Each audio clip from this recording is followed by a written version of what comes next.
One second, everybody. I'm just re.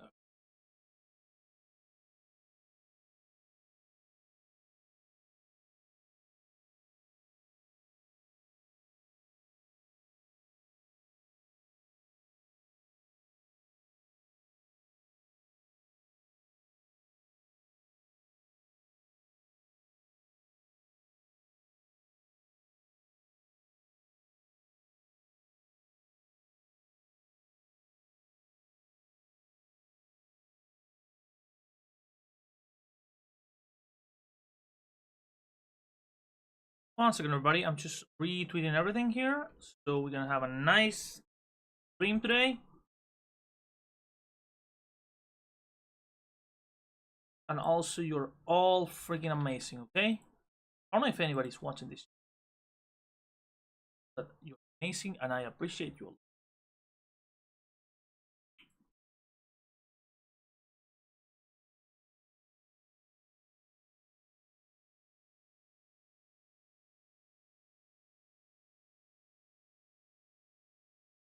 Yeah, there. Let us boot up the game.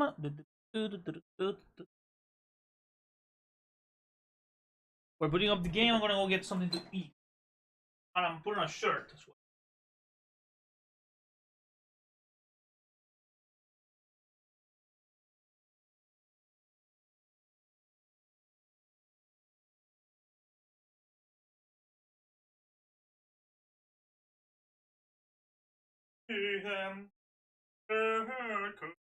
Imagine.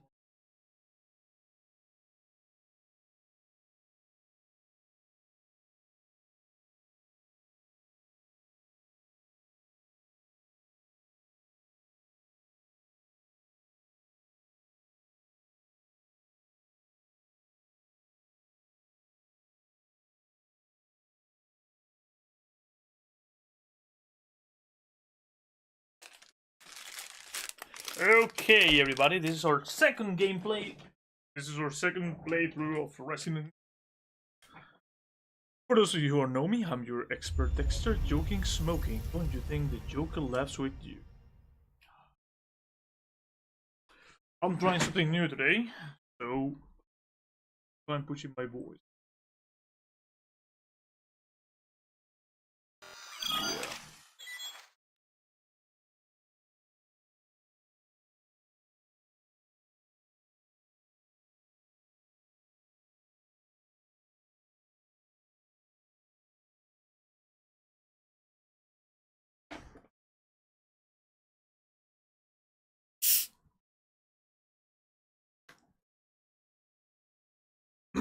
Alright, let's see.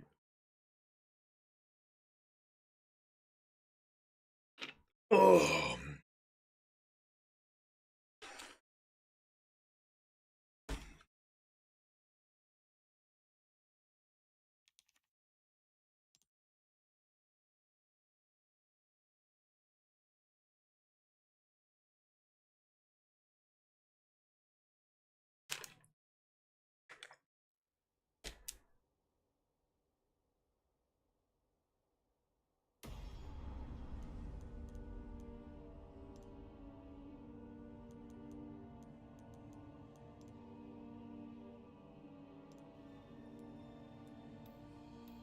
Let me turn up the volume a little bit.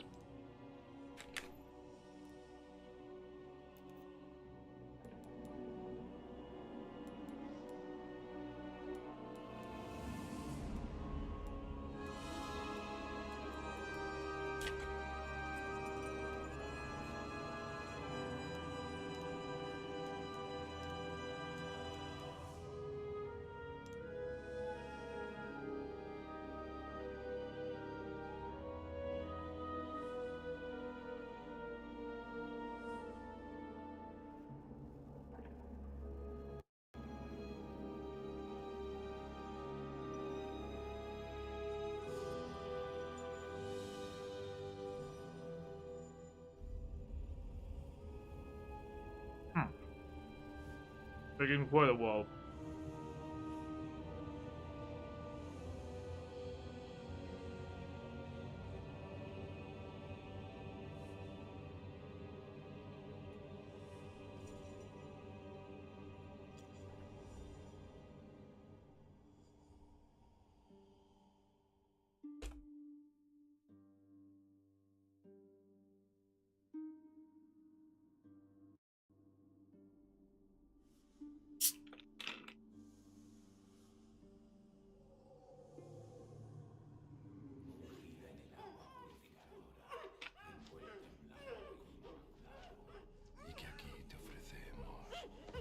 Go for you.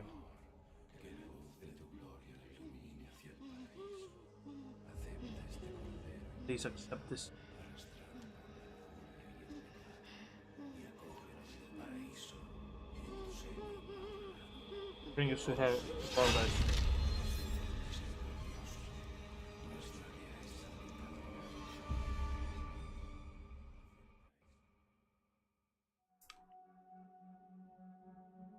September 30th, 1998. It's a day I'll never forget. The cop inside me died that day. And that night, Raccoon City was wiped out, thanks to the bioweapons created by Umbrella. Somehow I made it out, but too many others weren't so lucky. I was asked later to join a top-secret government program. Not that I had a choice. The training, punishing missions, nearly killed me. But at least I kept my mind off everything. If I could just forget what happened that night. The pain, even for a second. This time, it can be different. It has to.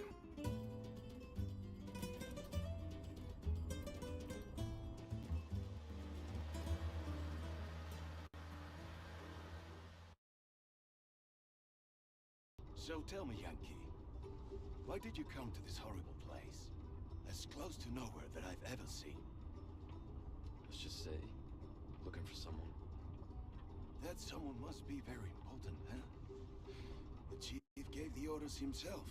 Help him, he said. I'm sure your boys didn't come all the way out here to roast marshmallows. Maybe you did. You have a strange sense of humor. I'm gonna let you in on a little secret. Just between us. A lot of people have gone missing around here. And it's been that way for a while now. Well then, should be just another day in the office, right? I mean, last week there was a search for some missing hikers. Sorry. I'm sure you'll do your best to help me.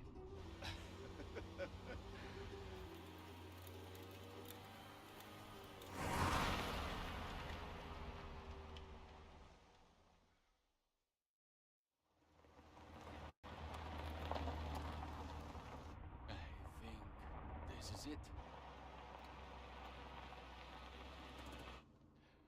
Nature calls, huh? I'll be right back.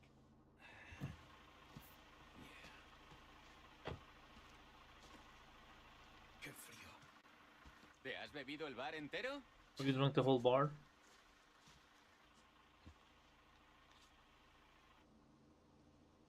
You smoke?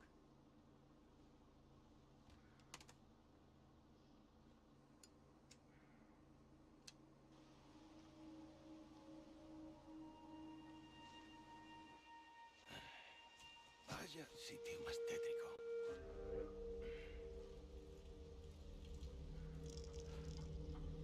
¡Hey!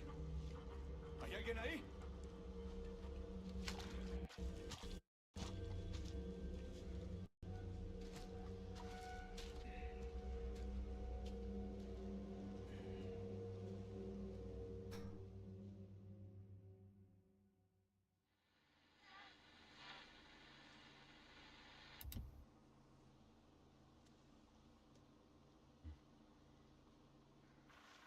He sure is taking his time. Did he fall in? Maybe you better go and take a look.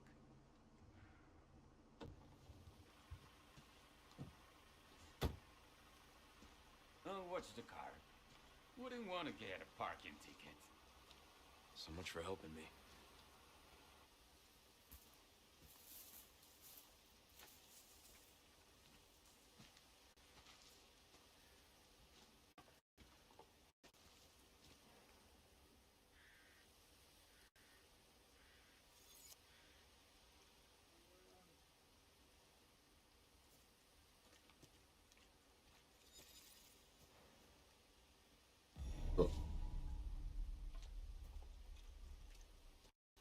Pretty sure the game is inspired by Shadow Warrior.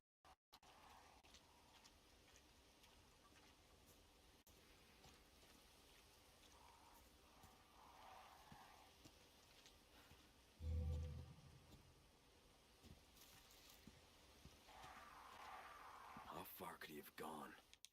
Down some shit.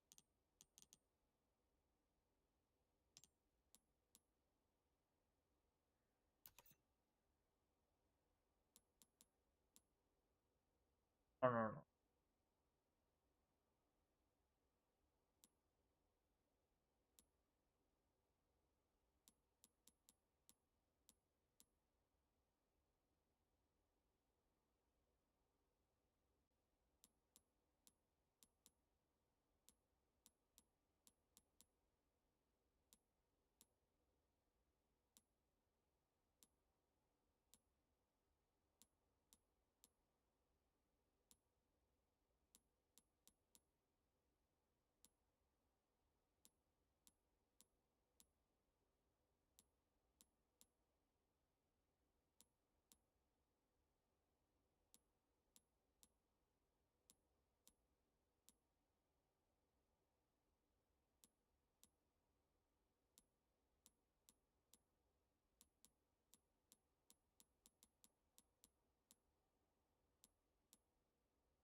Slightly better.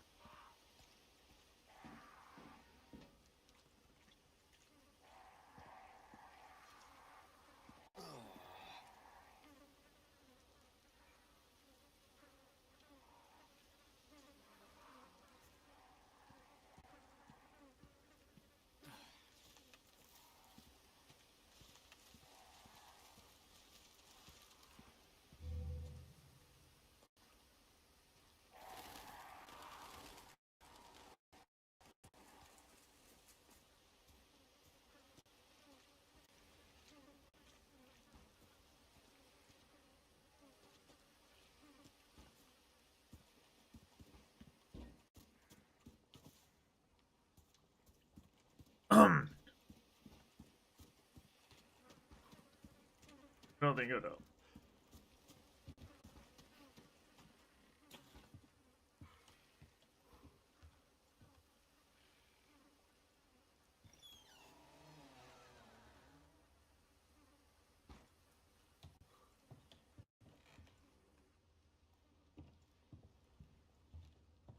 Anyone home?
Sorry to barge in like this. Trying.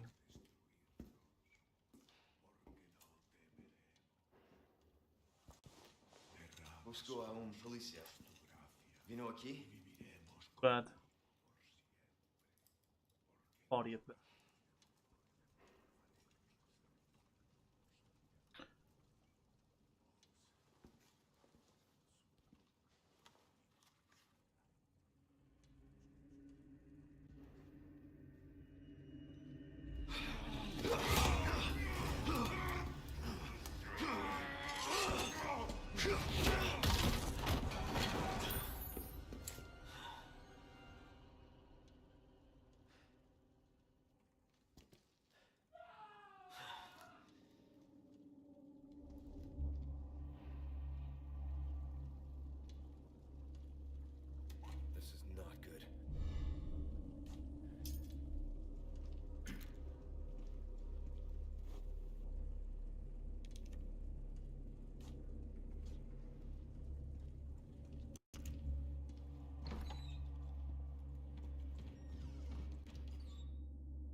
What's your situation?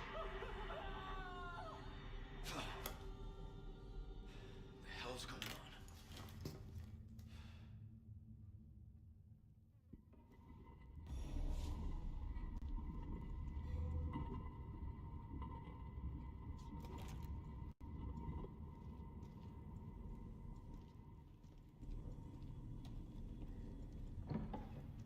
What was that?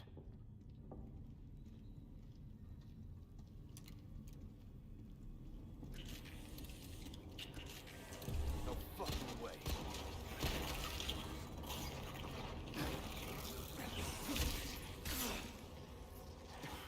It just keeps getting worse.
Never played.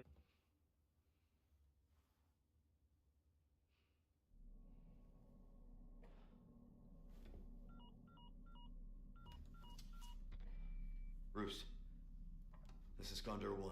Hunnigan here. What's your sit rep? President's daughter, Baby Eagle. It's likely she's in this village. Our intel was correct then. Well done.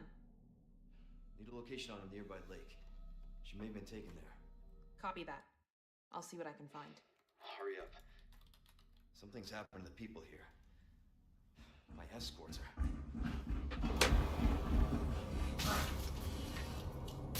Gotta go. Talk later.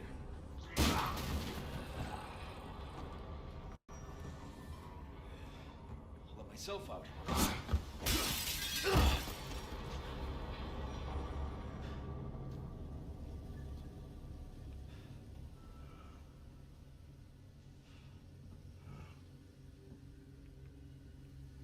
Yeah, this.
Valley.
¡Agarradlo! ¡Empieza a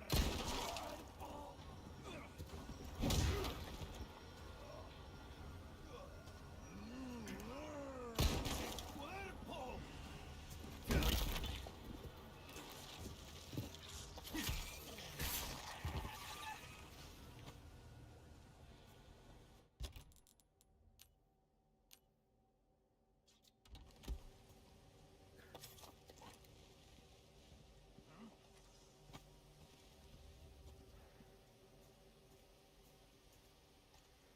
We're able to rock on.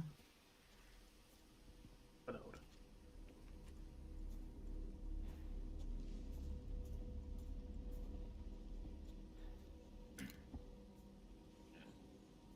¡Ahí está!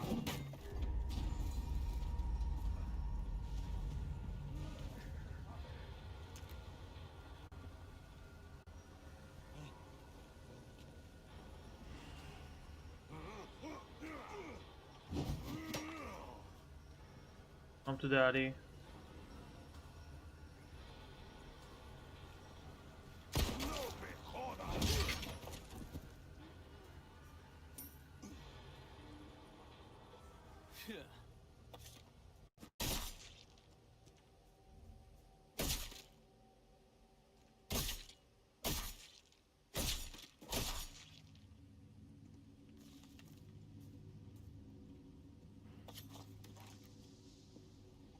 Gotta check.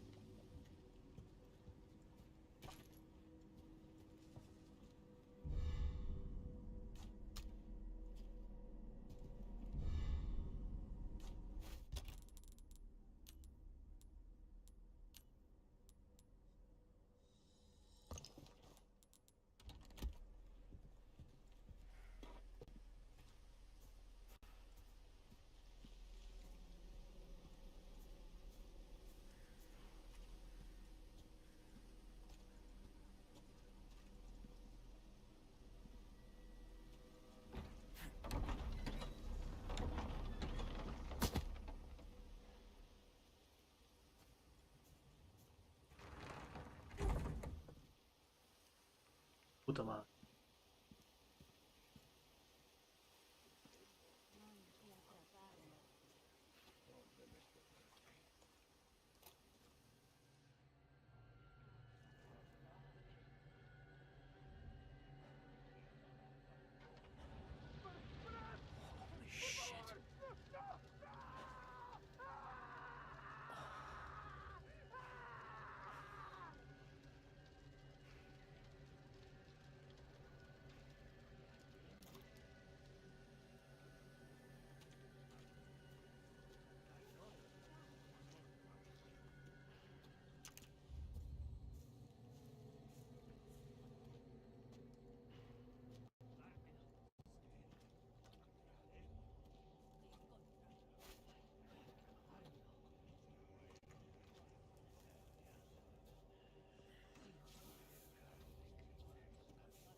Pick the give me the stuff.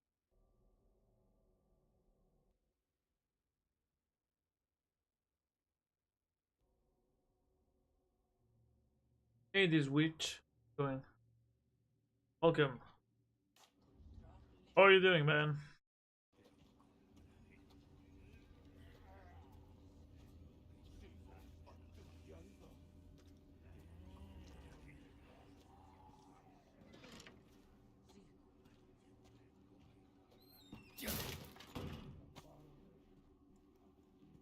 Felt my way through.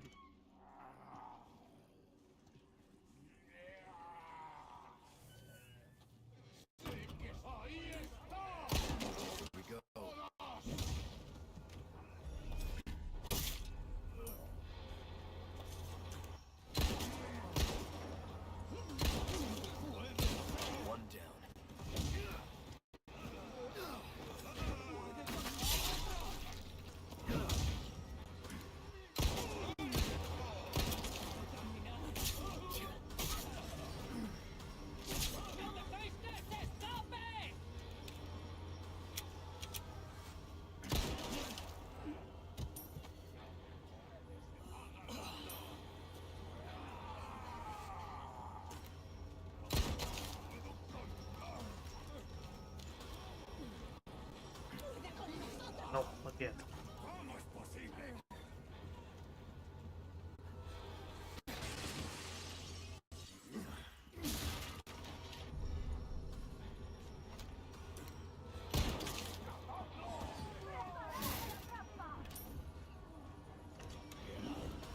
Oh.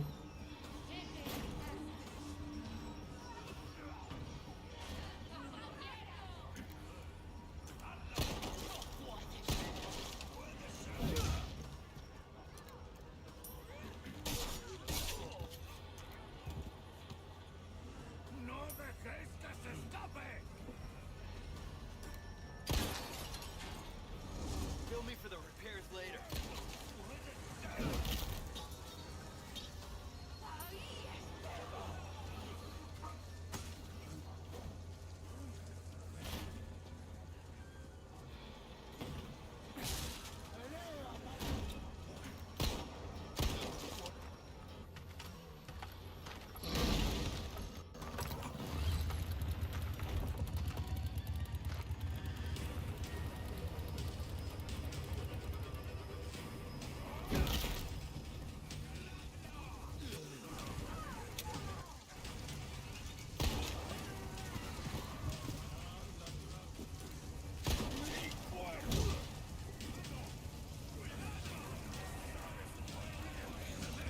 Oh.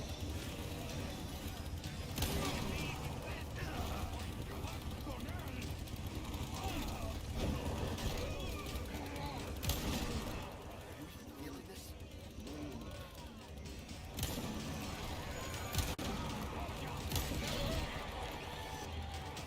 Stay down, right?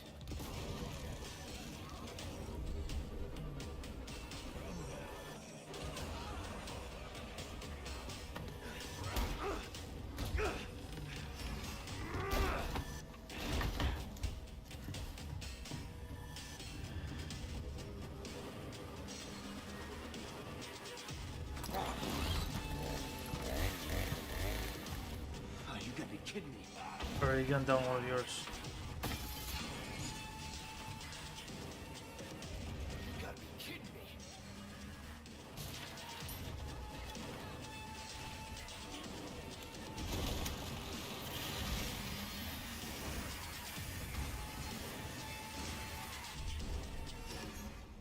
Oh, nice.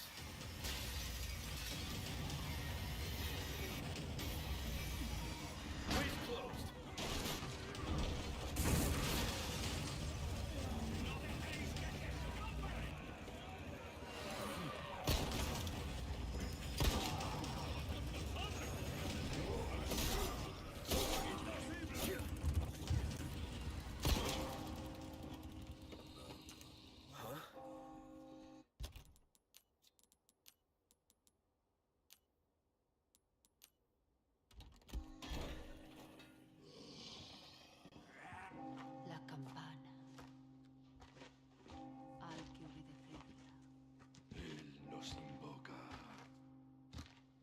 Alright, that was easy.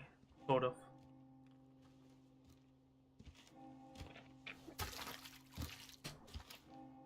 Tenemos que servir.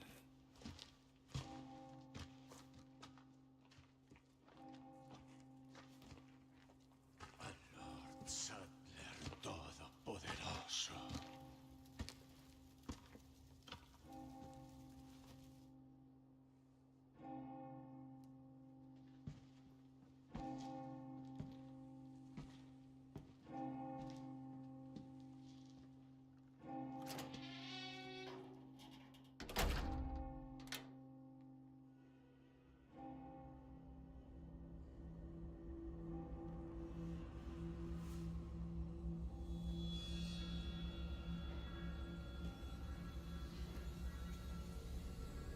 Where's everyone going?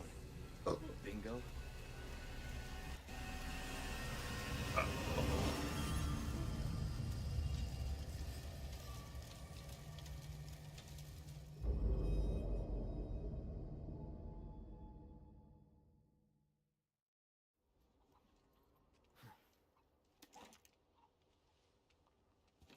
Much for Roost to Condor 1. I've identified a route to the lake. Look for a large windmill. There's a path on the far side of it. Windmill. Copy that. And be careful. Roost out.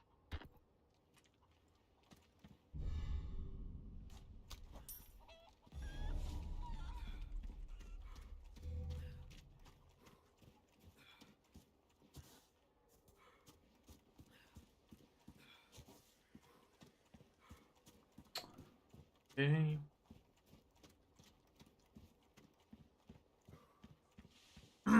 Gotta get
like hiding in the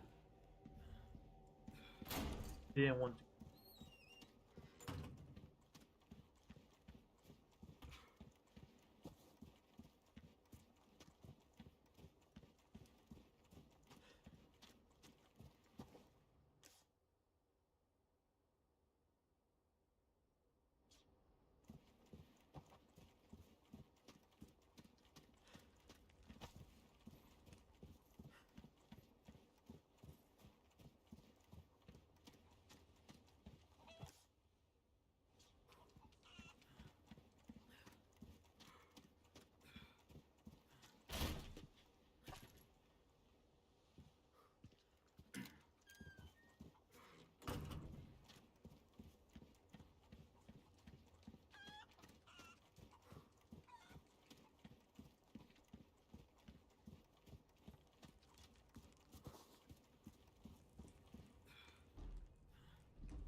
Okay, I wasn't expecting that to happen.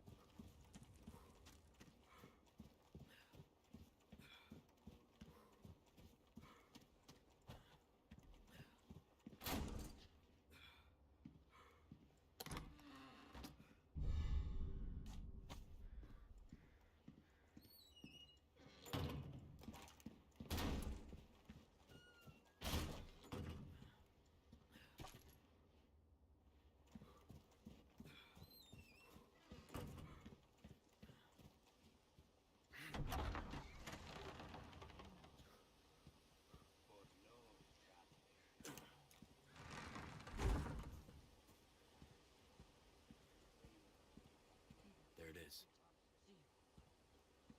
I don't know where it is.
Hey, Cheddar, how's it going, my man? I missed.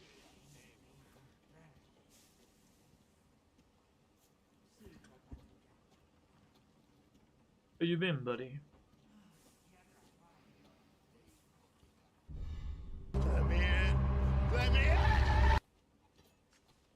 I'm not feeling like voice setting today. If that's focus on the.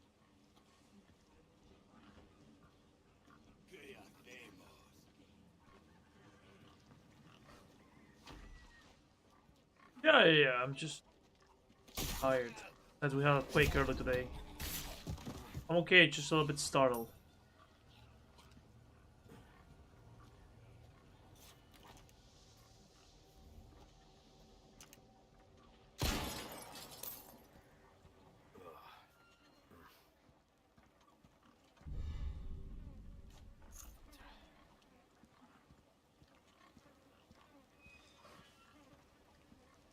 Where you been, man? Oh no, I'm okay. Just that I lived through a big earthquake here where I live, and that really brings my PTSD.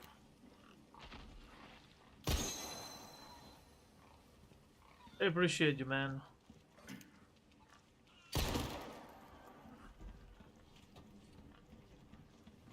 No, I'm just I made a blue sky thingy.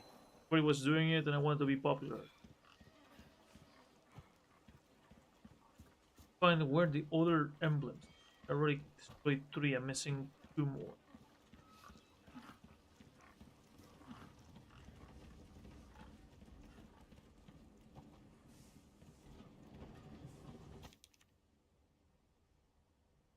Yeah, missing 2 medallions. I don't know what.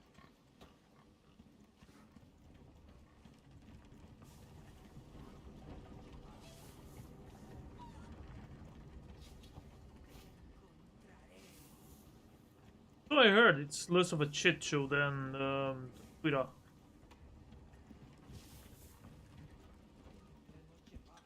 I hope I can get more viewers and more followers there. No good.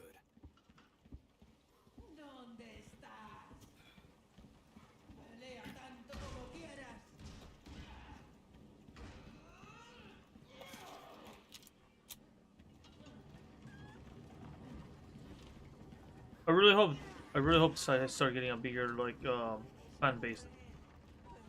I already tweeted that I was gonna stream over there, and I haven't had I only have 15 followers now.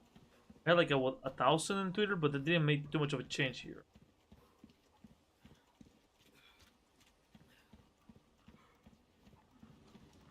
So I assume like 60% of my viewers are like, or I mean, of my Twitter followers were nothing but bots.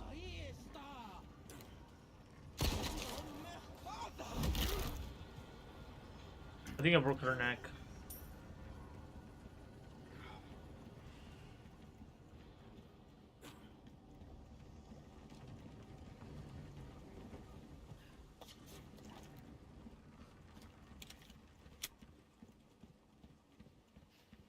I need to trigger a cutscene. Won't open. Again, I hope I get more engagement. Oh yeah, there.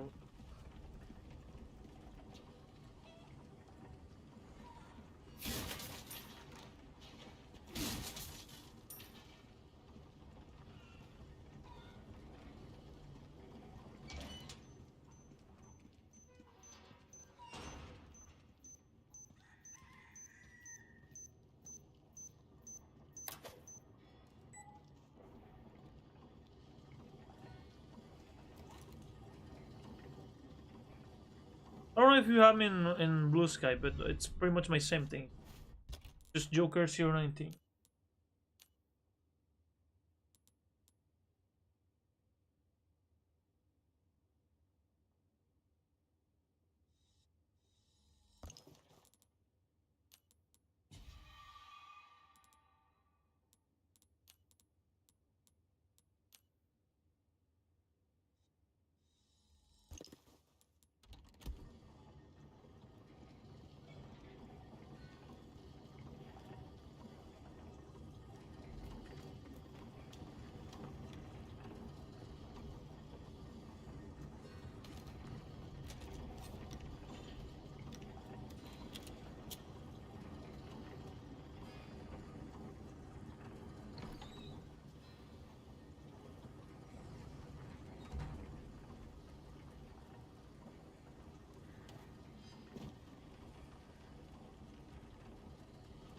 So how are you doing? What's your day, man?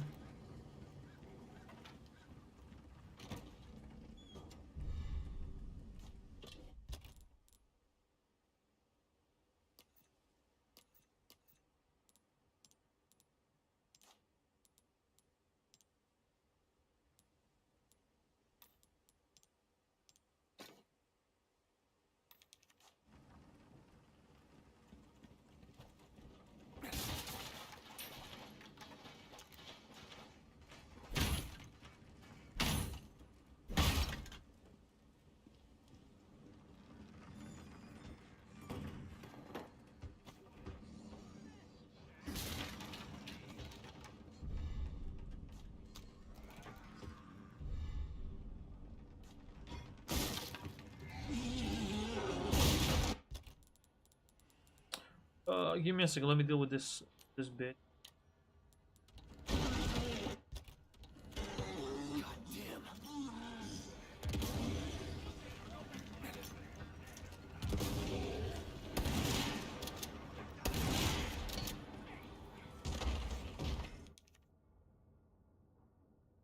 Hold on, let me jump into voice chat. Also, I'm doing a type of change of voice, like.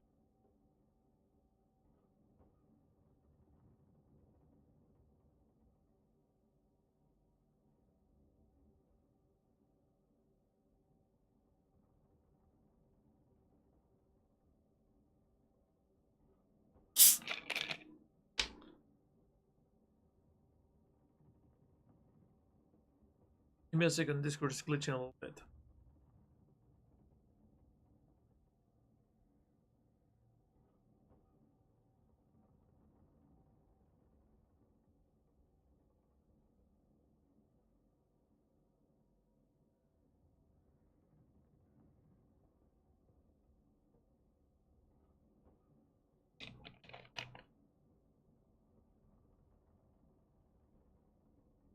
There we go, I'm on the BCG.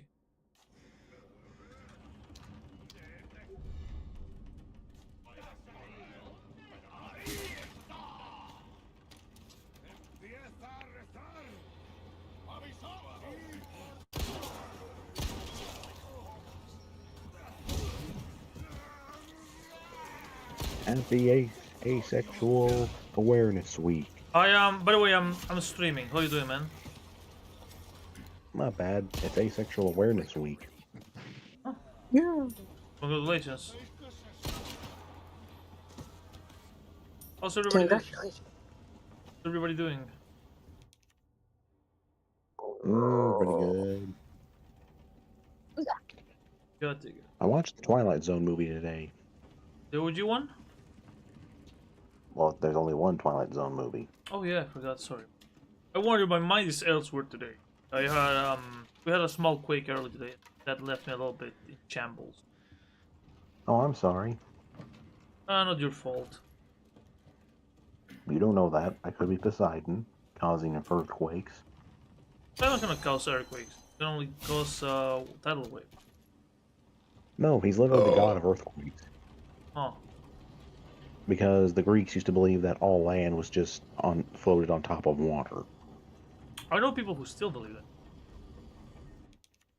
Yeah, but that's the way why Poseidon gets earthquakes, because, oh, well, it's all on top of water, so he can do it. Anyways, you were gonna tell me, Shadow, about your situation hosting your end. Okay? Yeah, it's fine now because basically, long story short,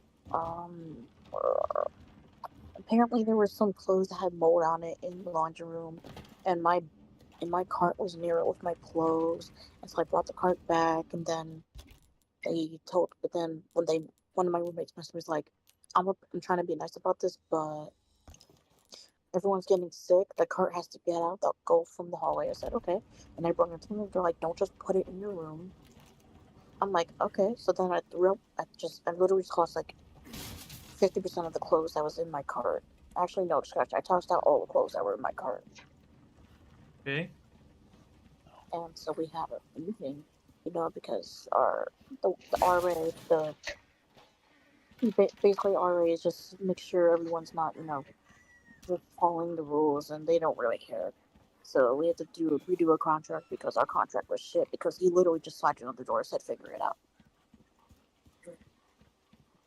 Sorry, man. Anyways, it's just because they brought so because when we told you about the cart, the clothes had mold. I'm like, those weren't my clothes. They're like, okay, but the cart could have mold in it because your clothes still smell like mildew. I was like, yeah, because I didn't get to finish washing my clothes. And So good. I said, I'm like, I'm like, if it's and it started smelling and everyone was getting sick. I was like, so you waited a week to tell me that you after everyone who was coming in was getting sick. I'm like, why didn't I'm like, you could I said, you always can come talk to me if there's anything wrong. And they said, well, but and I'm like, go but what?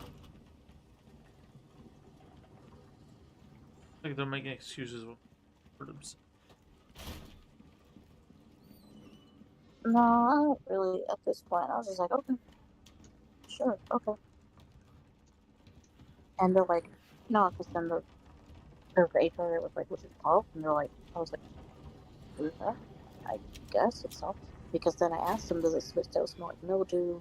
My clothes still smell like mildew? They said no.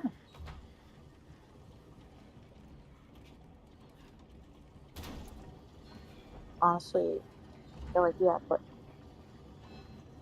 because they said when they were in the military, they had to, because of the mold and stuff. I was like, okay, but my clothes didn't have mold on. They're like, yeah, but it still smelled like mildew. I was like, okay, I guess I'll just toss them instead of washing them, but okay.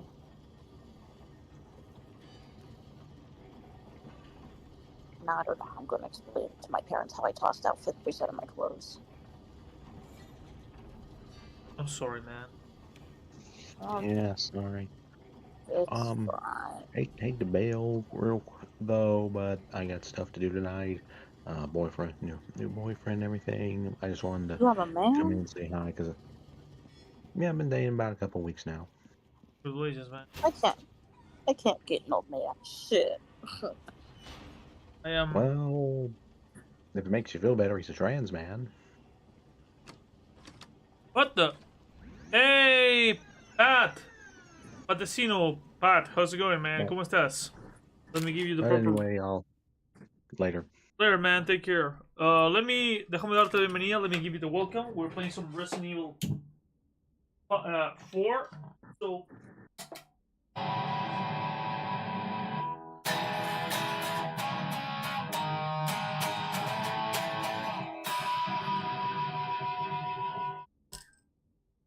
I need to practice more. How to practice. Oh, shit. How's it going? I'm your expert texter joking smoker. Don't you think the Joker laughs with you? I'm gonna give you a quick shout out. What was your stream, man? Trying to shout out the haters.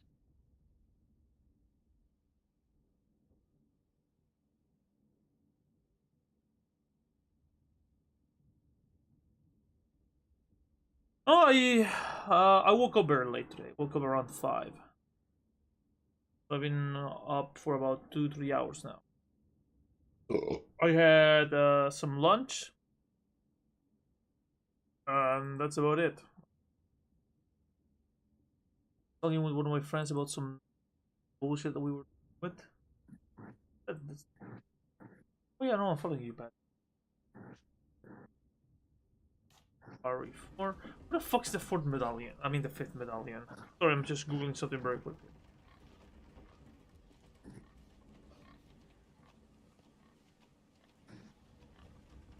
The other one. The other one. Got. Yeah, I got that. I don't think I have that one. Yeah, no, I don't have neither. No.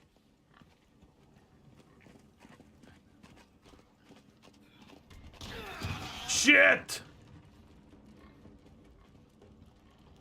That'll do, Piglet.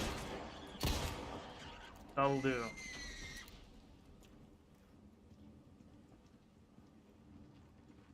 So any plans for today, Shattered? What? No, not really.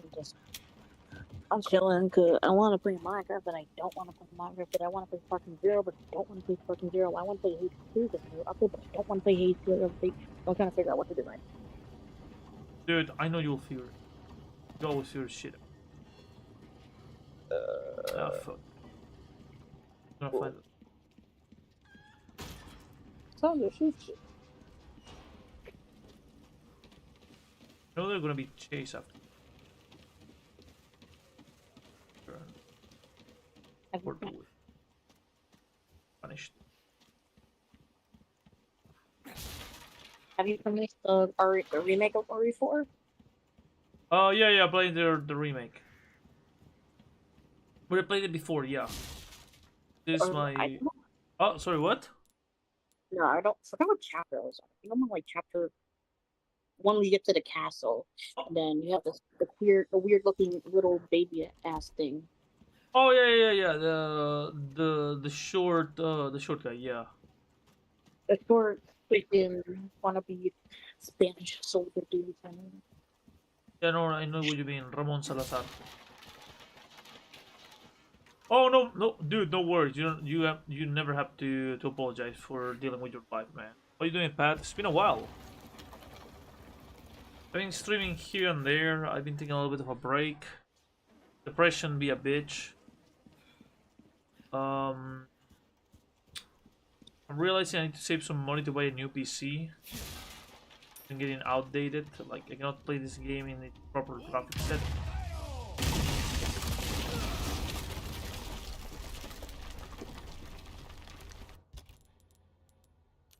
How much would your next PC be, or do you need like any recommendations? Oh no, I already know how much money I need. But it's gonna take a little bit. Okay, how much money do you need? $1,300. Oh, that's not bad. Yeah, and also, funny enough, there's a DLC I want to buy for this game when I finish it for a second time. Oh yeah, the freaking was it Whiskers? No, separate ways. I think it's like $8, but I don't have the money right now. And tomorrow there's a Lovecraftian game I want to buy, 25 Chilean bucks. I'll see if I can scourge the money for that. Because it mixes my two passions in life. Like sim building games and HP Lovecraft. And those are my like to go shit. Look at the gold.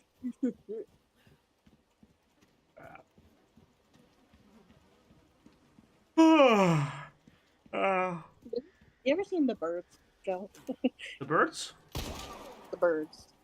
The original one was like Alfred Hitchcock? Yeah, Alfred Hitchcock. Of course. Yeah. The classic, of course I've seen it.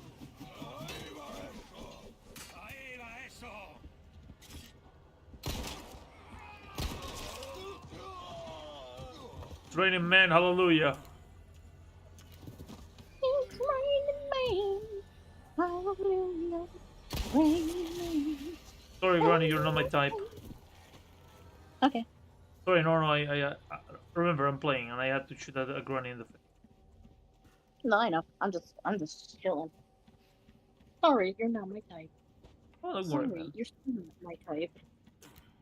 So what do you Sorry, you were my type. So what do you tell about the movie last night? No words. I have no words. It's a movie. It's a plot. Yeah. Now I'm gonna go show it to probably gonna show it to my friends and traumatize them more. Oh, you want to show them that movie? Probably. I'll go the first few minutes and see what they think. Shit. I'm gonna have to film like literally the first like 5-10 minutes of the movie, and that might be a wrap for it. Look, there's a line from that movie that's one of my favorites.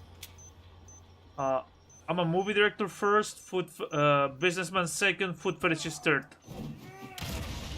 I'm a businessman. I'm a movie maker and a businessman second, and a foot fetish. Yeah.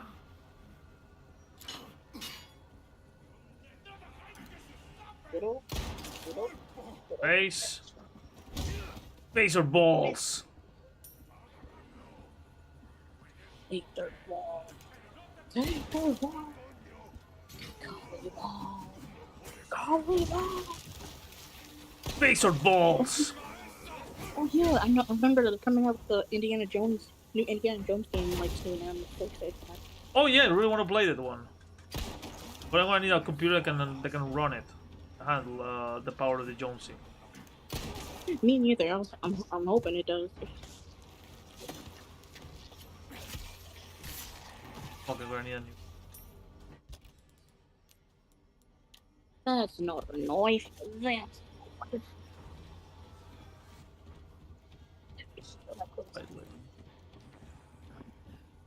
Oh yeah, I forgot. Sorry, you sound kind of far away. What? I said I forgot I had my chicken nuggets. Nice. I haven't had nuggets nor French fries in a month now. Not longer. Hang on, I wonder. Wait.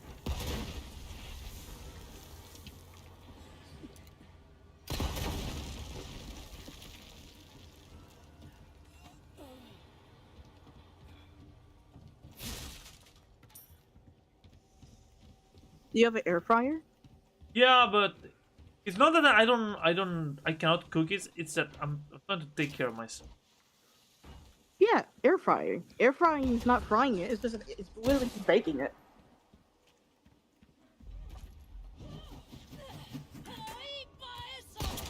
So it's a little bit more healthy. Oh yeah, no. How do you make your fries? You just get a bag and put them in the oven? I usually buy them. Yeah, they come in the bag already, and then you either bake them or Are they more healthy? In a way, you can. There's like different ways you can do it. For example, you can literally make healthy. You can make healthy versions of the foods that you like. Literally, people make a chocolate avocado cake. I'll consider it. Yes, right now I'm just eating chicken and salad, and that's the only shit I rock right now. Wait, hang on. I will be right back. Hey, hey, my man.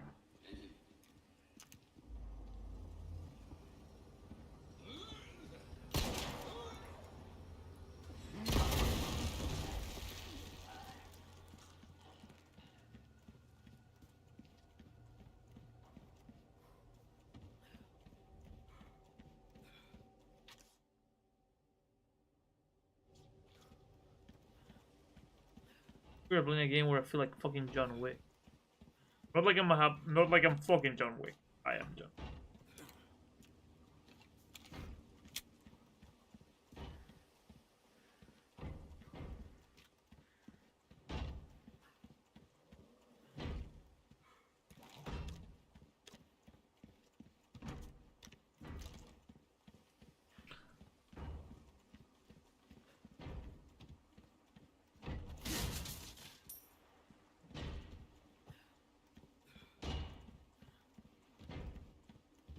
This the place?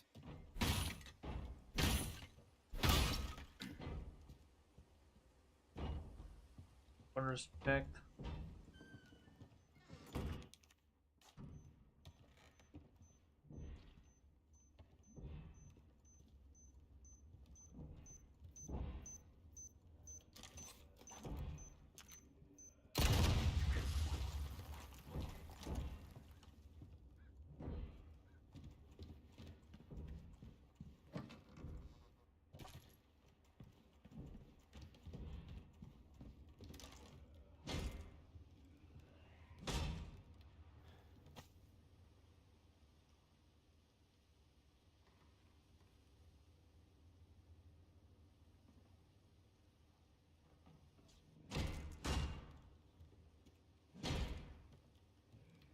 What's that noise?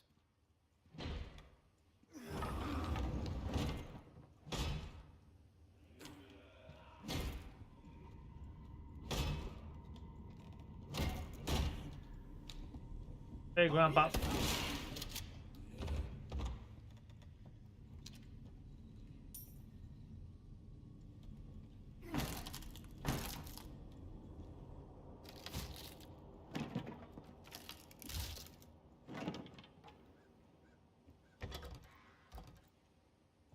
I remember last time I hit him against the wall with the torso was one place and the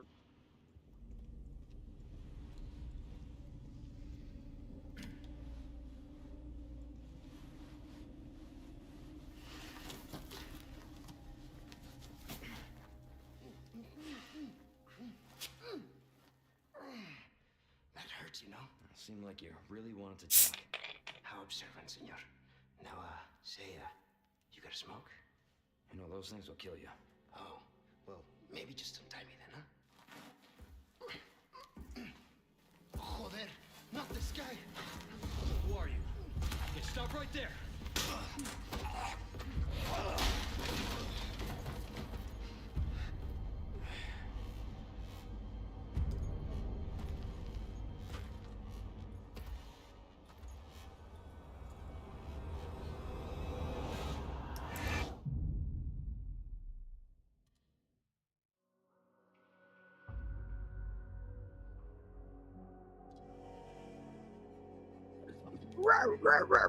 welcome back, man. Brother.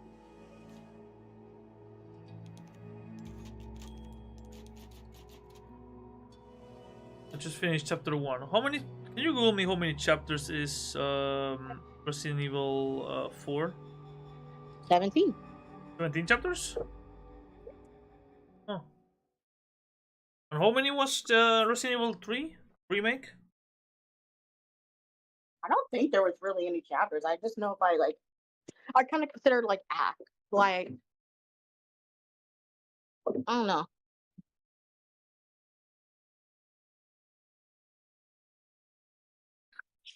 Yeah, so like I mean, instead of using like potatoes, you can use sweet potatoes.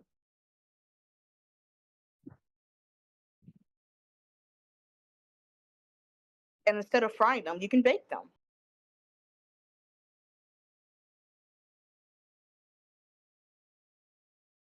Yeah, I'm just saying because some people, a lot of people, because that's how people sometimes just fall back down because they think they have to like deprive themselves of the things that they love just to be healthy. And then it's like, no, you can still have the stuff you like, just in moderation. Yeah, I'm just trying to, I'm all, push him. yeah, I'm because I'm fat as fuck still, but Hey, Yankee. I digress. Name? uh, Leon. Quiet type, eh? okay, Jeff, I want you to pick a game from this list: Hades 2, Dragon Ball Super Barking Zero, or Minecraft. You move, I move. Honestly, none of them catch my eye. Beat up enough of cities. Damn it! I can see you're thinking. Be right back. I'm gonna go charge my phone. Give me a moment. Spots like this before, huh? He's going to go charge it. Oh! You're here looking for someone? One more guess. Maybe some missing senorita? Young girl? Talk. Now. All right. See. Heard chatter about moving a senorita. Moving her. Where? Who knows? But later, saw some men dragging someone to the old church. Hanging with you, not healthy.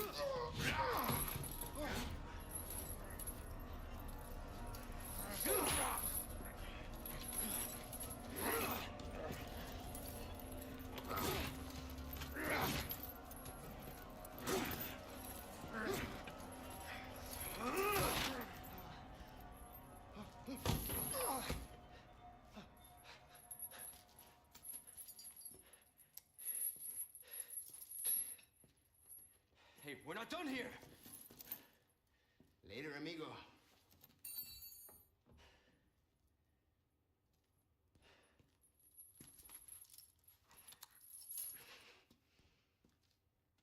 Shit, they took my gear.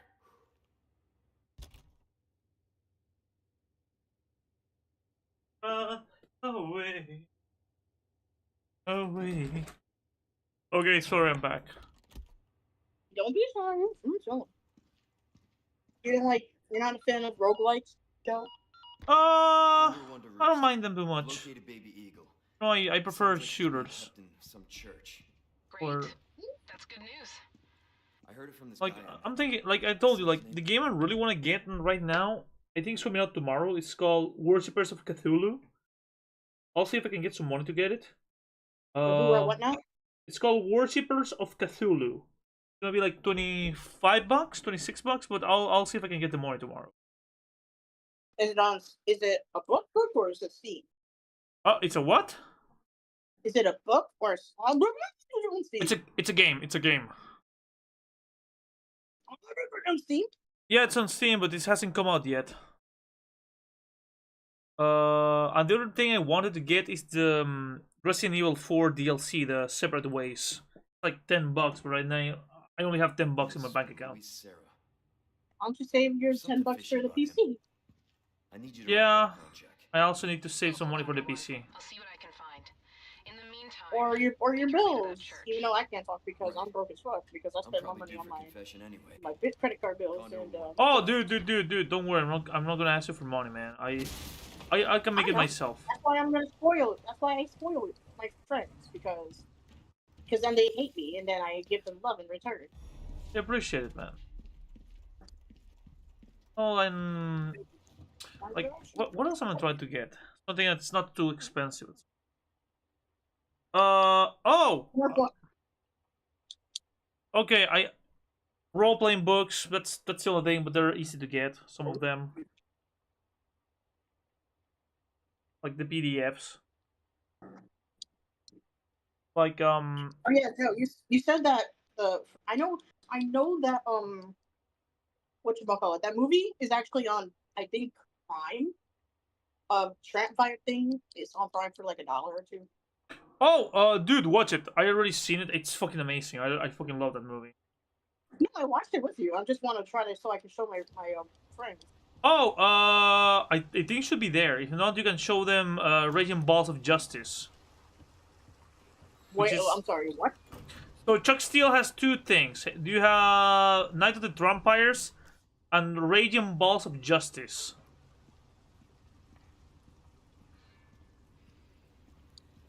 Now dare you goddamn sheep!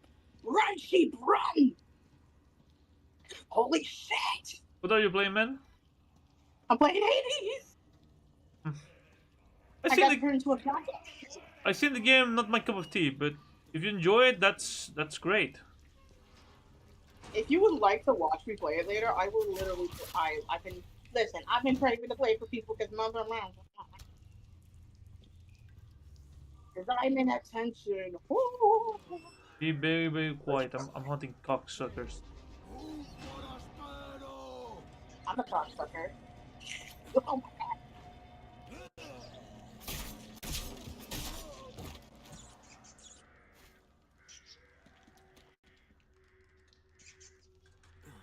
She is literally. Where are you, fat bastard? Not her. That was not her either. No, what is she doing? Sorry, I'm doing an achievement where I have to kill rats in Resident Evil, and I only have a knife. Don't remind me of rats. And this is no sorry because this goddamn game in the first game had goddamn rats. I'm like, oh, it's so cute, and then it's a fucking boss. And that little shit was like a run killer all the time. Oh, by the way, Bizarre wanted us to watch the finale of Uzumaki. Sure. When? I really don't want to watch it. Then say you don't want to watch it. Oh, no, like, you know one of those things when you're, like, legally obliged to do something that you don't want to? You're not legally obliged to watch something that you're not enjoying. I mean, here's the thing. I'm a huge fan of that author, so I am kind of forced to watch it. Even though I know No, that... you're not. Yes, I am. I'm a completionist. Okay, but Joe, that doesn't mean you gotta put yourself through something like a damn masochist or say it. Your own damn self. You know how's my sex life? I am a masochist. That's not... Uzumaki has nothing to do with your sex life right now. Do me a favor, tell Bizarre to hop into the voice chat so he can explain. Where is this? Where is this? Just ping him. Just ping him.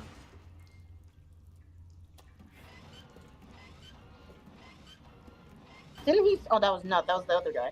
That was Captain Lunar. So I don't know their name. Captain Lunar, no, just ping at Bizarro guy. You know the people who come and like, because that was Shadow Sword. Yeah, I'm like, you can just put me Shadow. They're like, okay. I'll be taking these back. Chaos. What the fuck? What? No, I got killed. I guess that's part of the trial. Okay, Kaya. Down rats. Over here, stranger. Yeah, it's... Who's that? Oh, I need to kill all rats. 3 rats, 1 down.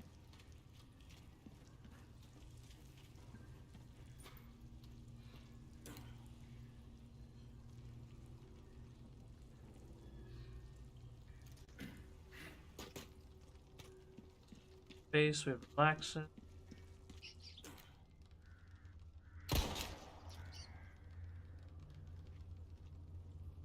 Are you Remy? And more of this. There you go, Ratatouille. There you go. Oh. Sorry, just kill a rat. Oh shit! A lot. All my homies hate the rats. Okay, can I make anything? I like it. What do you want from me?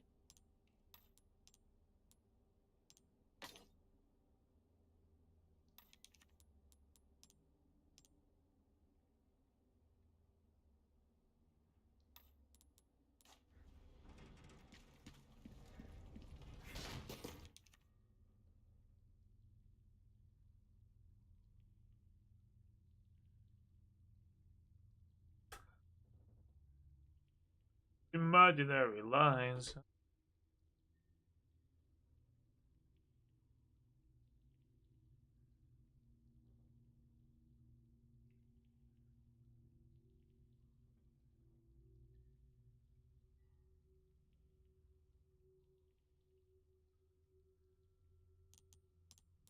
Circle.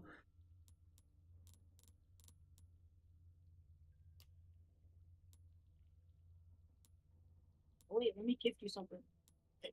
Give him the bath salts. Oh, you wanna give me something? Oh, I appreciate it, man. Yeah, when I'm not broke, I'm just waiting. I gotta wait.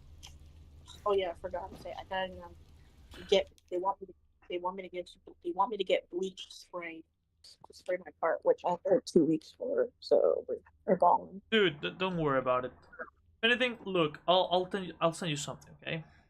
No, no, I'm sending you something more. No, no, no. I'm gonna show you. I'm gonna send you a thing, so you can. If you wanna get me something and you don't know what to get me,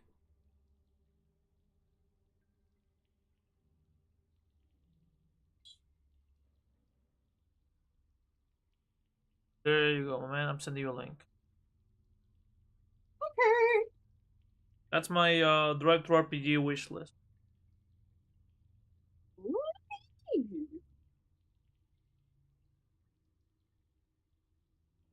Drive through. This is new. It's role playing game shit.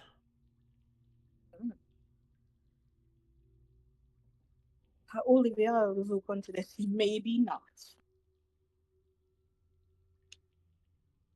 I think you need my email, but if that's the case, Only if you want. there you go, my man. That's my email. Thank you. I still got goddamn 4 minutes for this shit. Okay, thank you, Joe. Oh, let me remove the ones I already have.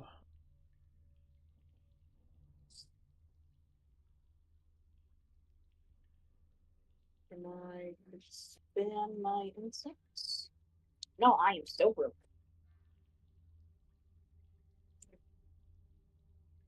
Erebus, which slash.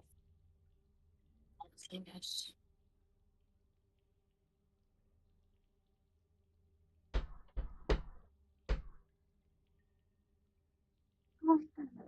Oh, sorry, my phone rang. Let me go get it. Take your time. Second.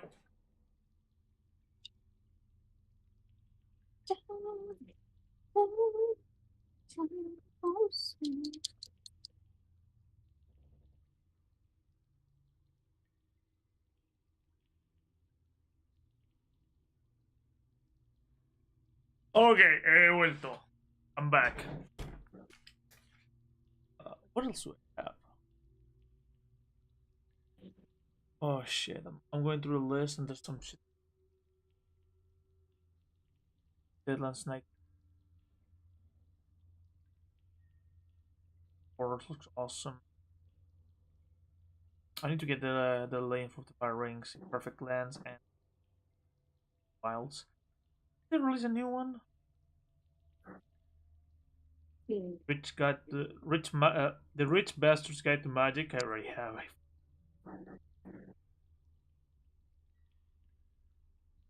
If I order a By the way, you sound kind of far away, my man. A little bit muffled.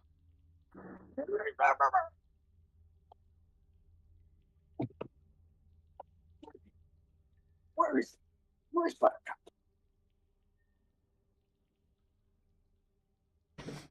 If I have everything that's published by it. I know I'm missing a couple of books.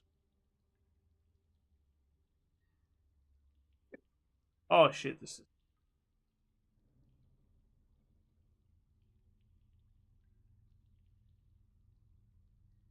Why does it sound like every time your phone rings a Pokemon here? Uh.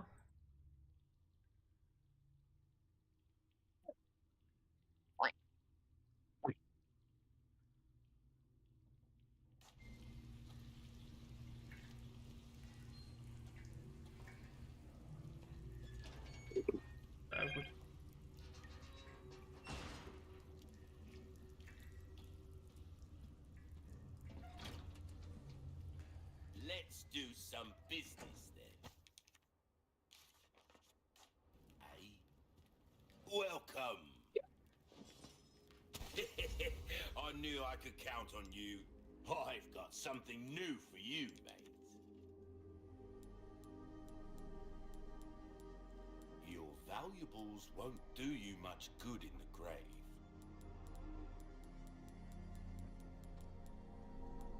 Alright, is this better? Way better. Alright, give me a second. Stranger. Ooh, I'll pay a pretty penny for that. Oh, you can't go wrong with that.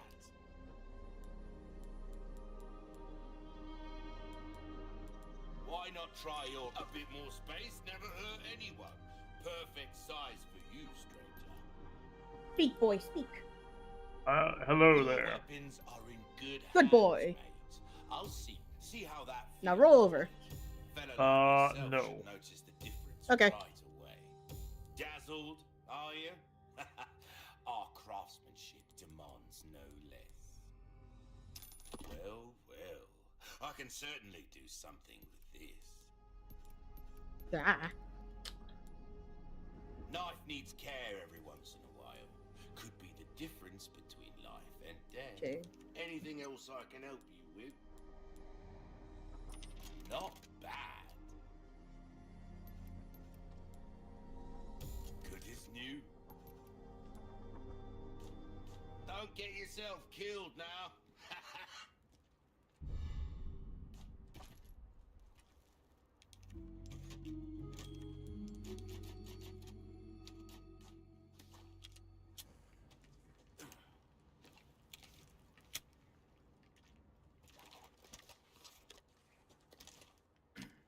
Buddy.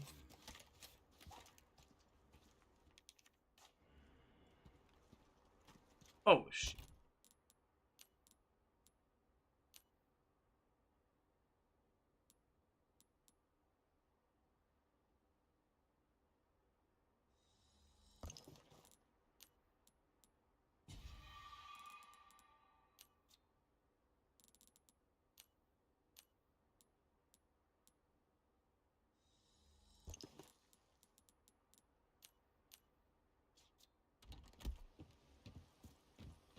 The hell am I?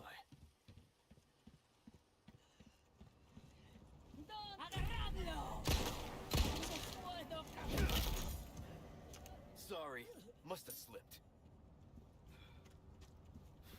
Honey. Please don't be a big N. It's this fucker.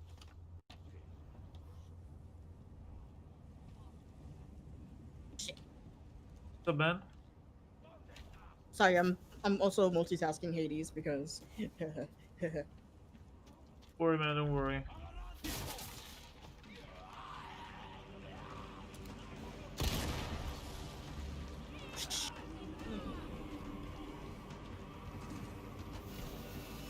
I'm just killing people, committing murder.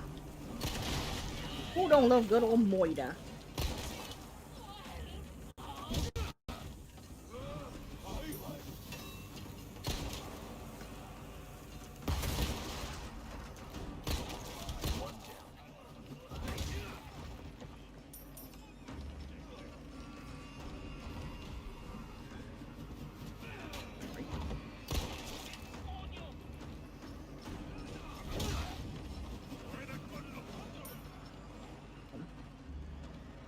Going around getting down old people.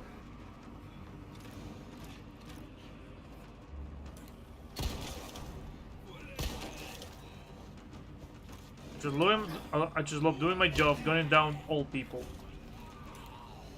Doing my job, just killing people. But also him waiting for me to reload him.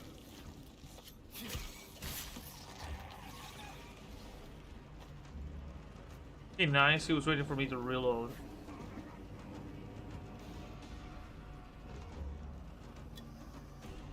Need to load. Oh my god.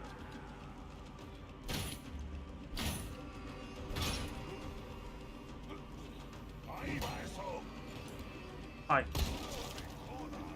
Bye.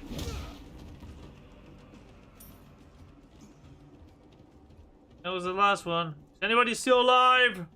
Anybody wants an ass kicking? You think someone will respond like, "Hey, you want to ask?" You think someone's gonna be like, "Sure." Maybe if you're a masochist.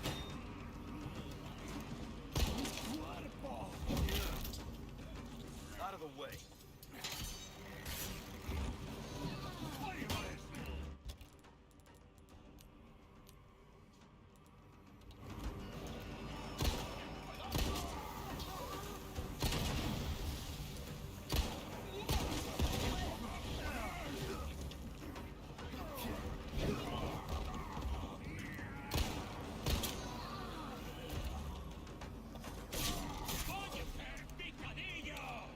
Reload! Reload! Oh wait, I'm puro variando. Better. Remind me that people are allergic to shotgun. People are allergic to shotguns. Thank you.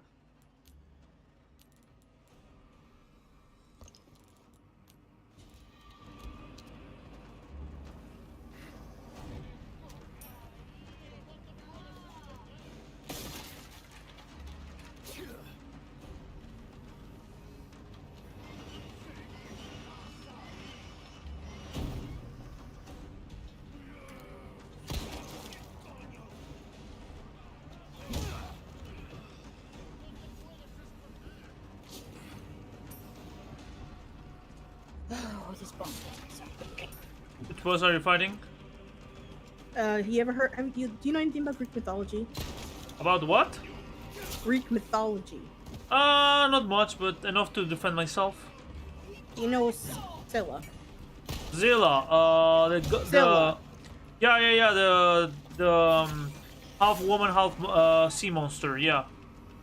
Okay, so she's a boss in this game, but it's not like a mod. But she's a band singer. She has a band in the game, and so she's like, I just want to play a song, and she's like, you're trying to kill me, but my song. Oh yeah, because her son, I believe, drives people insane. I could be wrong, but I think that was the myth behind it. No, that's the sirens. It's Scylla. It's Scylla and the sirens. The sirens would sing sailors, capture them to their doom, and wreck their ships and eat them. Scylla would basically in the tale of Odysseus. Odysseus is the Odyssey. In order to get to his home, or well, basically to avoid Poseidon, because he pissed off Poseidon by blinding his son, which was the Cyclops, who ate like half his men. And so the sacrifice was 6 of his men. So for each of the 6 mouths. So to get through at the sacrifice of 6 men, he just said, roll for your fucking lives if you want to live. Anyways.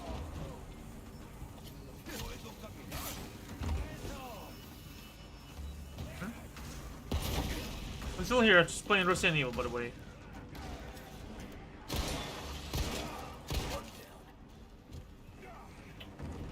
I didn't know you knew your Greek mythology.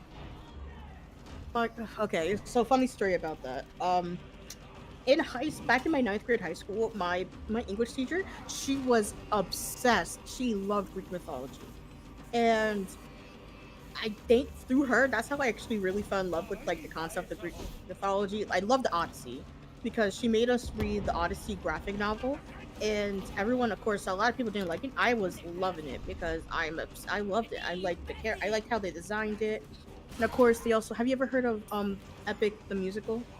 No. Okay, so basically, there's this guy named Jorge Rivera, who has made a concept, who's making a concept album of saying a retelling of like the Odyssey, with giving like he plays himself, he's singing Odysseus, then he has a bunch of other people singing, and his next saga he's working on, the Vengeance Saga, is coming out in 2 weeks, and I highly, I would love to do like a listen-a-thon through the songs with you. I think you would like it. I don't know if you're a musical fan or not, but I think you would like it. Not much of a musical fan, to be honest. Like, there's only a Okay, handful well, of musicals. okay, I like. minus the musical fan. I think you would like it from a musical aspect point of how they do sounds. Just, I'm trying to convince you here. That's my pitch. That's my selling pitch.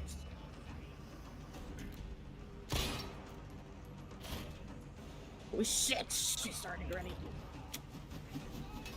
It's Take very out the band access. players. Hallelujah.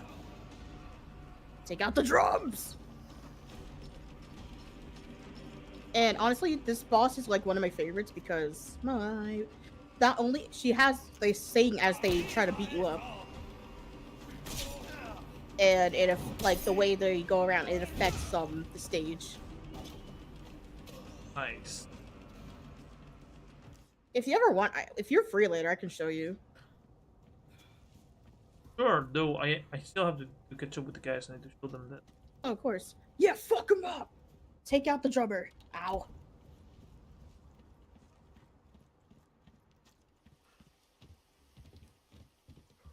And their music, I think you would love the soundtrack to Hades. I think you would really like it. I might, like, again, I don't know if you knew, but like one of my favorite soundtracks of all time, like to give you an idea of what I like. I fucking love the soundtrack of Hotline Miami.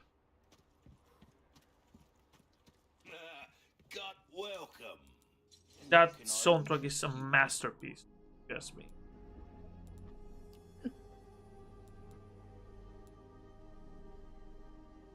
If you want a fighting chance out there, you best tune up your kit. Try that on for sight. Easy work. Killer. A deal well struck. Holy shit! Still struggling with Zilla? A well-tuned weapon can make up for a lack of skill, friend. Trying Resort not rabbits to you may die. smoke, not bad.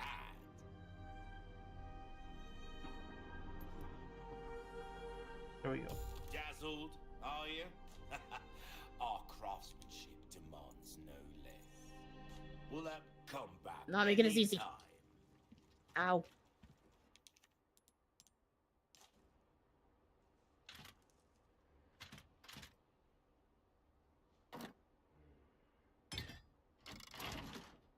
Dark. Oh, And nothing but the finest. Get in the damn circle. Get in the circle, dude. Yeah, no, I gotta just fuck her up. I don't perish.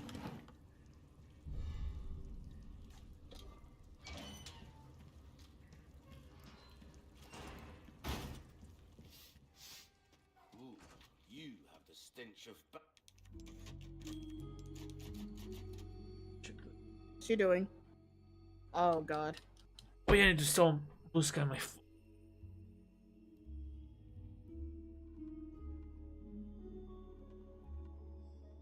What do you think Dylan's gonna do since he's losing so many members from looking social media? Do you think he's panicking or nah? Damn, now she's dead. Yeah, go back to your freaking little cave you live in. Oh, by the way, what happened with the weirdo man? Oh, that weird creep priest dude? Yeah. Who knows? He's probably off at another state. Last time I saw he was in California. From New York to California? Holy shit, that's Yeah. Before our school, he was in Vermont, which is hours away from our school. yeah, no, Vermont's in Richmond, and that's close to Oregon, isn't it? Yeah.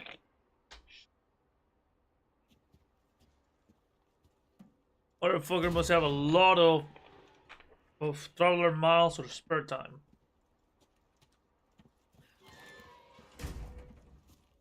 Like, to travel that distance, that takes commitment, man.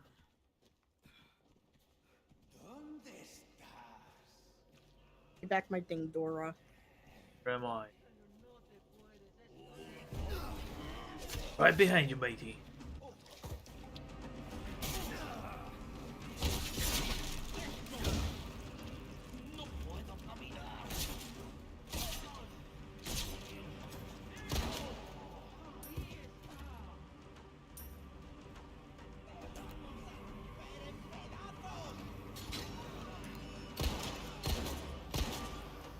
What are they talking about?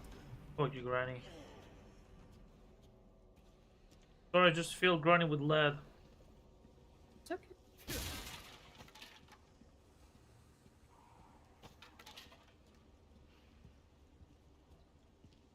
Gonna tear you apart. Boom, boom, boom. Right.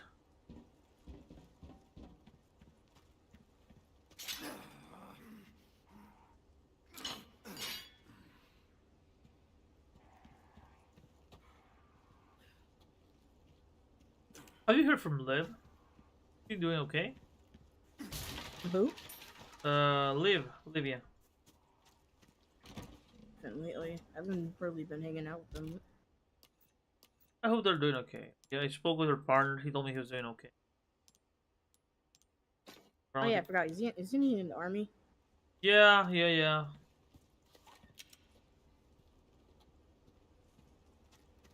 He's here.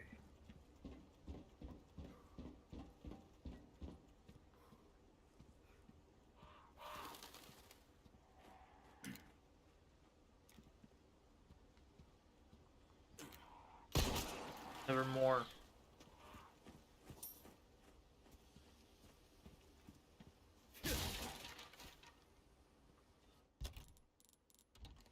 Just shot a crow in the face. I feel bad. I love crows.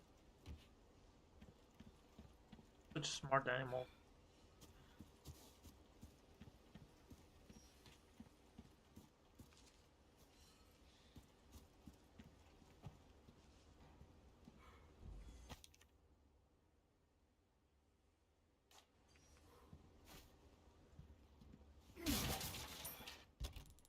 Hey. Bye, Kronos. Bye, Kronos. Otis and...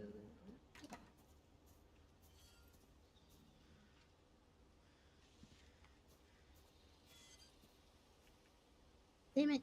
What's it do for like 12 minutes? You awake, Hypnos? Nope, you're always sleeping. Ah, shit. Left. Texas Chainsaw, asshole. What? Cocksucker with a chainsaw. Oh. Oh, what the fuck am I doing? I have it. We love our Texas Chainsaw cocks. Configure artifact. Eating and shit.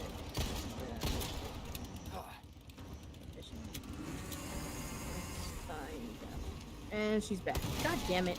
I just picked up after you, bitch.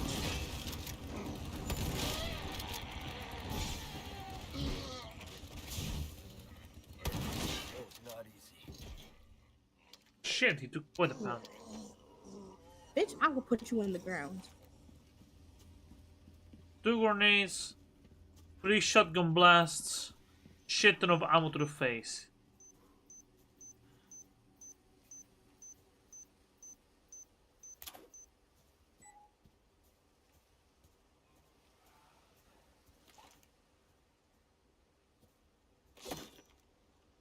Literally took like a pound there.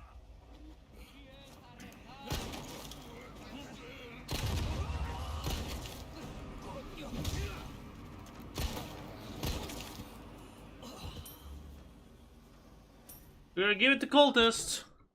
They wanna die. They really put up a fight.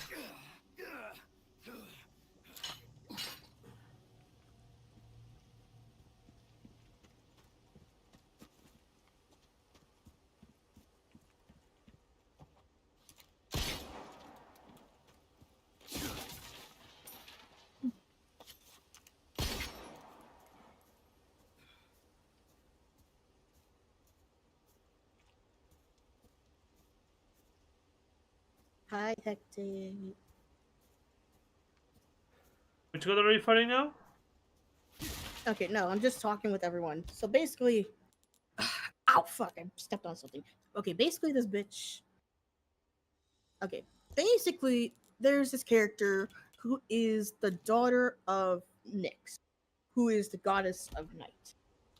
And this bitch, basically, okay, let me explain. So basically, there's Hades 1 where you're playing as Zagreus, son of Hades, and Persephone, who is trying to escape the world to find his mother because he finds out that Nyx is not his mother and that they lied to him. And it turns out the reason they lied to him is because that Zagreus was born as was a stillborn, and he was born as a stillborn. So she couldn't really take it all that, so she decided to leave and go like undetected for years. And so that Hades became an asshole because Hades is probably still and was an asshole. So then they resolved that. Hades 2 is the sequel that takes place about, say, at least 20 years, at least 20, like 20 years or so, where basically the underworld has gone wrong to have it because Kronos has basically took over the underworld and is freaking raging got hell on the overworld and the underworld. So we play as Melanie, the sister of Zagreus, to go kill Kronos, kill the Titan. So it's set during the War of the Titans. Oh yes. So basically, yeah, in Greek mythology, the Kronos, they basically they banished Kronos, and now that Kronos returned, he basically imprisoned Hades and his whole family. And I joke about this because the way he imprisoned them, I was like, they look like action figures. So I just figure out he's like playing, he shrunk them down, he's just playing with them like action figures, like, oh no, I'm gonna woo, like. Anyways. Eat.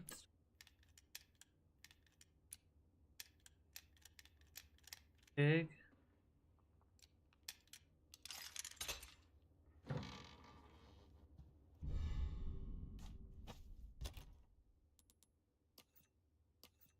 Melanie, we're gonna kick her ass next time. Because this bitch keeps showing up.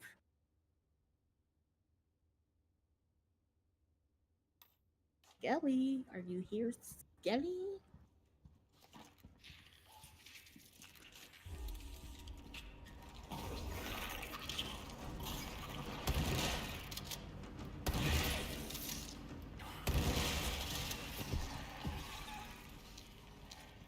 Shit, it took quite a pounding.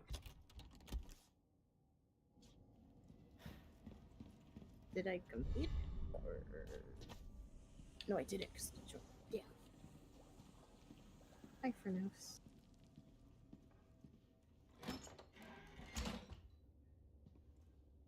Funny, I don't know much. Problem is that most of the books I have seen about Greek mythology treat it as an encyclopedia. There's one author I really want to read called it was Stephen Fry. Yes, that's Stephen Fry.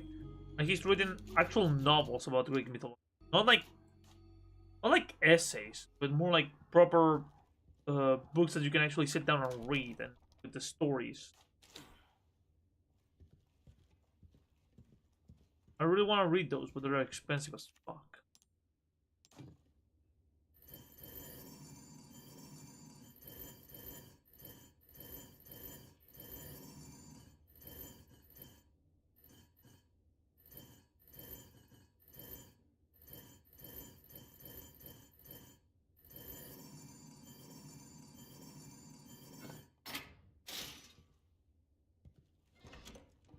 That's a new one. Oh, that's cute.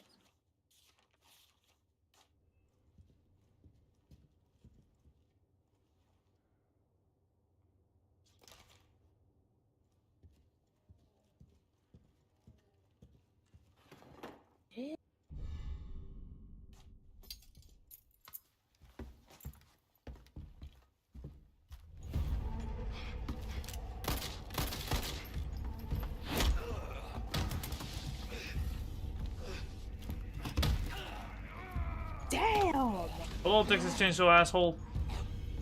Texas Chainsaw. Their blood has accepted TCA, gift. TCA, Texas Chainsaw asshole.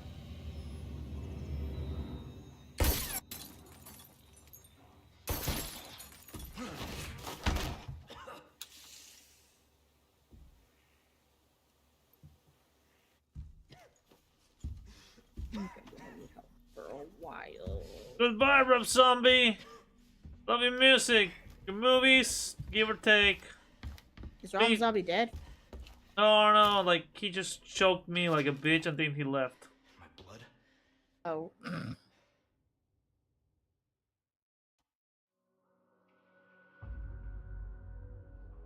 Yeah, I just finished chapter 2, I think. Oh, hello everybody, my name is Markiplier and tonight we're gonna be playing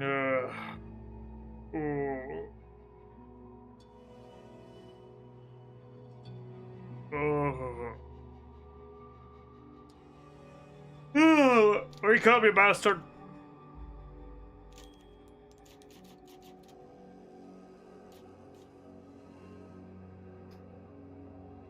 That's... yeah. Problem is that when they get too close, my aim is thrown off by a few inches. I need to dead aim this asshole.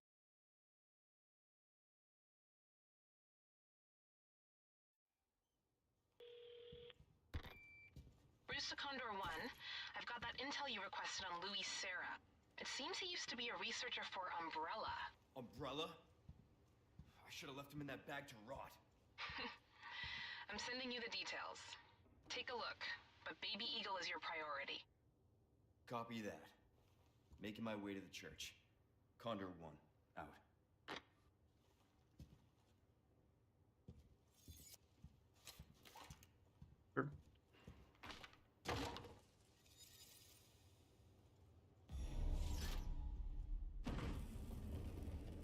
Welcome to my creepy basement. Oh. Really?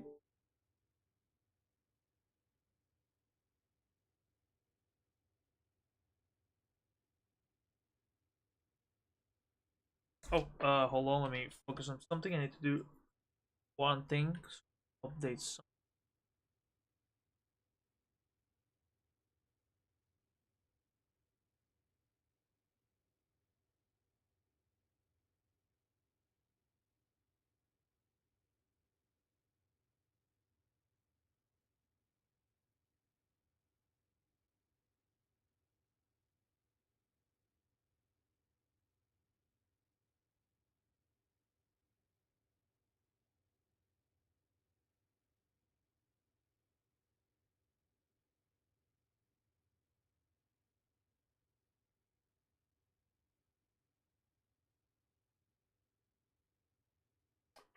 Why you think you trust in mine?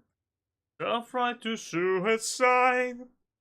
I cry when angels deserve to die. I need to learn to play that song guitar.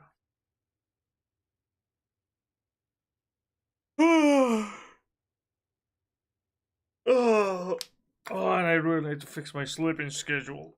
Oh, But are you going to is the question. I'll try.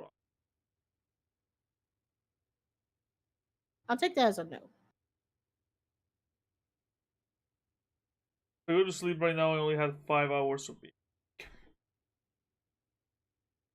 Why? Oh, I went to sleep last night around 5 in the morning, 6, and I woke up at 5 in the afternoon. Damn, we gotta fix your sleep schedule. Yeah. And I You also, gotta get some melatonin or some shit. Cough medicine. You gotta get cough medicine. You gotta make lean. and I also get and I also need to find a way to get. I had to lift weights today again. How'd that go? I did some reps with 6 pounds. Hey. Okay, how often are you lifting weights? Once a week. I want to try to do it like every day and take 1 day to rest. I'm not You going. just do it like Hmm? 2 days, then a rest, then another day, then a rest. Yeah, I think that's. I believe that's Because it. if you keep working out every day, you're just gonna make yourself like extremely like burnt out from gym. Yeah.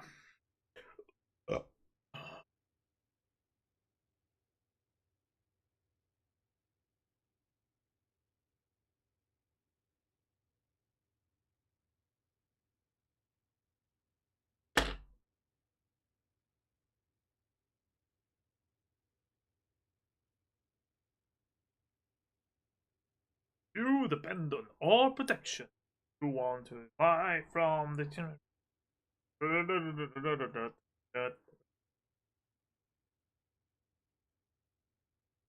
Everybody's going to the party and have a real good time. La la la la la la la la.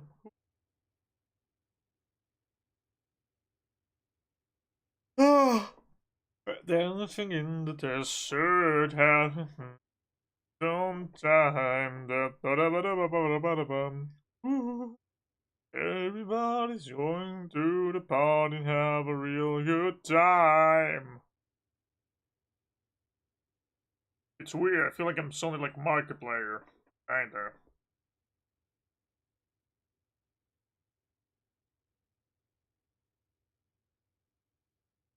Hello there, my name is Markiplier, and welcome to Five Nights at Freddy's. Hello, my name is Markiplier. Oh, my name is Markiplier.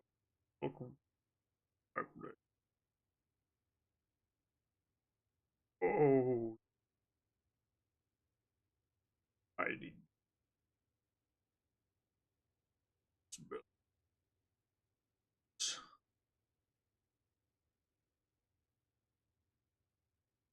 So,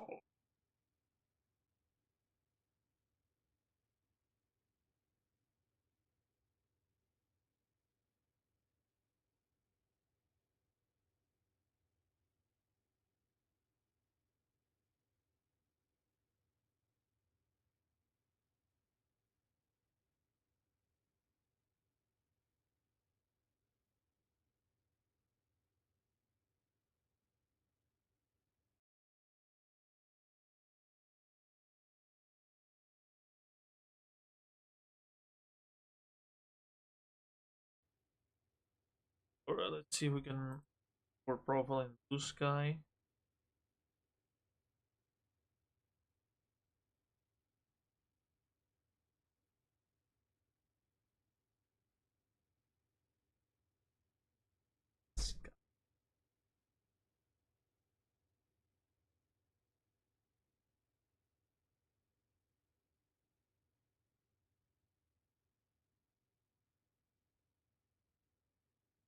No, you piece of shit!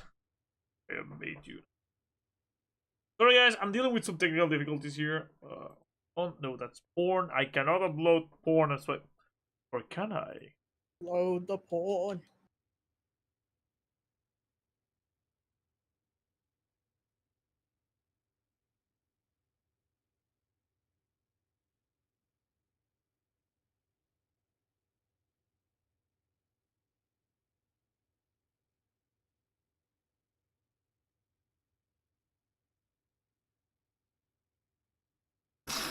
There we go.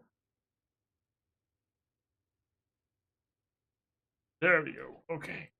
Let me focus back into the. Ah, shit. I need to sleep. Damn it! Sheep again. Bah, bah, move, move, move. Bah, fuck, shit, bah. Oh, the bullet also. Oh my god, I can still fuck him up as a sheep. But you want to fuck a sheep? I'm not fucking a sheep. I still can still fuck them up as a sheep. Yeah. Jesus Christ! Ah.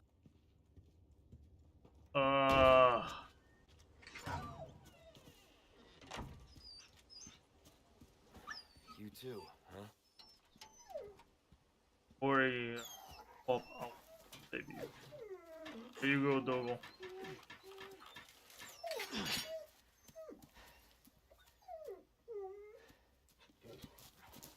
care of yourself, buddy. Thank God she's gone. Bye, bitch.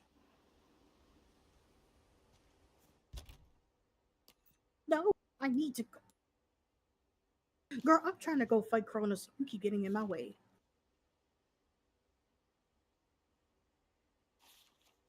And there we go.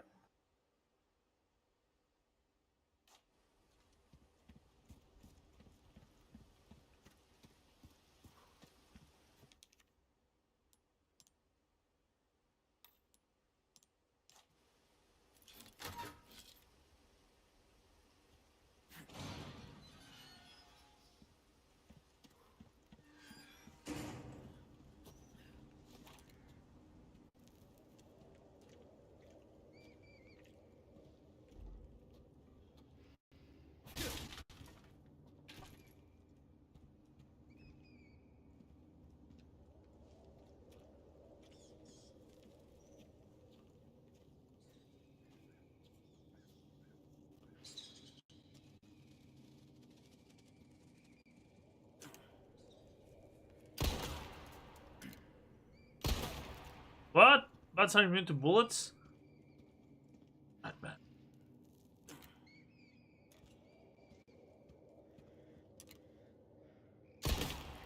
Yeah, they're immune to bullets, just like the real Batman.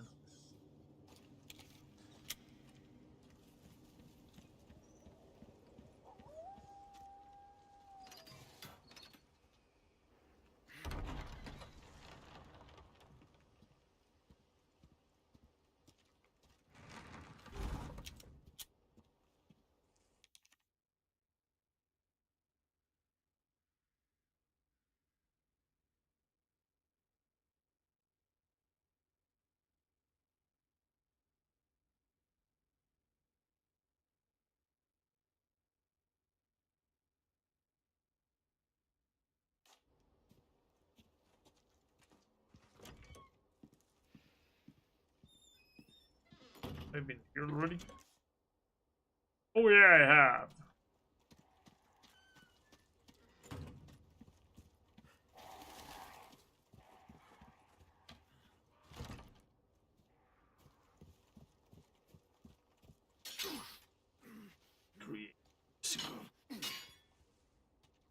Take a bath, mistress. I mean, let's go fish. Okay, in this game, they added that you can take baths with each other, so you can kind of see their boobs. Not the nipples, but you just see their boobs, the cleavage, the nakeds. It's not the same. Me, it's nibble nothing. Not the same.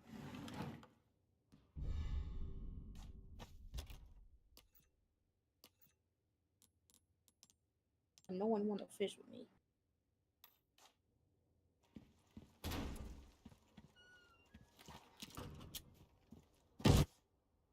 Oh, the other way.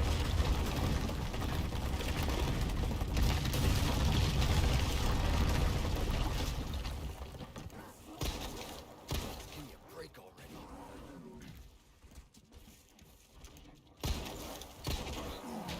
Ah, bad doggy, bad doggy, bad doggy, bad doggy, bad doggy.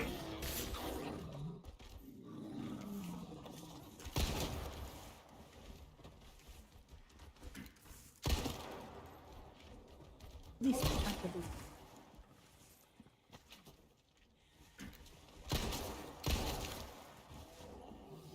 Go to sleep, doggy.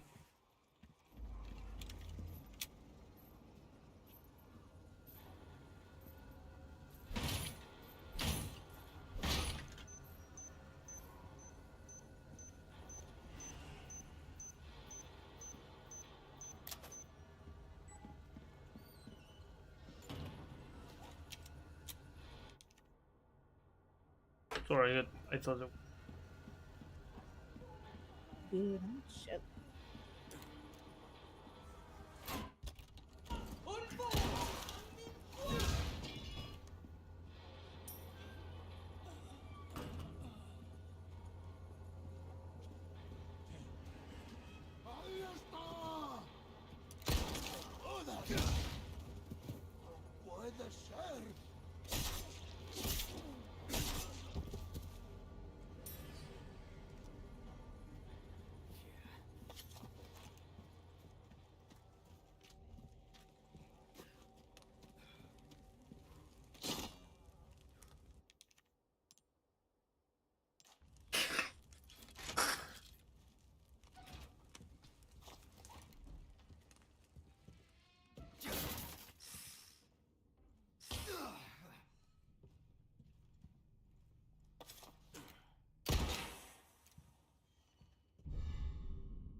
got some new wares, stranger.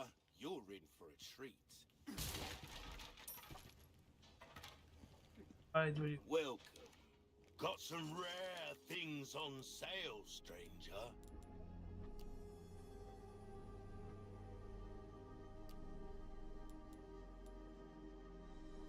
Thank you. I'm going up. Well done, stranger.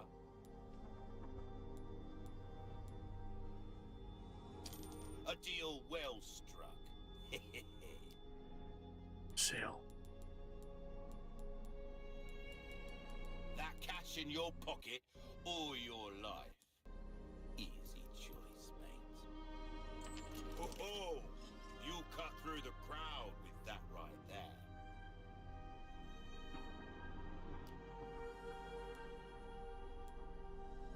Easy work.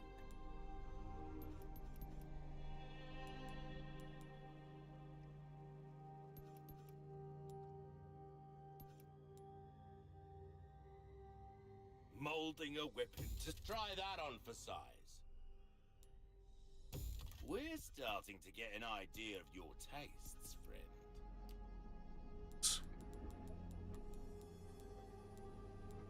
I'll buy almost anything.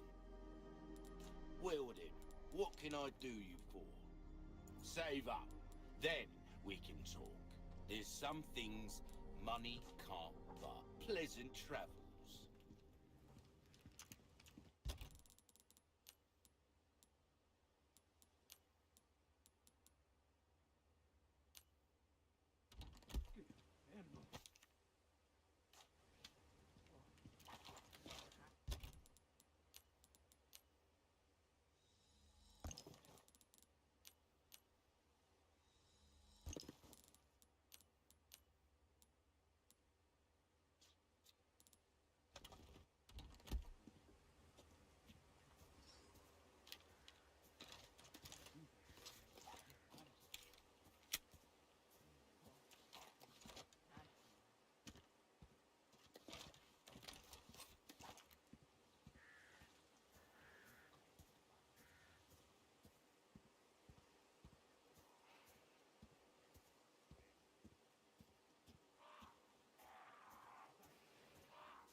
Church.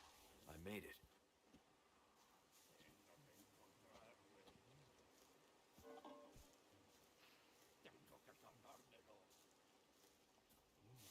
Hi, go to sleep.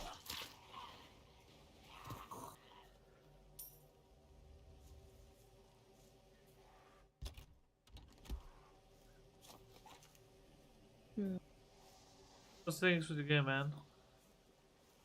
What? How's things with your game? Slowly but sure. The hell's that?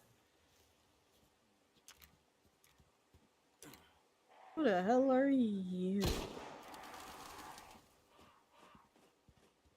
Just shooting random people in the face. Killing.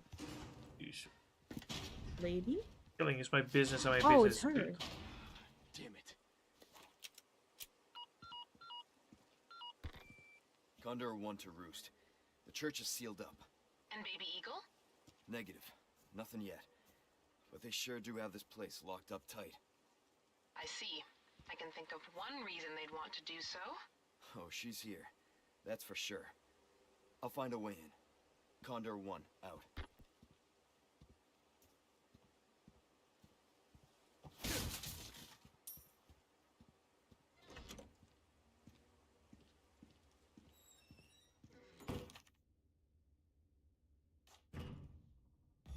Better. The lake. Let's hope.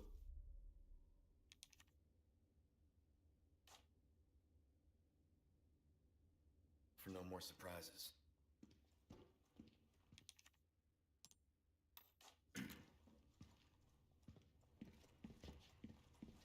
Lago.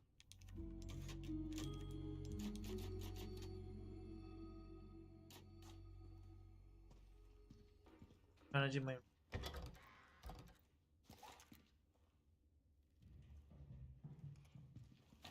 you hope.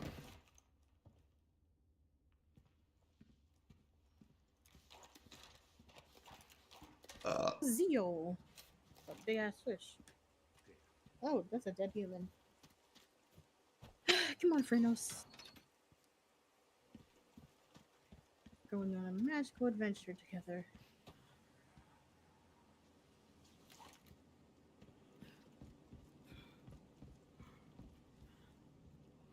Heavy ass.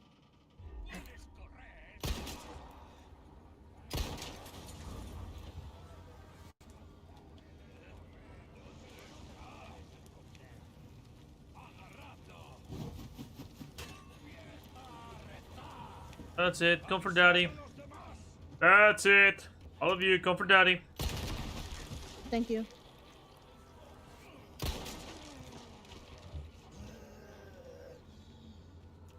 Dude, you're on fire.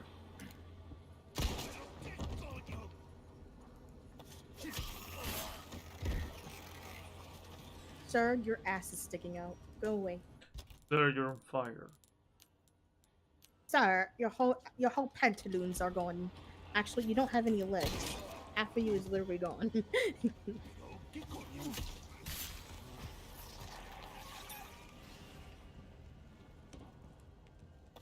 Strikes further and does 50% damage.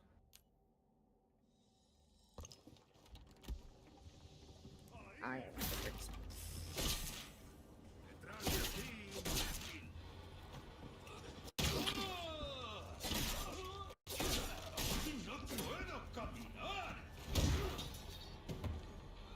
Oh, that guy's more than dead. I think I broke his spine like in 7 different ways. Oh shit, where you come from?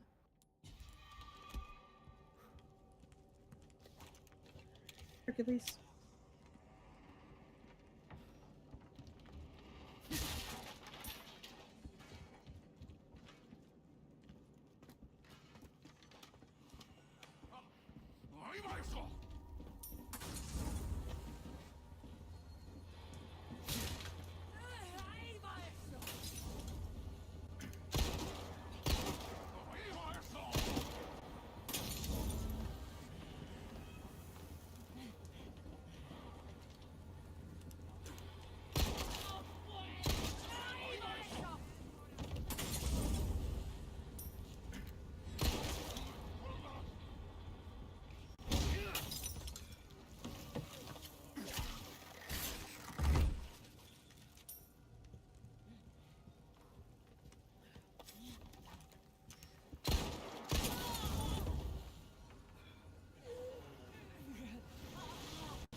Yeah, I don't think I need to double tap that. She's already crispy.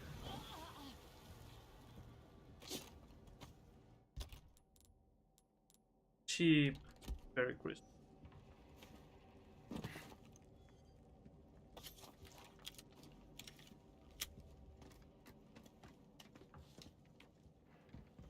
Hercules is hot. And there he goes.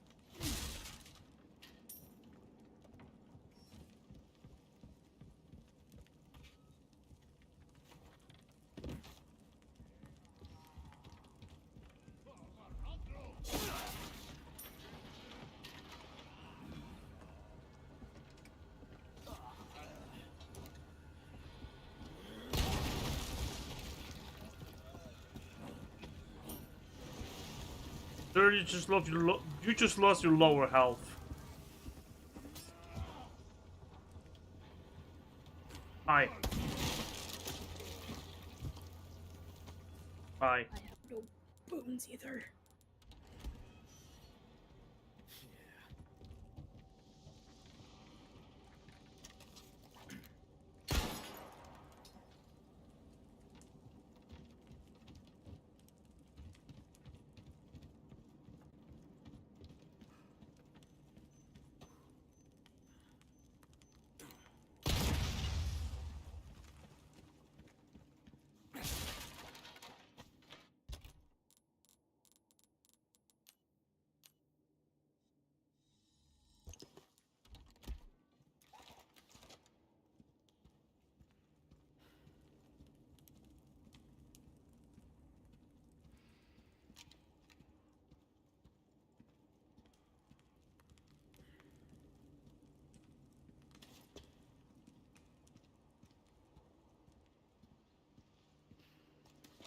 like this. Me neither. Good luck finding someone big enough to use this thing.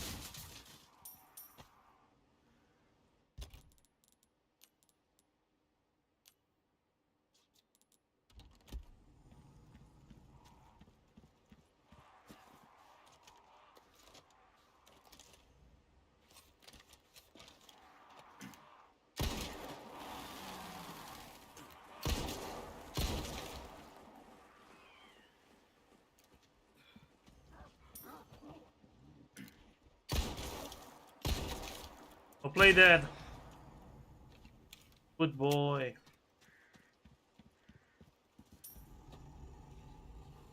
What do I hear crawling behind the door?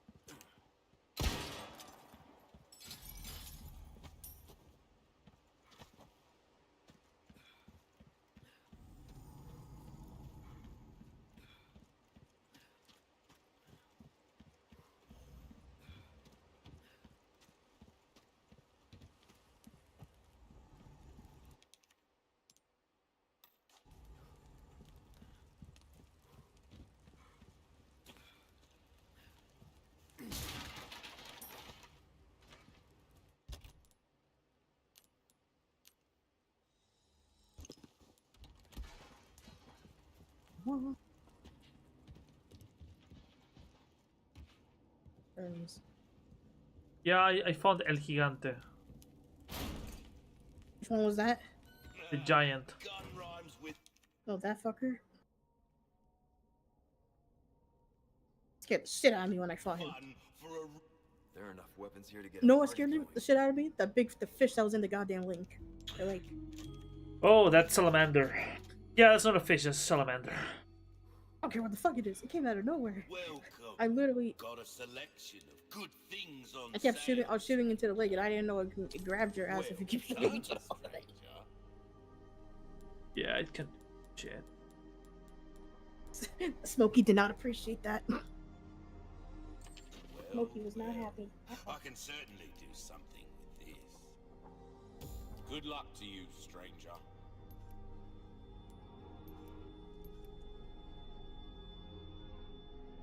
Molding a weapon. See how that feels, mate. Come back anytime.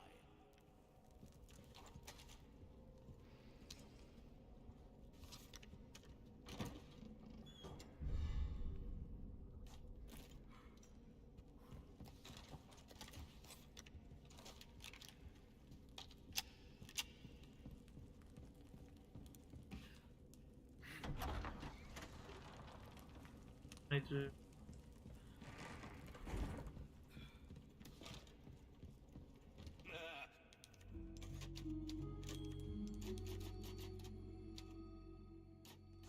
Gun rhymes with fun for a reason, stranger.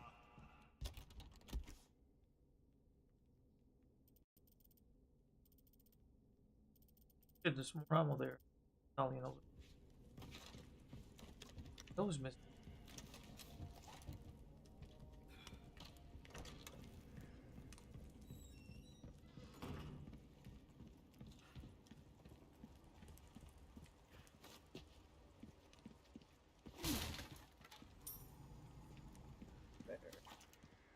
Yeah, I'm in the section where the giant is, and then and now I need to go fight the giant fish. Not the big ass fish. Yes, the big ass fish. All me and my homies hate the fish.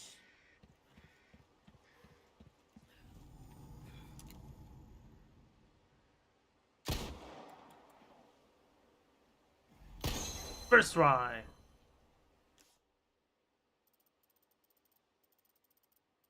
My shit. Beat me to it, ass wipe.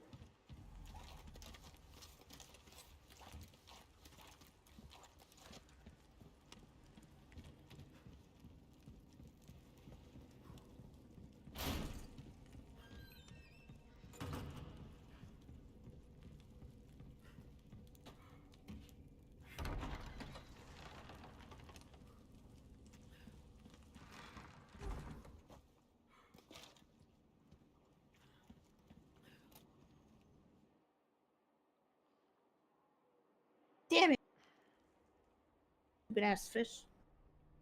They're all seeing them dispose the bodies. Why are you here? You're not even fighting the guy.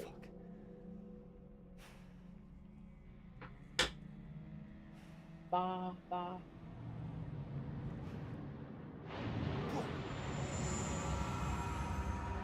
The hell was that? That Leon is a giant ass fucking fish.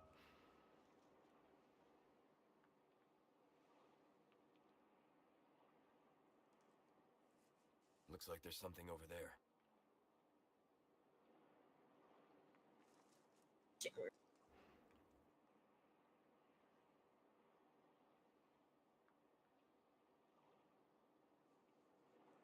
Damn, look at the size of that.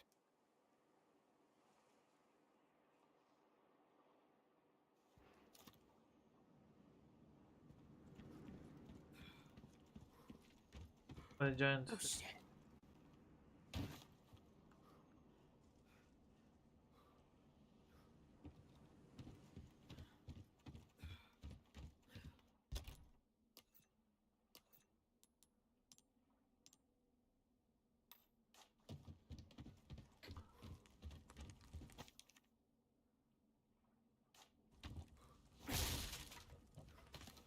No, keep the sheep away. Keep the fucking sheep away from him. What's wrong with your game, dude? What? Those things.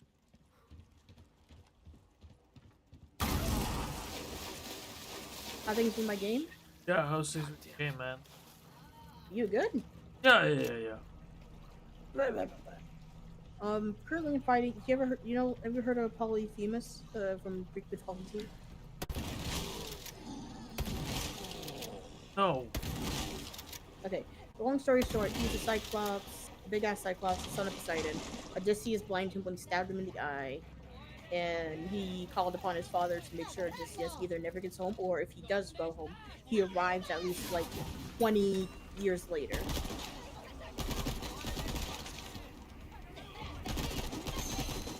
And I'm fighting him, and he's blind, but he has a sheep on his back that's alive, and he made it into a fur coat. No, sheep, no! Shit! Sorry, I buried No, poorly. no, he's eating my ass! He eating my ass crack! Yep.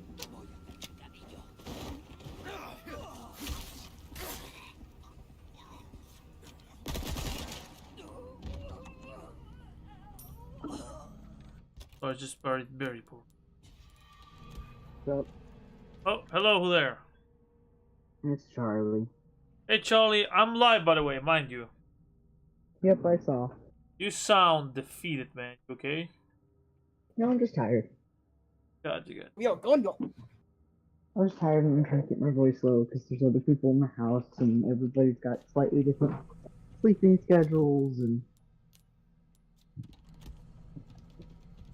Even man. Had a small quake today, so I'm a little bit anxious. Still. I could... A TikToker who looks an awful lot like my ex. I'll send you a picture. Yeah, Of the here's- TikTok and the ex. Oh, by the way, I made a Blue Sky account thingy. Yeah, I'm figure I gotta start heading over there myself. Yeah, I don't know why, like, everybody was doing it and I wanted to be popular, so I just booked. Well, it's because X Twitter now won't... you can't opt out of the art that you post, or art videos, or photos that you post on there for being used in AI. That's crappy. Yeah, so people are moving to Blue Sky. So they're all moving to Mr. Blue Sky. Got it. Yeah. But yeah, now I sent you a picture of my ex who's on the left and then this TikToker who's on the right. Tell me they do not look exactly the same.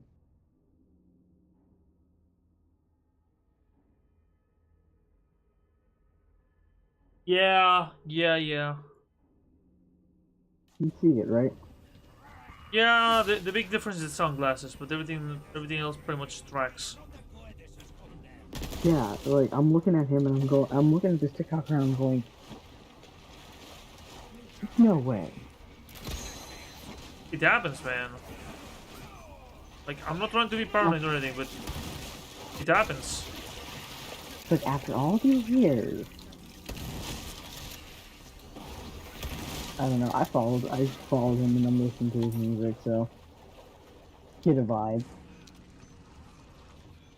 Well, I'm sitting here listening to the music and I'm like, if all these songs sound the goddamn same, and it turns out you are my ex, I am going to be pissed because I know you can do better than that.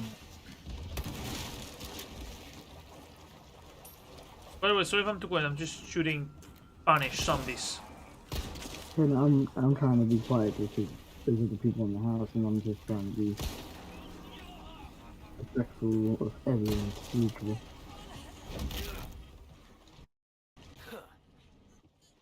Oh, by the way, something sort of sweet happened last night. Huh.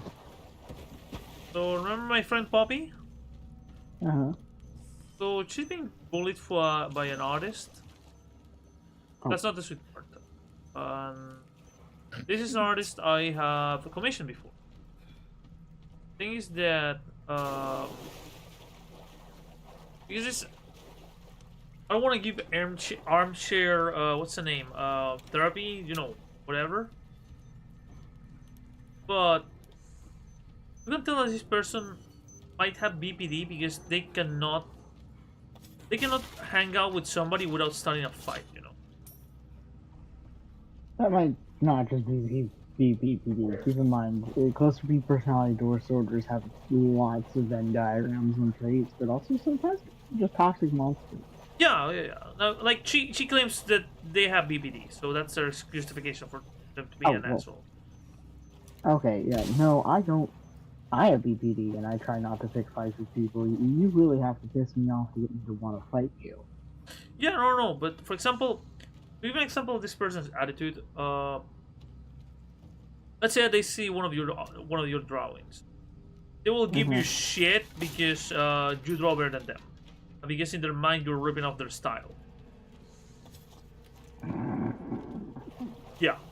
That they draw like these really knockoff Vivi Bop shit things. Yeah, no, just giving a general like description of their style. The thing is that Poppy, she knows I commissioned this person from that time, but this person really fucked them up psychologically because they would bully them because they will tell them like, yeah, I cannot be your friend anymore. So if I'm not your friend, none of my friends can be your friend. So they will try to gaslighting, all that type of shit. Sometimes they would And I don't do complain, that. sometimes they will complain that about their problems, and when people offer solutions, they were like, no, but I don't want a solution. I want some other shit, you know, like, and they will get mad if you offer something. Like, simple. I like to complain, but I will tell you like I want to complain, but I don't want a solution to this. So the thing was that uh, Poppy was telling me that they were claiming that Poppy had still stolen their art. I'm like, I just hit up this person. I showed them the art of some other artist and said, "Hey, this art looks very similar to yours." As soon as I did that, the other individual just went quiet. They didn't said anything. They like were like, "Oh, how this person dares to rip off my art." Like, hey, look, this other dude draws pretty much very similar to you, and they are like, "Yeah, it happened."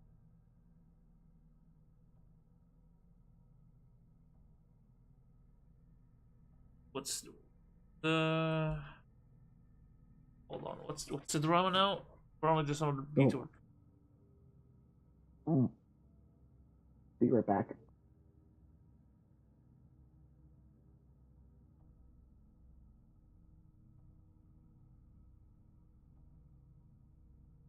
Is not Icarus.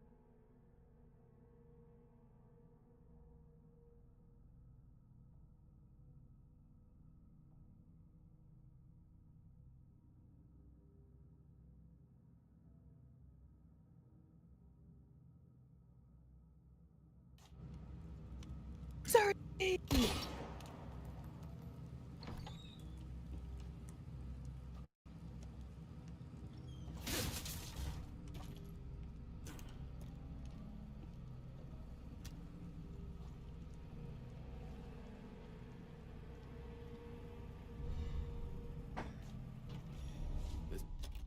is what I'm talking about.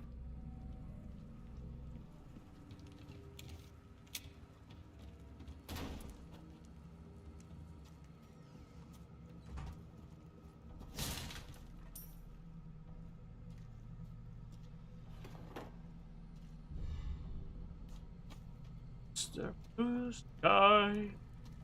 Mr. Blue.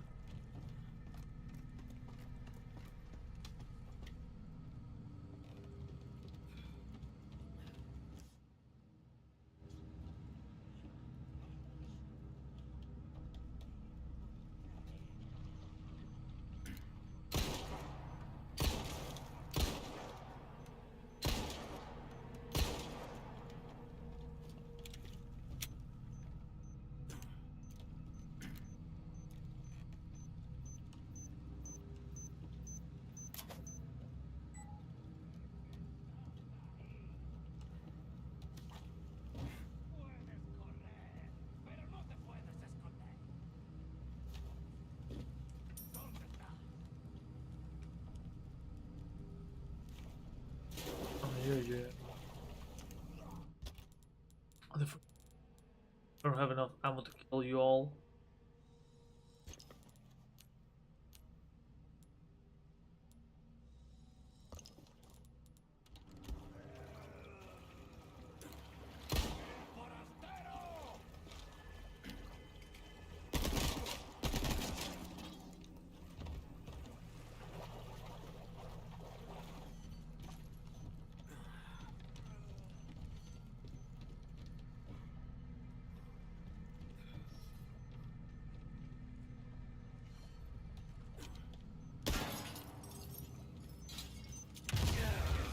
Fuck. Remind me I'm a fucking idiot. Nah. I will fight you on that. I ran into a bomb. I didn't saw a tripwire.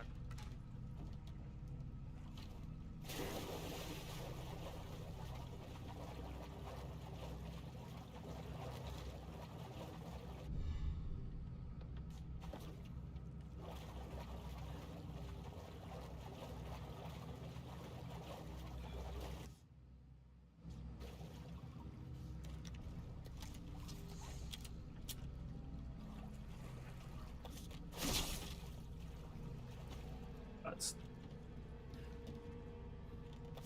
shit. Alright.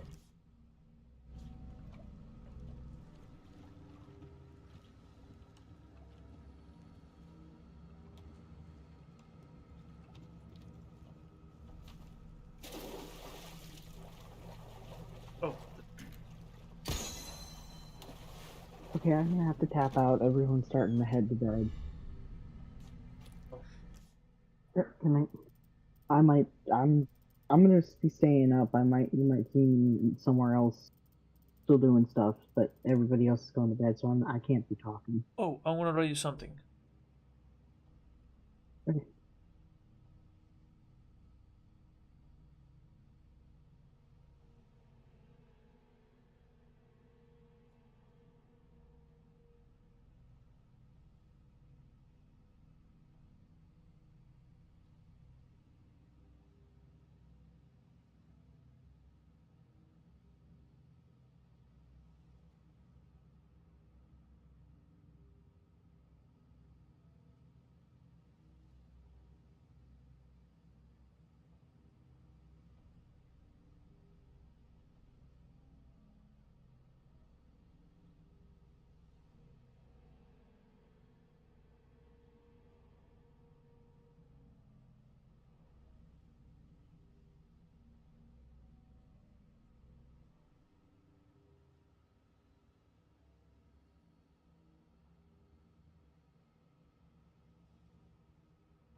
That's what I did, Charlie. Check your DMs.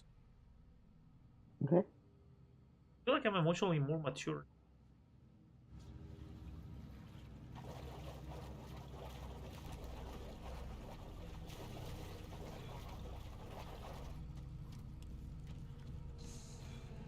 Okay.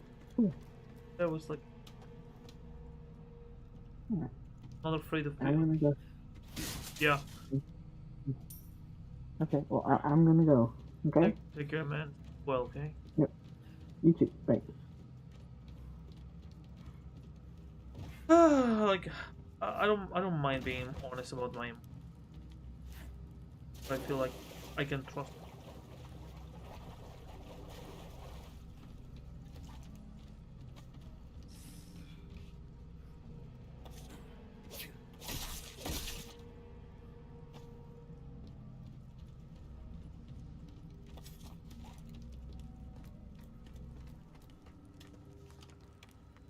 Other. He's like a truck. Sorry. Peter, man. No, I'm good. Good video game.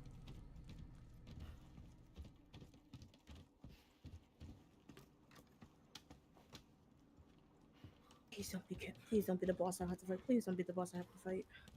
God damn it, it is. What do you have to fight? The Cyclops? Nope, Caterpis. Motherfucker of a V. Got a selection of Not familiar with him. things on sale, stranger. Don't think I am. Perfect. You're a real professional. Thank you. Not bad.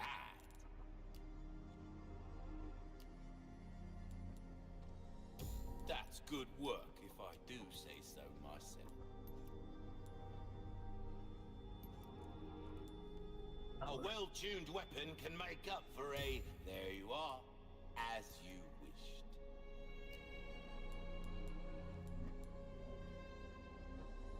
Pleasure doing business with you. Shit. Your balls. What you see is what I've got. No. Okay. I can deal with that. I can't deal with that. I can't deal with that. I can't deal with that. Almost anything. Nice Shit. work. Will that be all then?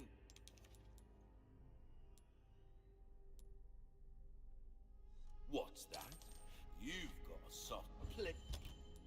Isn't?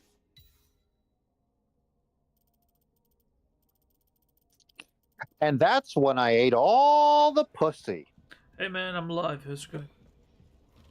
So, hey guys.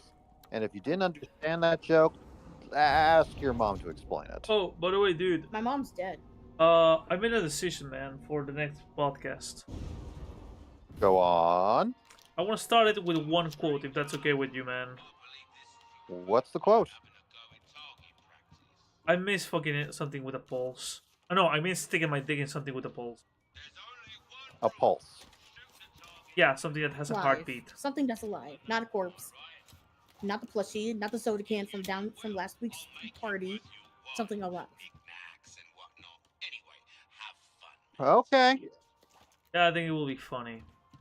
I said that to Virtual Haven last night, and I caught him by surprise. How you been, man? I've been good.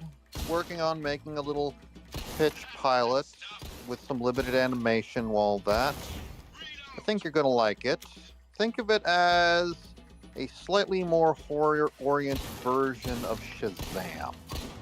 What next? What do you mean by Shazam? I mean that you say the magic word and the duck comes out. I mean that you say the magic word and you transform into the superhero, and then you do the damage in the Jello pudding pop. Gotcha. I really hope that Sorry, everybody you loves it. Thank you.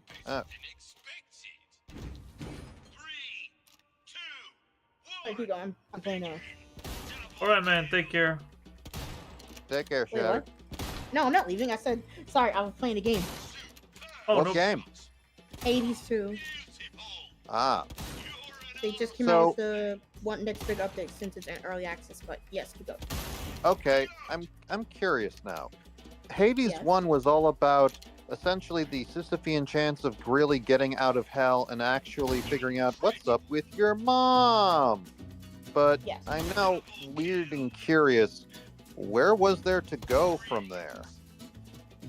Okay, do you want me to explain to you, or Just give me the 2-sentence thing, yeah.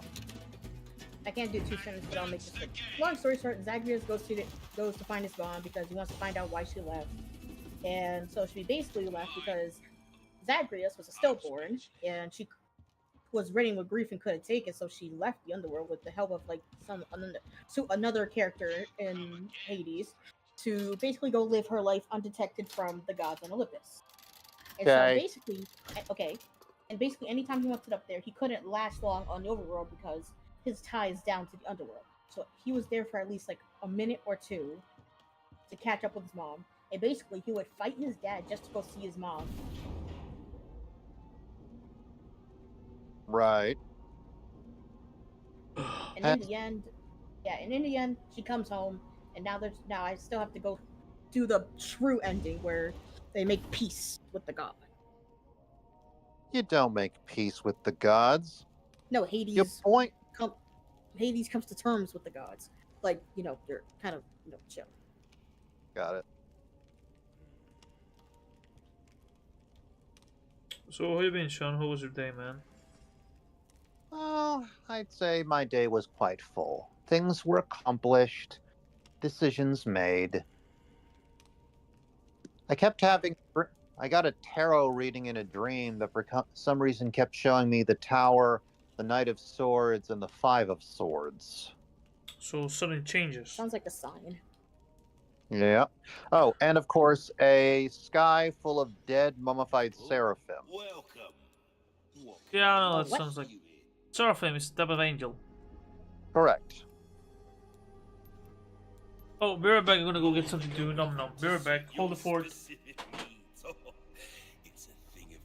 Like, just imagine an entire weird egg-shaped space where it's nothing but blue painted skies and bodies of dead six-winged, dried-up jerky angels. I don't even know what the fuck to interpret that to mean. Me either.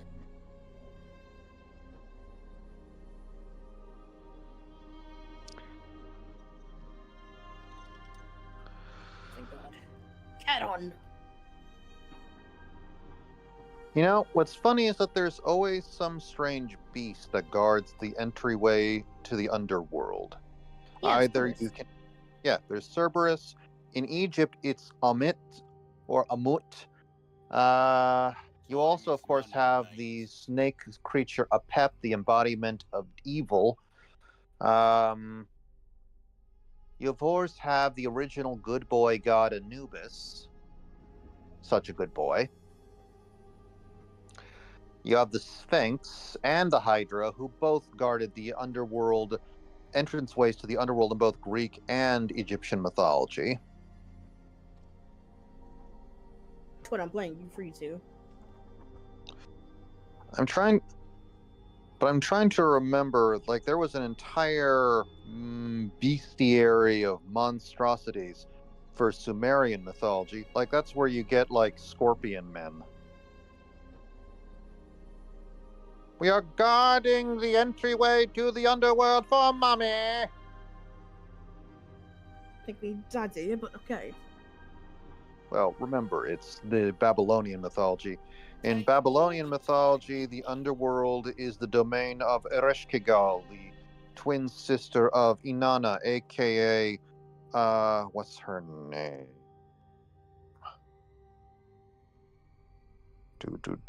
Come on, brain, you should be braining right now. But I would bitch. Ishtar. It's the other name of Ishtar.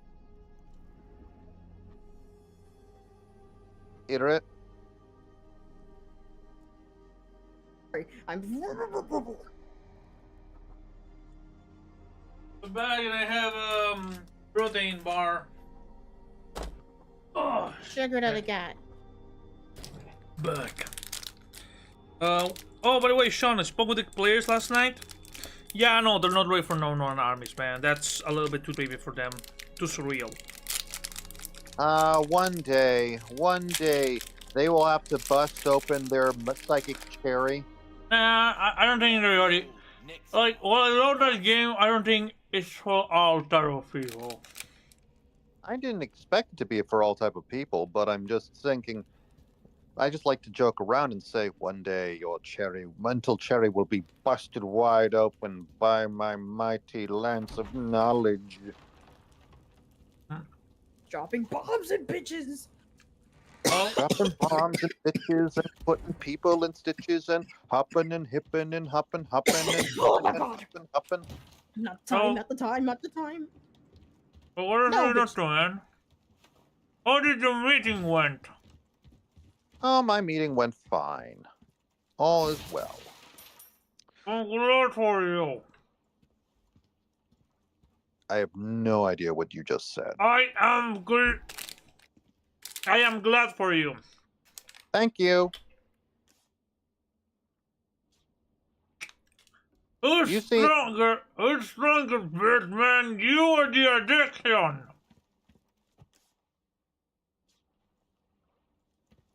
My addiction? Yeah, hold on, where the fuck? This shit. Oh, what's the matter, man? Last night we saw, Terraformer. Yeah, that was something else. It had the first death by vaginal electrocution, if I'm not mistaken. I don't think it should be any. There should be any other types. Well, I'm just saying it was the first ever death by explosive vaginal hermaphroditic electrocution.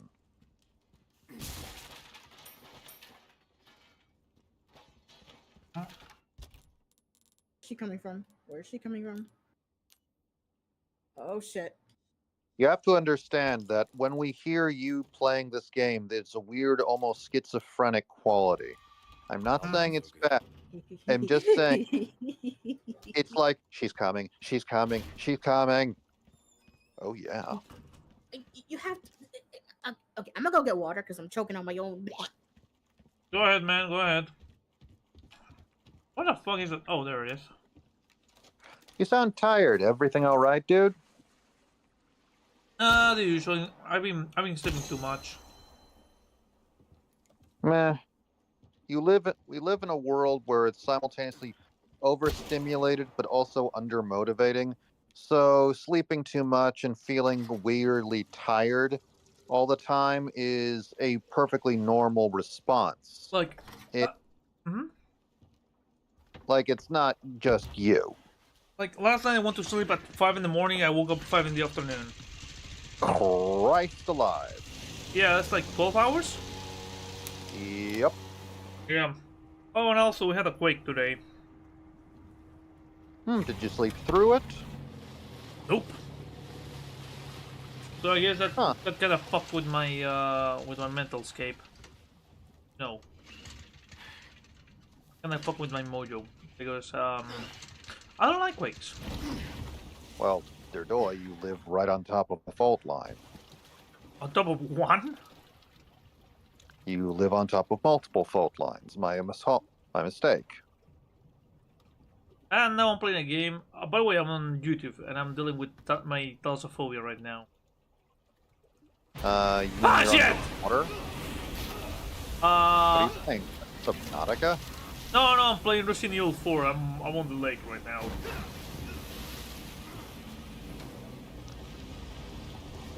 Amazing grace! Oh, sweeties. You! Couldn't see! But no! He will have to maneuver around the obstacle in his path. I'm trying to remember, what was that line from Moby Dick?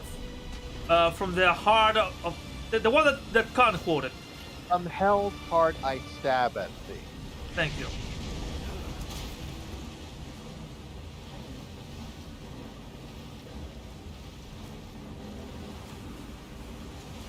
Or you can go for the G-rated version, which is I chuckle more at thee, to quote Gutierrez. Think you can swallow me whole, huh?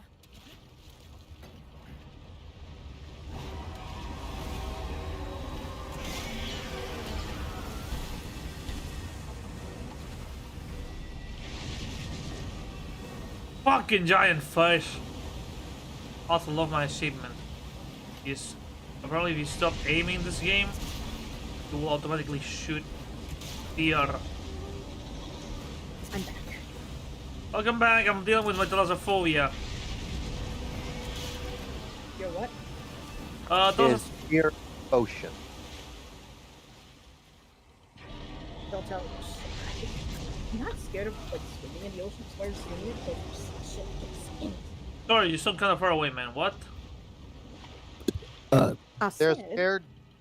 Oh, go ahead. I said I ain't scared of the ocean. I'm scared of what's in it. To me, it's a mixture of the two. To me, the fear is a mixture of the two, to be honest. It's the unknown and the unknowable. So, funny enough, I was having a conversation with Kira. Sometimes I feel like I've talked to Kira, but she doesn't understand what I mean. Because No, she's... Kira tends to always want to direct the conversation to something she understands, which is a weird thing that all of us have sort of noted. It's Yeah. this sort of weird unwillingness to kind of just try and really listen. She wants to dominate the conversation. Yeah.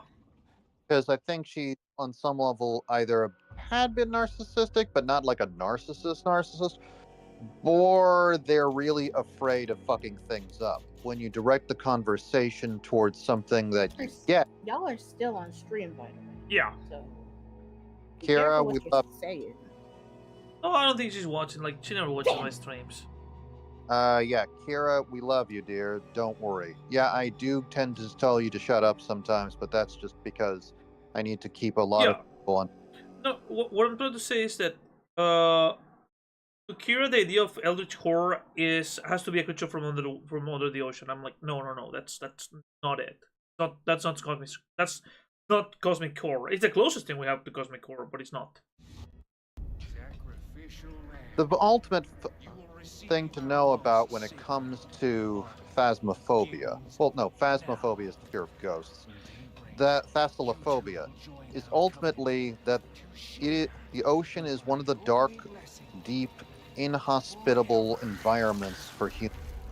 It is a place where evolution went into a radically different direction where we will never completely and totally understand. Therefore, it is the place where cosmic horror truly dwells here on Earth. Like, we don't even know what's the largest organism under the ocean right now. Oh, it's Gary. Meow. Or under what conditions do creatures survive under the ocean? Like, here's the thing.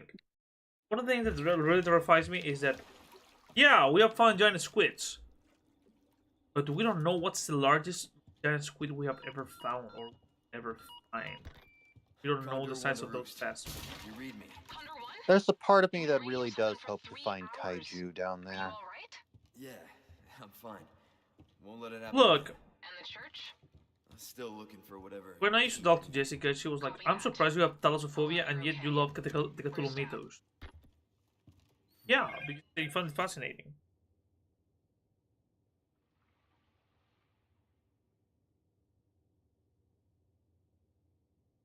You know, I never like when people simplify the Cthulhu mythos to, oh, it's a giant octopus. No. It's not that. It's something bigger than that. Ultimately, it comes down to the simple nature of being afraid. The fear of the universe being inherently hostile, not only to you specifically, but to all things like you, that you are inherently not meant for this universe. And that you're inherently not important to this. Don't get us wrong. No.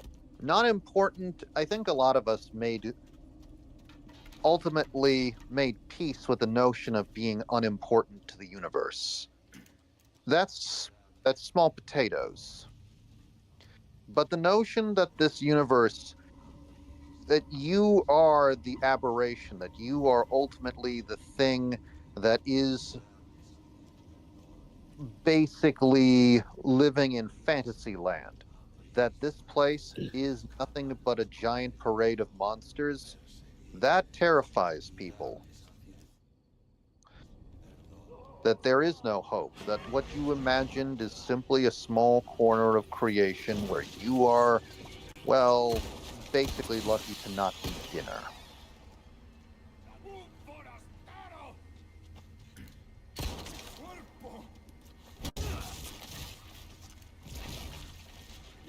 I mean, one of my favorite cosmic horror movies is The Empty Man. I have to watch the movie. We'll watch it on Halloween if you're available. I don't know if I'll be available. It's usually on Halloween we do watch, like, I do meetings with my friends, and I haven't seen them in a while. Besides, there's a friend we want to get here, but she's not doing very well. I cannot address it on Okay, I'll send you a DM, but I don't want to address this publicly because she's part of the community. Okay. Understand. Well. Airing out the laundry, yeah.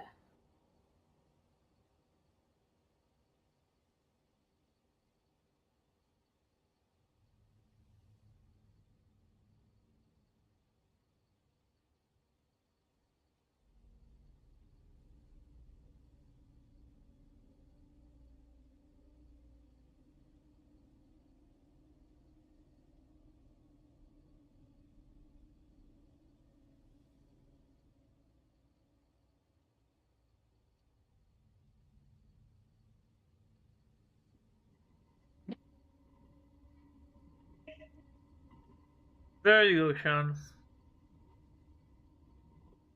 Okay. Into DM.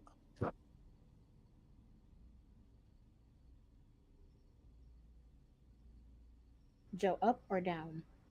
Up. Damn it, I'm going down again.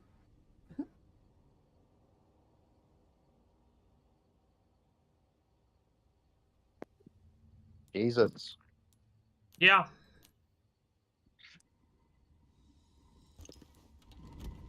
Yeah, there's nothing else I can say. Only, like, I will give her the biggest hug I can say. Agreed.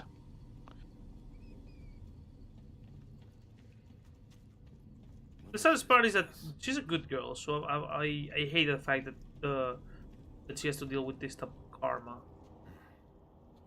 I don't tend to think of it as karma.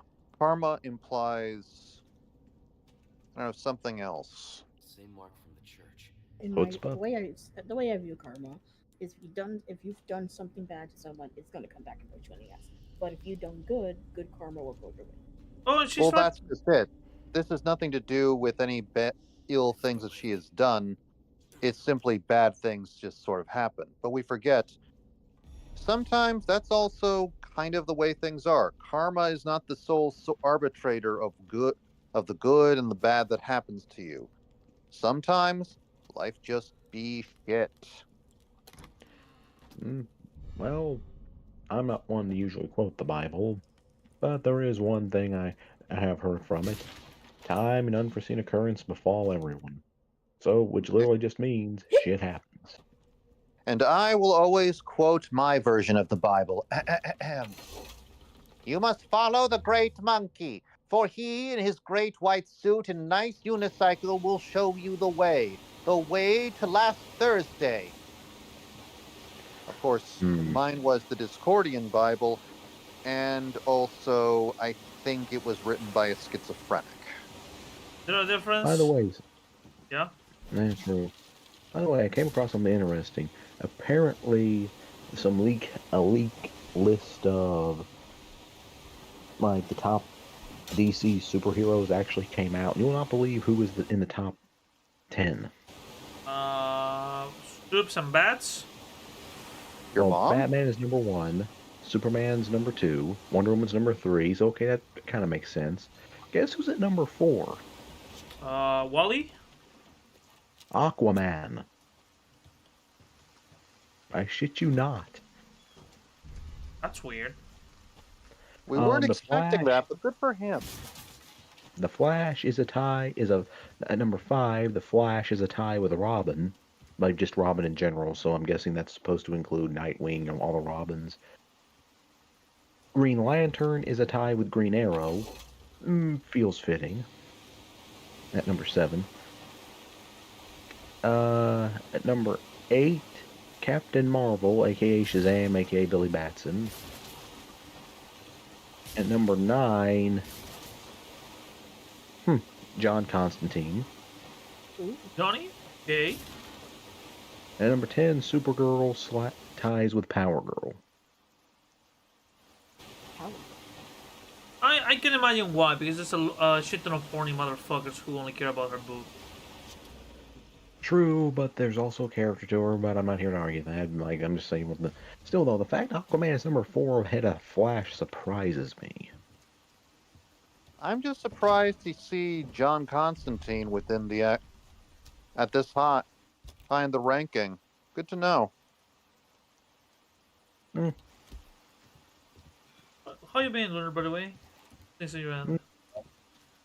And again, keep in mind, I'm a huge Aquaman fan. Just more like, wow, I actually did. Even with that in mind, I'm still like, How you doing, motherfucker? Yeah, like, look, I like the guy.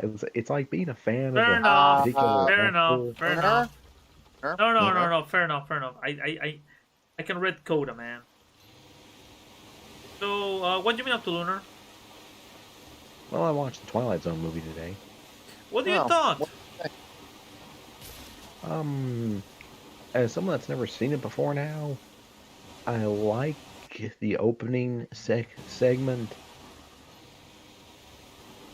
Friend of mine I watched it with was like, it's a little dark, and I'm like, this is tame by how dark Twilight Zone story standards. You want to hear something for which you're gonna hate me for, man?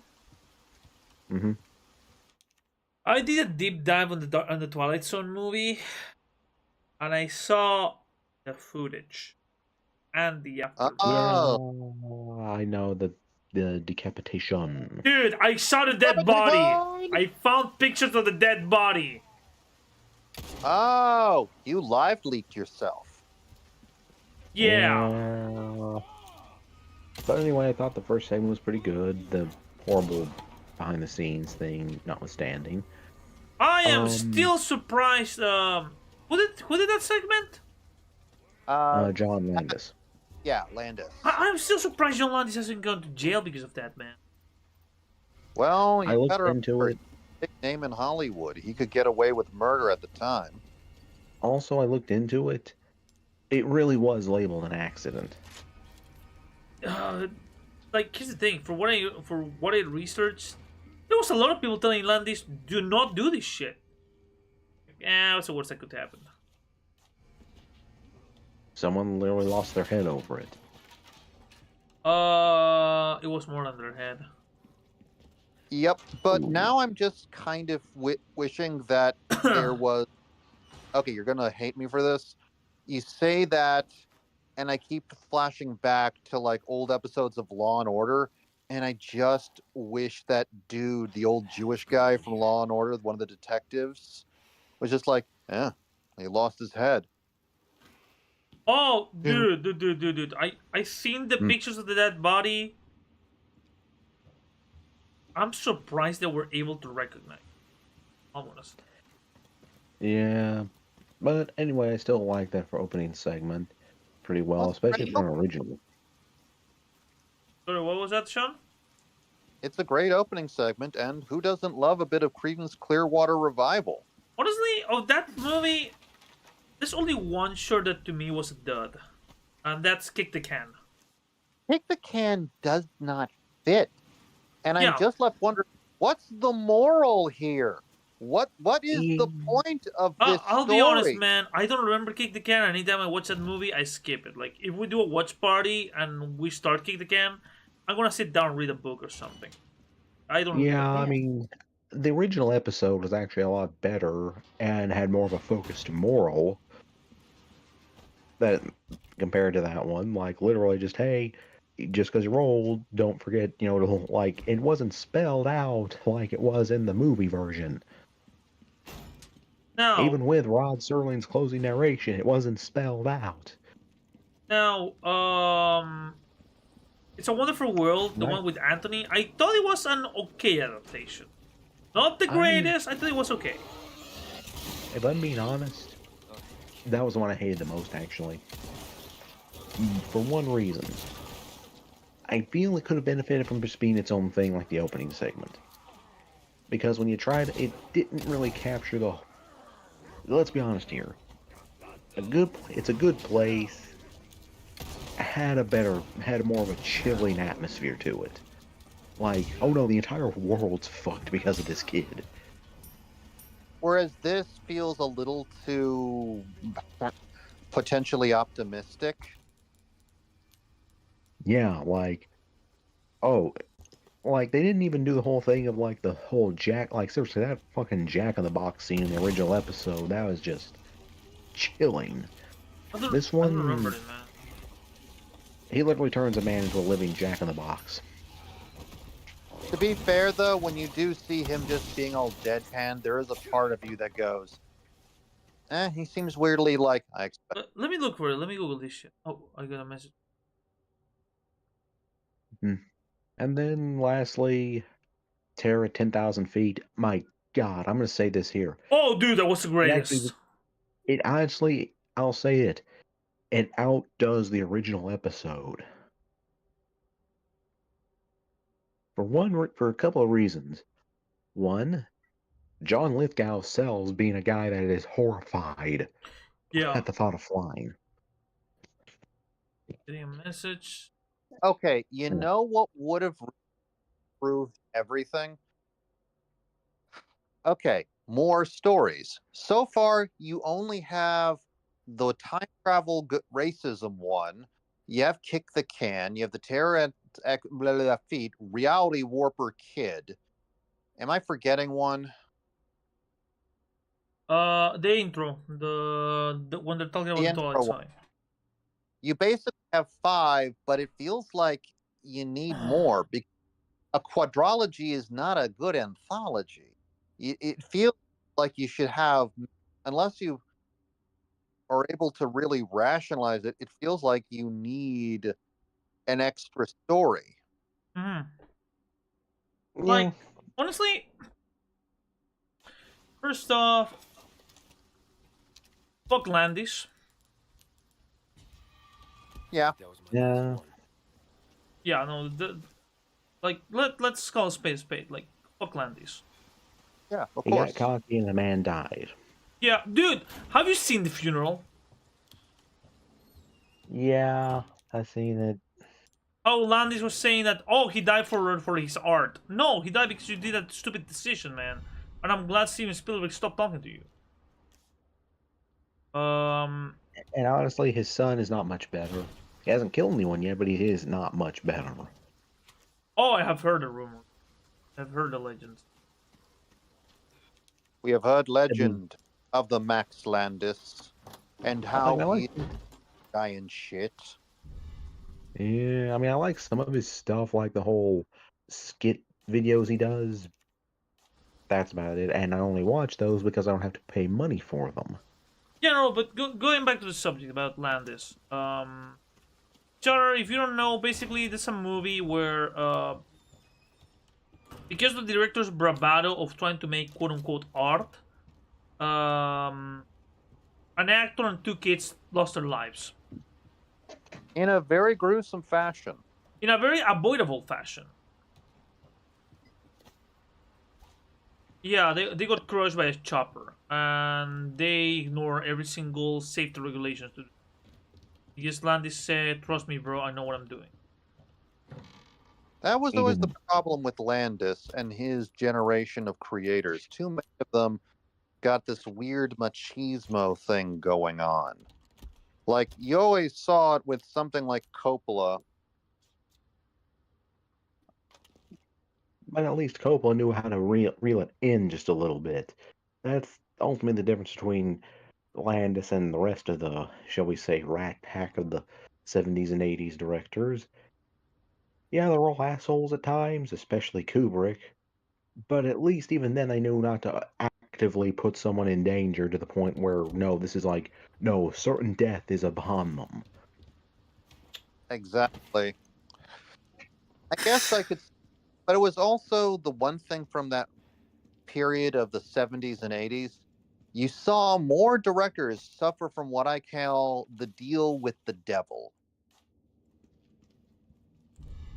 You know what I would have done as a movie director? Like, if I had my money in the Twilight Zone, like, if I were to replace Landis and his story, what I would have done is, instead of kick the can, I would done Oh shit. no, Joe Dante did.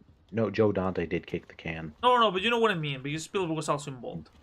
I would, instead Yeah. of kick the can, I would have gone with what's the story where the guy walks back to his own past, and his past kind of tells him, "Dude, you need to move forwards."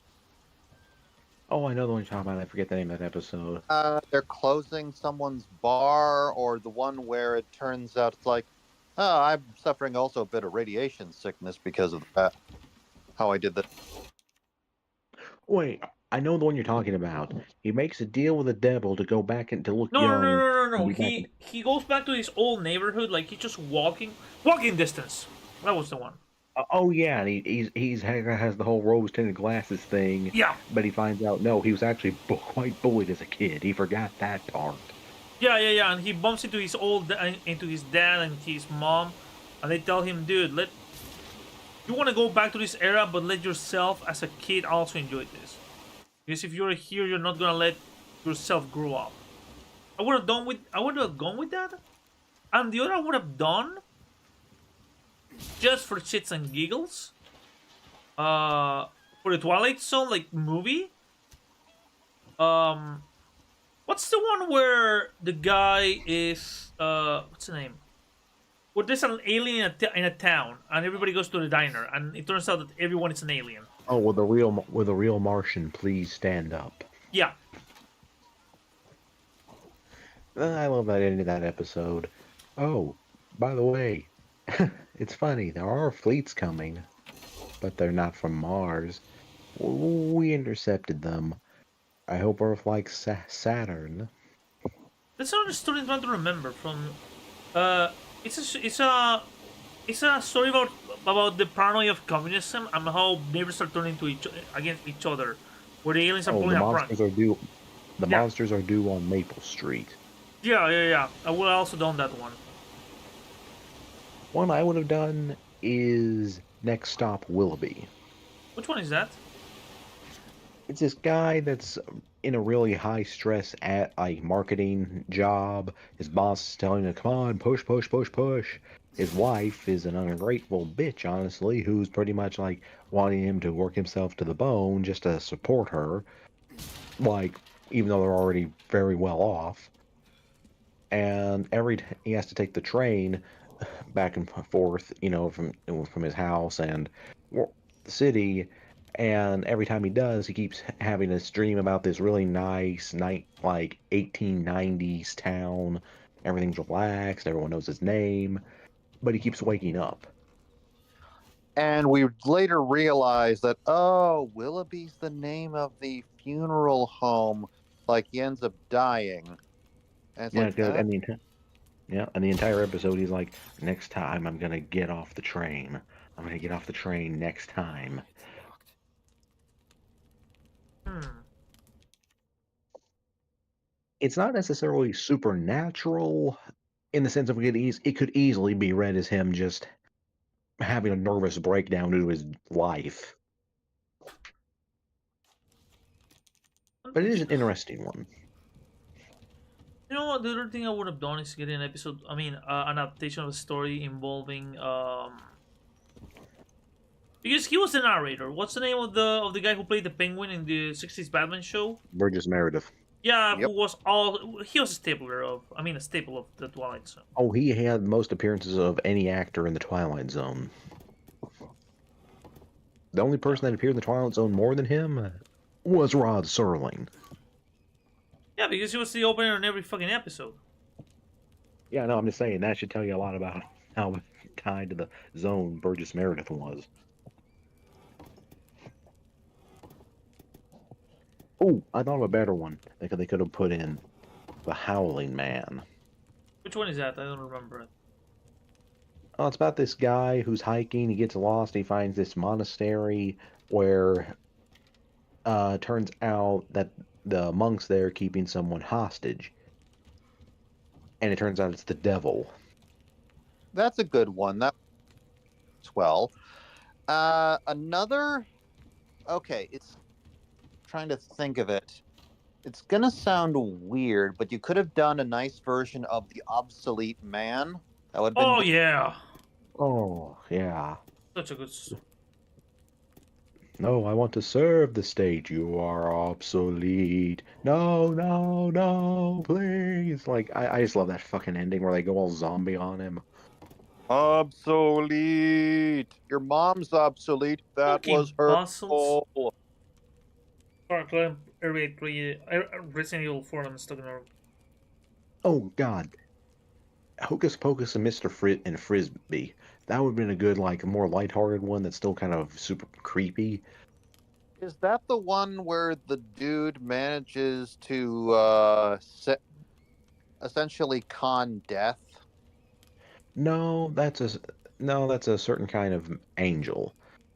I think that's the name of that one. No, this one is where this guy, he's a loudmouth. He's always claiming that he's done all this stuff, like he was a war hero. Yeah. Where Yeah, aliens but actually kidnap aliens- him. Yeah, the aliens are Yeah, and because incredibly they don't iconic. understand lies. They don't understand lies or tall tales. They have no concept of fiction. It's like, oh, you're the most accomplished human we've come across. You'll do.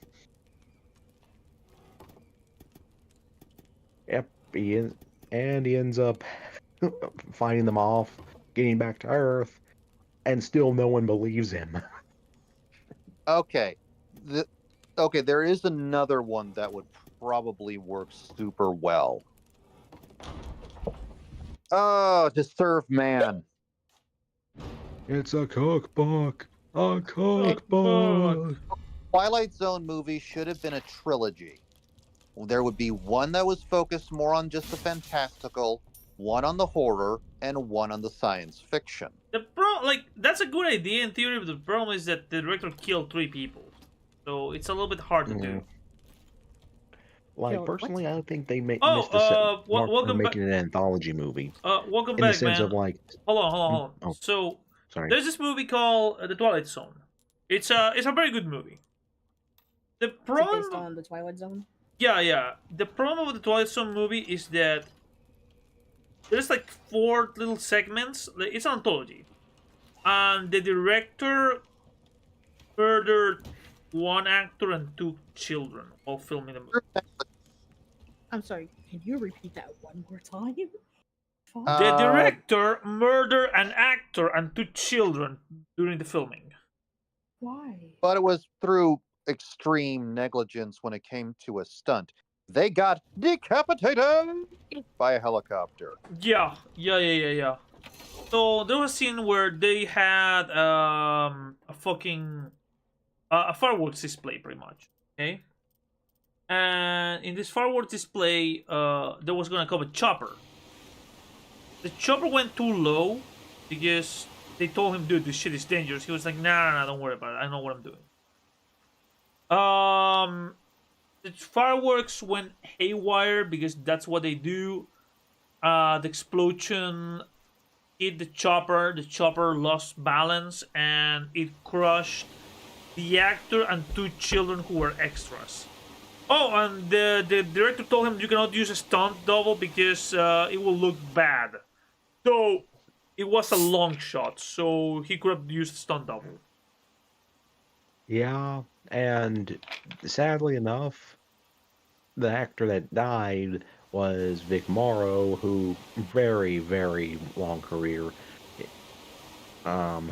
Really, not only it was just a tragedy all around. Yeah, no, he was a great actor. He was a great character actor. But yeah, no, the like that movie was a shit show. And during the funeral of Big Morrow and the two kids, this cocksucker was saying, "Oh no, it's okay because they died doing art, and art is more important than life." And the people were like, "Yeah, no, dude, it was a shit show." Who was the director? Of that segment, it's somebody called help me John out. Landis. Landis. John Landis. Now, here's the thing: John Landis is a good movie director. Okay. He was. Oh no, like American Werewolf in London is an amazing movie. He killed 2 people, Joe. But he killed 2 people. He killed 2 little kids. Oh, and the other thing, those little kids, basically, he did something incredibly shady so that 2 little kids would, like, put it. There's laws that tell you how long can a kid act in a movie and whatnot. He settled with a family outside of court, so the kids, so the family would get the money anyways, and he promised that nothing was gonna happen, but they were crushed by a fucking chopper. How did the families react? Dude, the parents were there. They saw it happening. No. Carter, do you want me to send you the footage? Sure. I warned you. You want to see them being decapitated by a chopper. I've seen a lot worse shit these days, Joe. Okay. I'm gonna set this one out. Hold on, let me. Don't worry. I'm not gonna share screen. I'm gonna just send it in privately. Honestly, though, what I was saying before, I think what they should have done with the Twilight Zone is, oddly enough, don't make it a anthology film. I think the better thing they could have done is pick some episodes, or even make their original ones, that you could make a trilogy out of, and like expand on the ideas that were in the original episodes. What I would do for the Twilight Zone for a new version of it is grab new horror authors, people who deserve more credit. Because most of the Twilight Zone episodes were based off short stories by different horror authors or science fiction authors. Ray Bradbury was a common fixture on the zone. Dude, there's a story. It's an incredibly weird story, but I'm surprised nobody has ever tried to adapt it in anything. Robert Heinlein's All You the Zombies. Mostly it's because of all the rape. Yeah, and the sexual identity and all that shit. Okay, Shattered. What's up, everyone? Oh, no, hold on. Yeah. Hold on. Holding. Oh, shit. Please press 9 to answer. Okay. Yes, here you go, Shattered. It's gonna be brutal. Because a 10 and 9-year-old will crushed by a chopper while a guy was beheaded. Get to the chopper. No, not that way. There you go, man. Like, I think this is the video where you can see the crew going to see the wreckage, and one of them just jumps backwards when he sees the dead bodies. We're in. By the way, if I was going, it wouldn't be this. This was what I would do for a Twilight Zone. Okay, maybe not movie, but definitely an episode. If I could, like, have it done in a Twilight Zone episode, like expanded. It's actually my favorite poem. The Antigonish. Which one is that? Allow me. Yesterday upon the stair, I met a man who wasn't there. He wasn't there again today. I wish he'd go away. When I came home last night at 3, the man was there waiting for me. But when I looked around the hall, I couldn't see him there at all. Go away, and don't you come back any more. Go away, and please don't slam the door. Last night upon the stair, I saw a little man who wasn't there. He wasn't there again today. Oh, how I wish he'd go away. Is it It's about actually based. Is it about schizophrenia? It's actually based on a ghost story in an old New England primary school.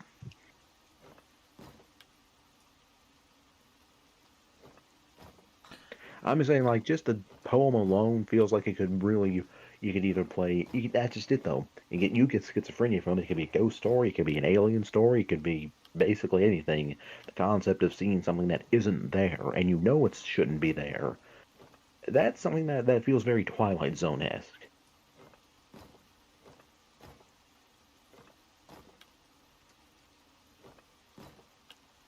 Like, I think Twilight Zone kind of did it, but the Jordan Peele one, which I thought it was okay, but I feel like it missed the mark. It was better than the '85 one and better than the 2002 one. Oh, we don't talk about that 2002. I mean, let's be honest here. Forrest Whitaker, I like him. He is not a Twilight Zone host. Well, it's also the problem was the budget. The budget made everything look kind of cheesy and wrong. I will admit, I do like the '85 Twilight Zone opening. I mean, again, nothing tops the original opening, but like just seeing that brief glimpse of Rod Serling is kind of like a ghost before the thing, before it just is the it kind of hits. That was a. There is one episode of the Jordan Peele Twilight Zone I really do like. I like the final one. The Blurry Man. Yeah. Yeah, a lot of people were like giving them flack for using Rod, digitally adding Rod in there. I'm like, look, it was meant to be a tribute, and they even went the extra mile of getting the guy who voiced Rod in the Tower of Terror before that became non-Twilight Zone related. I think they really were trying to do something nice. By the way, Charlie, you saw the footage I sent you? Yep. That's fucked, isn't it? Welcome. Jesus. Yeah. Yeah, we almost had a fucking snuff film put in theaters with that. And nobody got charged for it. Yeah, no, that's the It was craziest part. deemed accidental. This is what I'm talking about. Yeah. Yeah, there's a line from Hot Fuzz, the movie Hot Fuzz, that I actually do find fitting for this. Why can't we say accidents anymore? Because accident implies no one's at fault. Yeah. Yeah, no, There's some things money can't buy. No, dude, like... He should have been he should have gotten at least maybe 7 years for manslaughter. Yeah, like, the good thing is that he kind of got blacklisted from Hollywood after this. As you do when the thing you're shooting, not even a full-length fucking movie, ends up with a body count of 3. Yep. And there's a reason why Spielberg said, I cannot be your friend anymore. Which, I don't blame him. No, like, look, there were 3 things I would stop being friends with someone over. You're not live, are you, Joe? I am live. Why do you think I'm here in this section of the stream? Fair enough. Fair enough, I'm stupid. But, okay. I'm streaming on Twitter, that's all I want to say. Okay. Three things. First one, people that like kids, wink, wink, wink, nudge, nudge. PDF files. Yes. The second, weirdly enough, murder, but only specific. Like, okay, if you can prove to me that it was definitely in self-defense or you felt no other way to do it, okay, that's one thing. If you actually just decided the best solution to the problem is murder, just because, no. You're a fucking psychopath. I'm sorry. Yeah, no. And the third, weirdly enough, if you steal my ideas. Like, if you actually try to pretend to be my friend and take stuff without me knowing, and try to use it. Oh, no, that's fair, man. That's totally fair.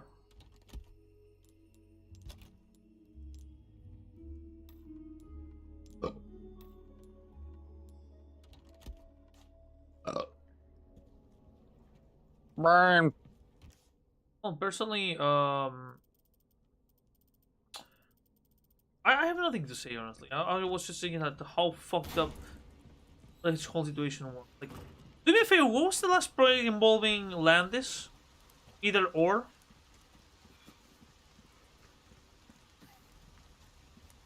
Huh, let's take a look.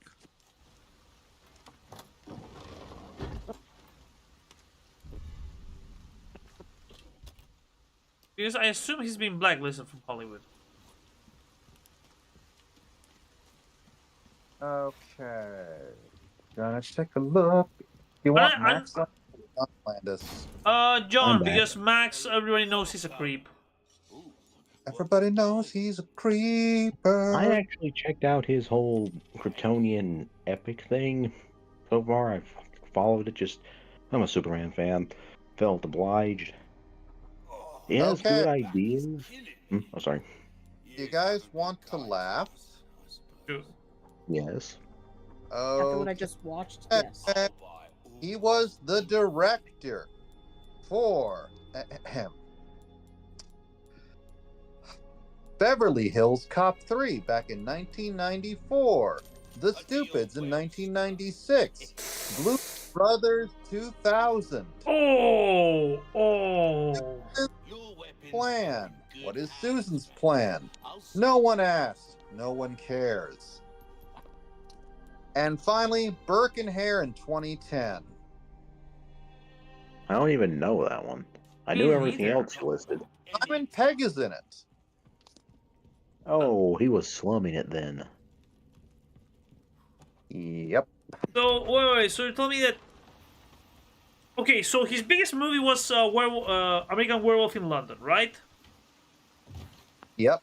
He was also playing himself. He was the therapist in the short film Wrestling Isn't Wrestling, because his son made that. And he was also in He was also an actor in Tales of Halloween back in 2015. And I assume he's been doing like interviews. Or not. Weirdly enough, again, I knew all of what you listed. Wait. What do you find? What do you find, Sean? Okay. He did a thing for the short-lived, made-for-television horror anthology series Fear Itself. I remember that. Episode he did. Wait, what? What he did? John Landis did this In Sickness and Health for Fear Itself. Oh God, it rhymes. I don't remember that one. A bride receives an ominous note that claims her groom is actually a serial killer. Okay, but then we have this is all for television, mind you. Franklin Bash, he did an episode, and he did an episode in 2021 for the series Superhero Kindergarten. Oh God, that was the Stanley Arnold Schwarzenegger thing. Yep. I'm like, talk about that career, man. Like,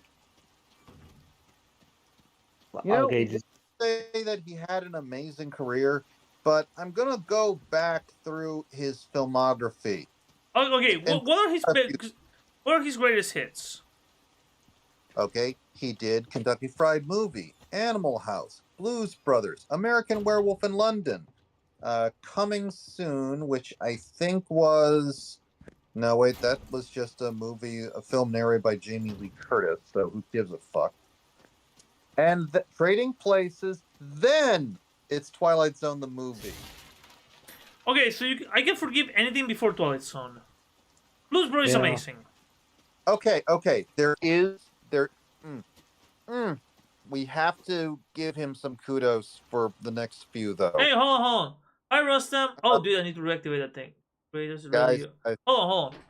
Should creators really be using AI in any fashion, given the fact that AI is creatorly bankrupt, morally reprehensible to use, since it samples stuff without the consent of the people and environment, or environmentally unfriendly? No, fuck AI. By the way, how you been, Rustam? It's been a while. We're in Boysha. Do you want to come? Okay, guys, let me continue. Have Into the Night, which he directed. Directed by John Landis, written by Ron Kuslow, starring Jeff Goldblum. A critical failure, some sort of Shah of Iran thing.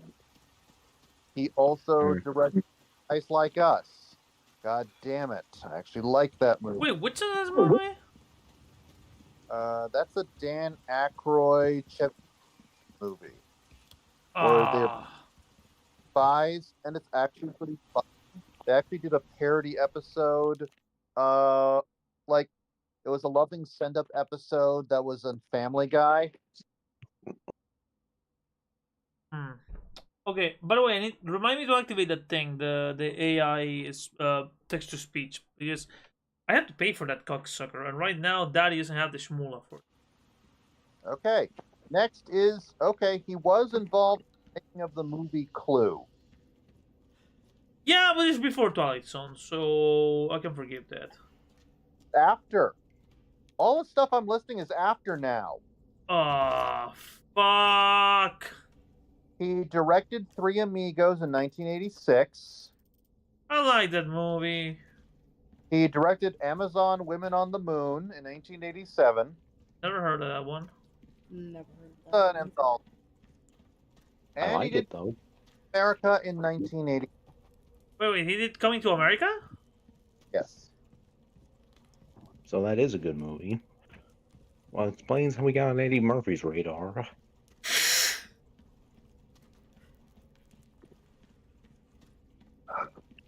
Wait, so maybe they pass on his curse to Eddie Murphy.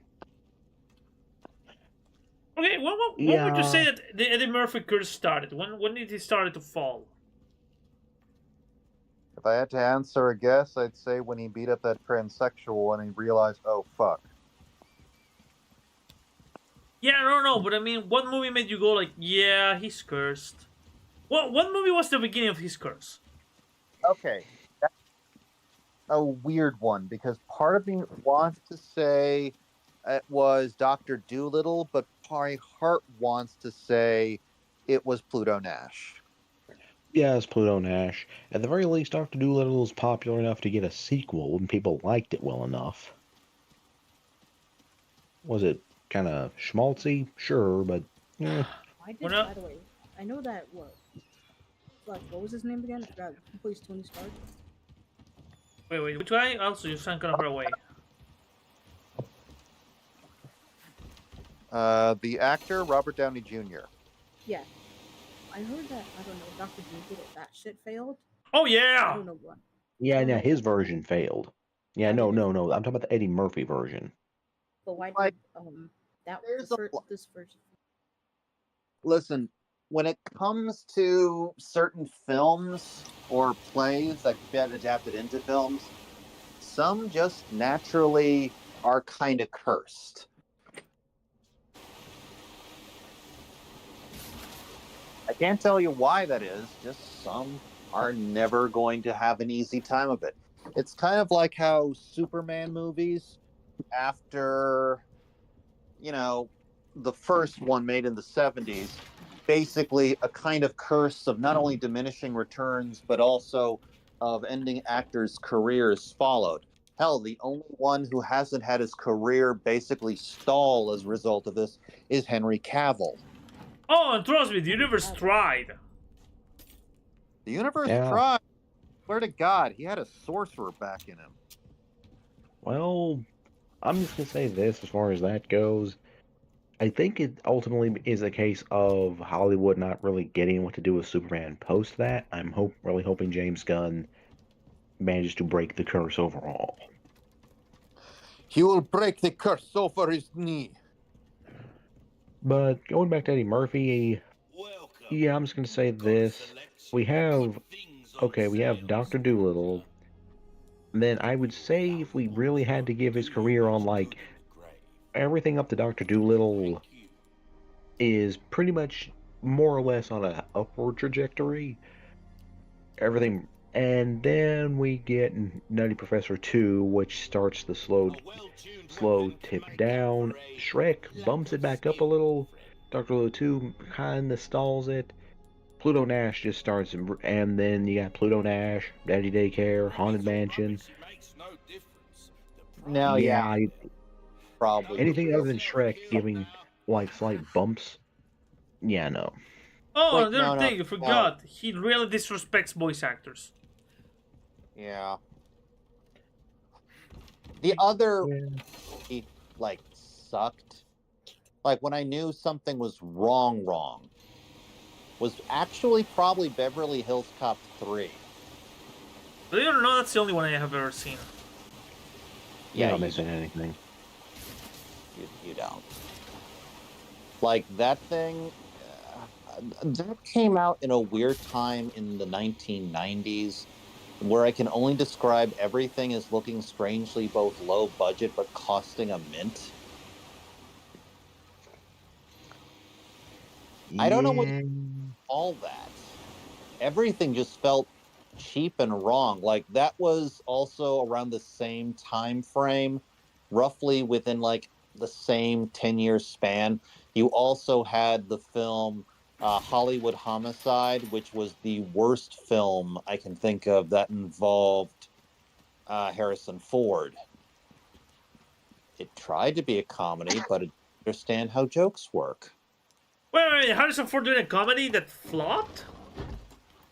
What? Really enough, he's done a couple of them. Yeah, but this one hurt a lot because he and his co-star basically are playing Hollywood homicide detectives who are dealing with the weird stresses of not only trying to solve the shooting of a rapper, but also the fact that their side hustles are kind of making them are putting unnecessary stress on them. He is a real estate agent in his side hustle, and his partner is on their side hustle trying to break into acting. But the thing is, neither of them has any real chemistry, and none of the dialogue feels genuine or clever. It all just feels wrong somehow. Oh my god, you're describing Mr. Burcham. Oh my fucking god, I am describing Mr. Burcham. Like how the idea, it has the idea that comedy exists. It wants to imitate it, but it doesn't know. It's like comedy was described to it through Pictionary. You know what's weirder though? I feel like an eldritch creature would have an easier time grasping comedy concept. I got a question for you. Here's a question. You'd rather you need to spend 24 hours watching the entire season, even the episodes that haven't been made, of either Mr. Merchant, the New Normal, or the Bored Ape Yacht Club. I'd rather go for the Bored Ape Yacht Club, if only because then I could get drunk while watching it, either on wine or beer, I don't care, and I can go monkey. Not bad, right? For me, Mr. Burcham, for one reason, there is on occasion, very rarely, a joke that accidentally kind of works. It's never ha ha funny, more like, that's it. I just don't understand. But what annoys me about the new norm is just, really, dude, you're getting PO'd over the fact that your beard now has a rainbow coloration. It didn't change the flavor, dipshit. Yeah, and also that weird bit where you have the 18-year-old refusing beer and the other his black best friend because they have to go, see, we're not racist. Getting mad about that. I'm like, dude, if the kid doesn't want to break the law, what the fuck? Oh yeah, I forgot, because in your country it's illegal to drink if you're under 18. Under It's 21. illegal. What's funny though is, like in Canada, it's legal to drink at 19. Well, yeah, because they're Canadians. They are more advanced than us. That's true. I sometimes wish. Okay, I have a weird question. I've already said that as far as weird monsters go, I tend to more identify with the night gaunt as a creature where you don't get to see its eyes, but you definitely know it's looking at you. And it's essentially the faceless horror that inspired the xenomorph. Yeah. Okay, okay. That's one of the reasons why one of my icons, one of my OCs, is a night gauntlet dress. It hides the fact that it has a huge schlong. But one, okay. If we were like fantasy races, Lunar, what do you think we as Americans are? Like, humans don't exist here. It's just all the other fantasy races from like generic fantasy or dungeon meshy. What do you get? We're orcs. I think your orcs We're wanted to be the empire, the imperium of mankind. I'm just gonna say this: we're orcs. We're combative. We're opinionated. Our system of rule is completely chaotic. Sorry. Yeah. But By the way, kids, remember the election. 12 days to go, I think. Oh, Christ alive. Please. I want my president to be a black woman. Let's just say it right now. The fact that even Fox News and trying to help Trump quite literally just made it worse for him is one of the funniest shit ever. Wait, what? No, look. Shoot. Yeah. Okay, so I forget the idiot's name. Brad Bear, whatever. He was interviewing, very hostily, mind you, interviewing Kamala Harris. And she was talking about the whole thing of what Trump's saying about the whole enemy within thing. And he's like, actually, no, the former president did not say that. Here's a clip of him not saying that. Shows a clip of him saying that. Oh, shit, show me that thing, man. That's gotta be like, oh, wow. And what's worse, it was footage from a Fox News interview Trump did earlier that day. Oh, man. I wonder, man. Do you think he has blackmail on the Fox staff? The Republicans, they'll just go with it because, well, he's Republican. Honestly, the problem comes from a combination of elements. One, if they don't do this, they risk losing their market share, which you wish it was something that was not so. I don't know. I can't find it, like at least the isolated clip. Everything's like 8 minutes long, but basically the whole point of it is. Oh wait, no, that wasn't that. Him saying it. It was the fact that the footage he used of him not saying it came from an interview that Fox did that was aired earlier that day of him actually saying it. He was using footage of the clip where he said it. That people could easily find if they saw Fox News. The problem is that I remember a video the Good Liars did where they were interviewing like MAGA hats, asking them like a question saying, Joe Biden said this shit. You know what? No, this is wrong. Wait, I'm wrong. Donald Trump said this shit. Oh no, he's great. He's great. He's great. It's the fact that they support the policies not because of the policies are good. They support the policies because of who says the policy. It's ultimately a case of cult and projection. The reason why you support the policy is not necessarily even because it's Trump's, it's because Trump reminds you in some weird, perverse way of yourself. You distantly project yourself in the vessel of this idiot, and that's why you personalize everything that he says. You want him to not be wrong because that means you aren't wrong. It means you don't have to think about what's right or wrong. You want to hear something? You want to hear something funny that to this day triggers me, kinda? So, I love my mom. I love that woman. There was this time that she said, "Oh, that was a good-looking kid." I'm like, "Yeah, thank you, mom." But then she's the same woman who says, "No, Donald Trump is a handsome man." So Your mom basically, is- your opinion. Ooh. Your mom has the shittiest taste. I'm sorry. My mom is that person who says, if a socialist does this shit, this is wrong and he's a piece of shit. But if the right wing does the same thing, no, they're completely in the right. Yeah. By the way, a friend of mine actually pointed this out to me earlier today. You know why MAGA hats are so fucking ho for Trump? These are racist, Really? ignorant. Honestly? Yeah. Quite a number of them used to be undecided. Like literally, when elections came, like, okay. Like the majority of them made up the undecided crowd. Trump appealed to that and got them on their side, on his side. But here's the problem: they're still undecided. In the sense of they know they want to back Trump, but the thing is they don't. It's a number that can't grow necessarily.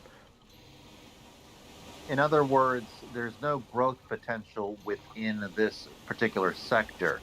And because of the limited size of that sector and how many losses you've already had with Republicans who were so disgusted with your actions in the past that they've actually completely abandoned the party, fundamentally, you can achieve shrink point.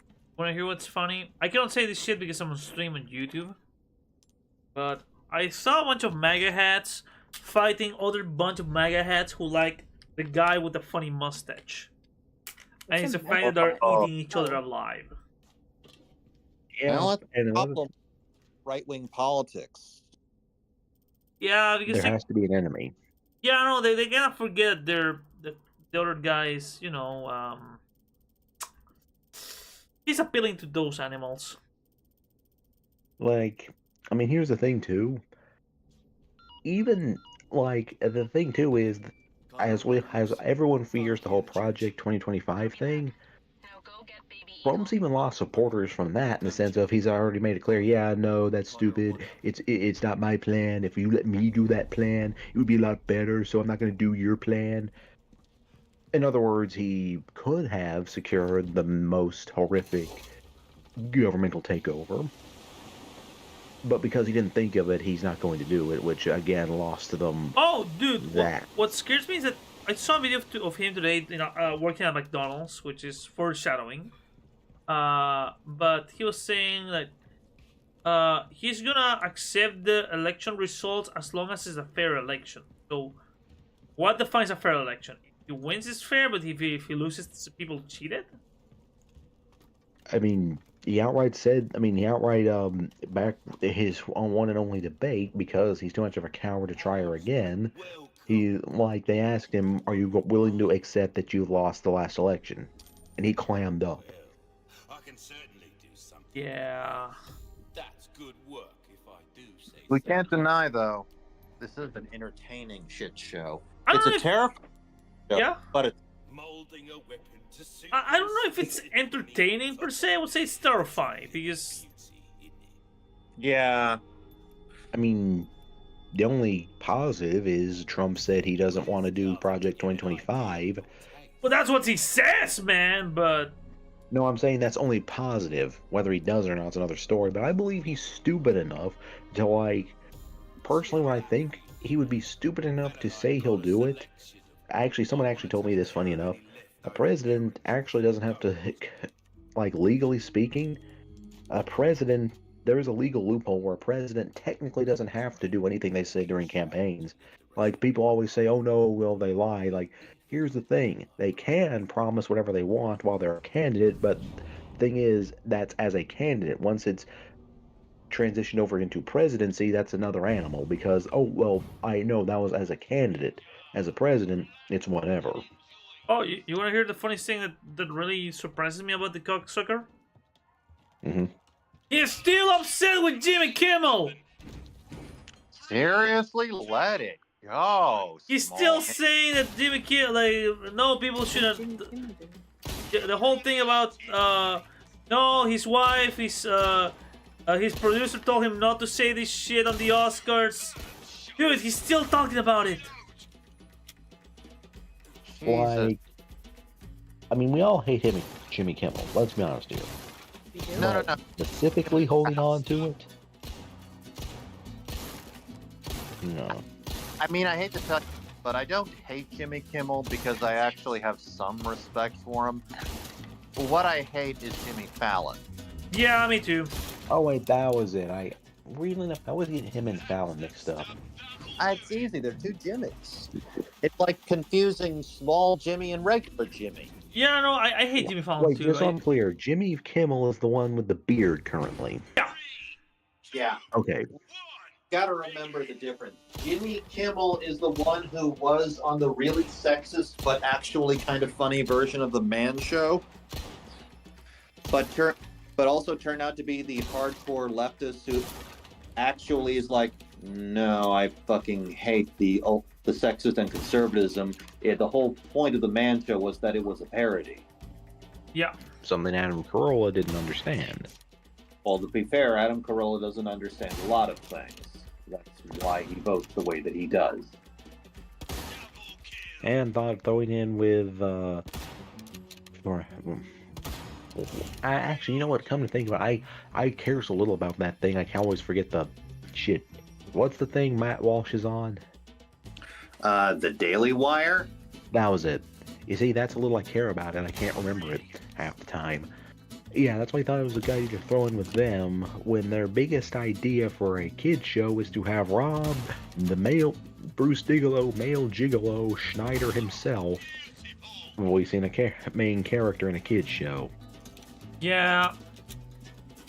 The problem ultimately stems from a simple truth.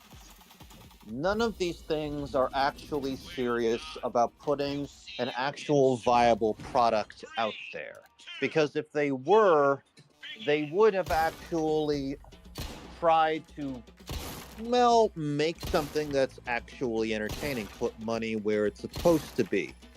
Instead, it's kind of like how the only reason Angel Studios is something that anyone talks about is because of their stupid Song of Freedom movies whole subject matter, even though the movie, when you really look at it, is cringy as fuck.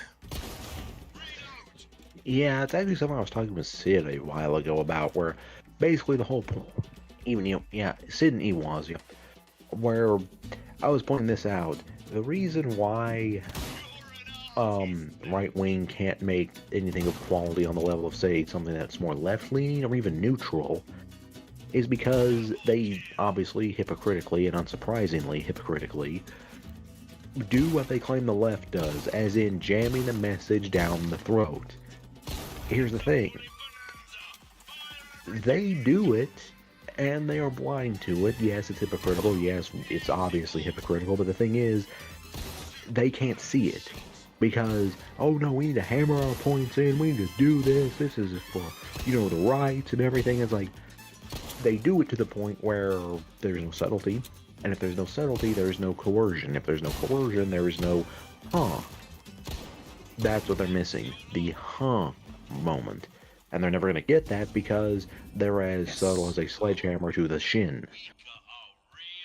Yeah, no, I think the biggest problem is also that most of the right-wing people are highly uneducated. And high off their own fumes. Yeah! But we also have to factor one other thing here.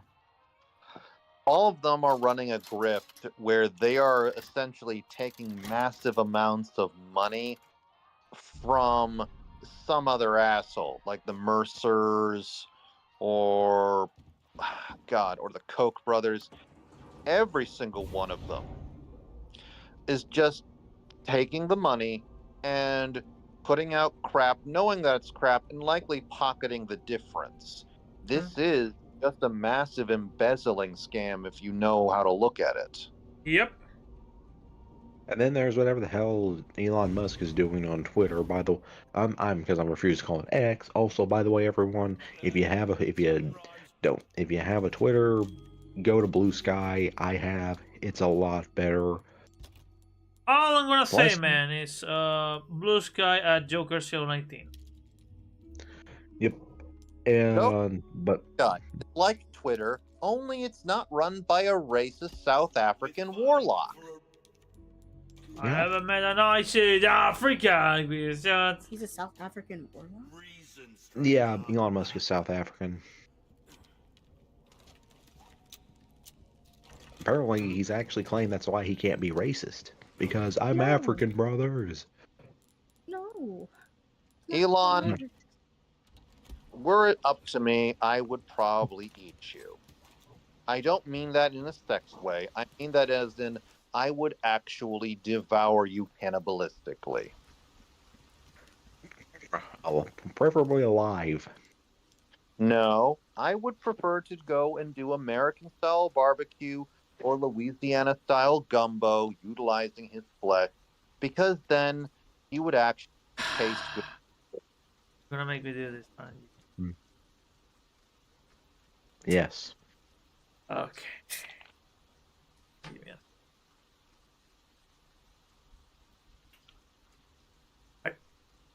I tried to do this whole world of from Barcelona to Peru. I had a sooner stroke in Antarctica and answering in Timbuktu. I seen unicorns in Burma and a jetty in Nepal. I danced with Timber playmates and I met Suma on the hall. I met the king of China, well, King China is mine, but I never met a nice South African. No, he's never met a nice South African, and that's not bloody surprising, man, because we are a bunch of arrogant bastards who hate black people.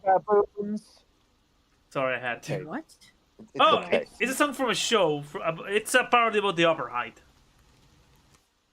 Apartheid. Whatever you call it. Apartheid. Tomato. One has to remember, kids, Elon Musk benefited in his entire life from the apartheid state, which means he basically grew up through slavery. Yeah. And funny enough. Why can't he just perish yet? Oh, because the good ones die too soon. The bastards are left behind for there to replace the good ones. Or sometimes because the Reaper gets them wrong. Wait, wasn't he the guy who named his kid after like some coordinates or something? Yep. Why? He couldn't be like Nicolas Cage and name his kid Kal-El.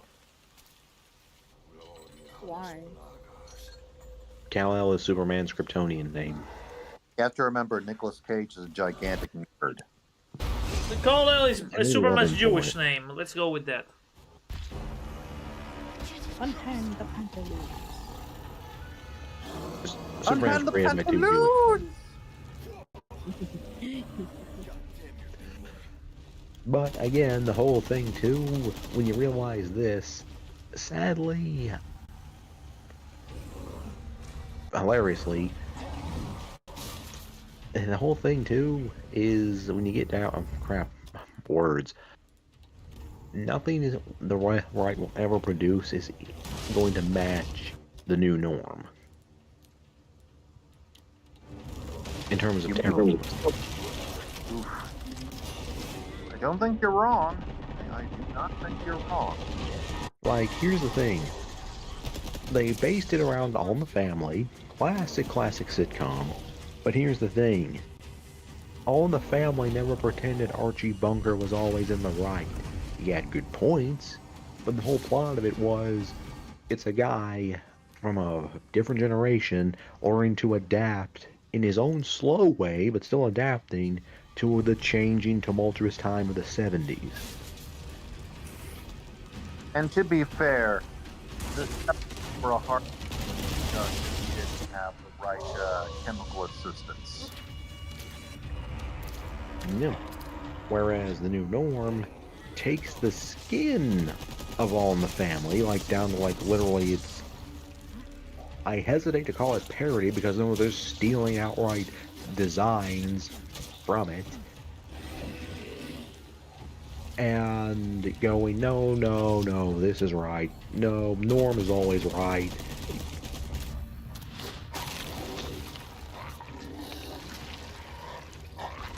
Doggy, no! Good doggy. Because, which again is the problem, because in comedy, the more wrong you are, the funnier it is. But like we said, you're trying to win. But here's the thing: is the ultimate problem when it comes to not only the conservative mindset, but just the mindset of anyone who tries to make this shit in general. You think your goal is to win. Yeah. How to tell a good story? Like, that's why, like, King of the Hill works, because yeah, the characters are conservative, but they learn that not being conservative has its drawbacks, and Hank has to mature in that aspect. And But again, like King of the Hill. like I was trying to say, you can't. If you truly care about storytelling, then guess what? Winning doesn't fucking matter. Storytelling is literally, did you try your best? Did you try to tell the best story you could from your own perspective? Yeah, then you won. Okay. You know, this actually reminds me of the one time, the thing that actually made me, the moment I realized, wow, Hank, you are actually a legitimately great dad. And that moment was when Hank Hill is reading Bobby's report card. It's like, okay, I see a B, C, B. See, Bobby, you did great. You set up reasonable goals and you achieve them. It's not like I. He wasn't expecting A's or saying like you can get an A if you try. No, he's like, no, set a reasonable goal and then work to achieve it. A is right now out of your league, boy, but you can go shoot a little lower and we'll see improvement. And that's like, Yeah. that's perfect. And again, with Game of the Hill in general being about conservatives, it also enforces this state, the correct what a conservative ultimately, because I'm just going to say this, politically, I believe conservatives do need to exist in the form of, yes, there has to be someone that's like, look, maybe we need to scale this back a bit, rethink it.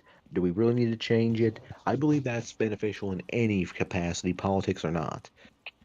King of the Hill, at the very least, goes not. It's not conservative comedy in the sense of conservative, like comedy by conservatives. It's conservative comedy in the sense of, okay, here's a bunch of conservatives. Let's throw them at something they're not expecting. Like, hell, the funniest episode is literally Peggy meeting a trans woman. You know, I'm realizing that the biggest problem with the conservative mentality is that they want the world not to evolve, not to advance. But exactly, you're trying to stand against the forces of entropy and the very nature of evolution. And fundamentally, that is always going to be a losing proposition. Things will change, whether you want them to or not. And it's not just a question of you're adjusting to them, but you're simply accepting the fact that you have to think what's worth keeping and what's worth letting pass through the vestiges of time. Like I said, a conservative should ultimately be part of a check and balance system. Letting things continue, but not to the point where we're keeping this no matter what. And you also have to fundamentally let go of the notion of conservatism as identity, because no, you have to be, if you want to survive in this world, you have to be fluid. Sometimes you're the conservative, sometimes you're the progressive, sometimes you don't have any skin in this game, so you go and get a beer. And to me, the biggest problem right now is the political fanatism. That being conservative shouldn't be your personality. Like, you shouldn't kick your kids out of the house because of their personal policies. Like, I think when all this crap really started, like, it came to a head with Trump, but in truth, it all really started to go sideways under Bush. Yeah, like, I blame the war on terror on that one. Yeah, the war on terror basically fucked everybody shit up. Like, I remember when I was in college, I was eager and counting down the days when Bush would be out of office simply because it was just like, I am so tired of all of this shit. Okay. Because it was at that time, I associated Bush with a culture that was needlessly angry and obsessed with its own weird notion of mediocrity. It was a, I would say it was a culture that was dealing with, that was trying to grieve. Because let's be honest, if it wasn't for 9/11, he would have been just an average president. Yeah, he would be forgotten. He would be like the Jimmy Carter, or the, I mean, not the Jimmy Carter, the Ford of presidents, you know? Yeah. Oh yes, Gerald Ford, the Homer Simpson in real life. By the way, Hey, Cheddar, I assume you know. want some Hey, nachos? baby girl, welcome, Ewis. Oh, but hey, Cheddar, wait, how old were you when 9/11 happened? I wasn't born yet. Oh, so you don't know the. Okay, so I was 7, I think. okay, I so Was he was- I was 94? high school, you absolute fucking I was about baby. to start. I think I was in high school. So, No, you Cheddar. weren't. So let me. Okay, I want to tell you something that's gonna give you nightmares. Every I'm Call ready of to- Duty exists because of the war on terror. Yeah. Because Call of Duty was basically made as a tool to recruit people to join the war effort. But also, the whole it wasn't just the war on Yeah. terror. It's Oh. the fact that the war was so absolutely a shit show that was just a kind of colossal waste of time, that, and the people who were in denial of it being a waste of time, that just made everything feel so goddamn needlessly frustrating. And yeah, I was 11. I was a baby. I was still a kid. I mean, this Yeah, I was remember that 7. day. Like, But there was also the fact that it was at this same time where we also had the rise of reality television and what I could only describe as like redneck comedy and other crap. Like, it all felt so, like I said, one factor was that we didn't really know how to grieve, but it was also that our choices for distraction were absolutely lacking. oh, there was a guy in Hot Ones that said it best, that when America was grieving, they turned to food, like to binge watch the Food Network. That's true.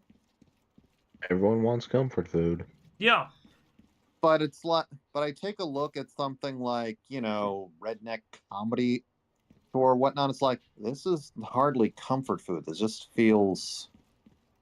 Uh, Yeah, no, I remember that after 9/11, movies changed. Like, everything changed. The word terrorism was a thing. And you guys were so paranoid because everybody was either a friendly or foe. I remember the times of the anthrax letters. Or how paranoid you were that this will start World War III. yep. And I feel like, again, 9/11 was a horrible thing. Do I think it was an inside job? No, I doubt it. Because America, like, to coordinate something like that and make it look like a fucking terrorist attack, it takes a lot of time and effort. It takes a lot of paying people and Even Kissinger might have thought of it maybe, but he's like, no, this is too much work for too little for too little reward. Yeah, I don't know. Like, the problem was, in my opinion, that I know there's conspiracy theories who said it was an inside job, whatever. I don't believe it, because every conspiracy theory that you believe in requires too much people and too much effort to make it believable.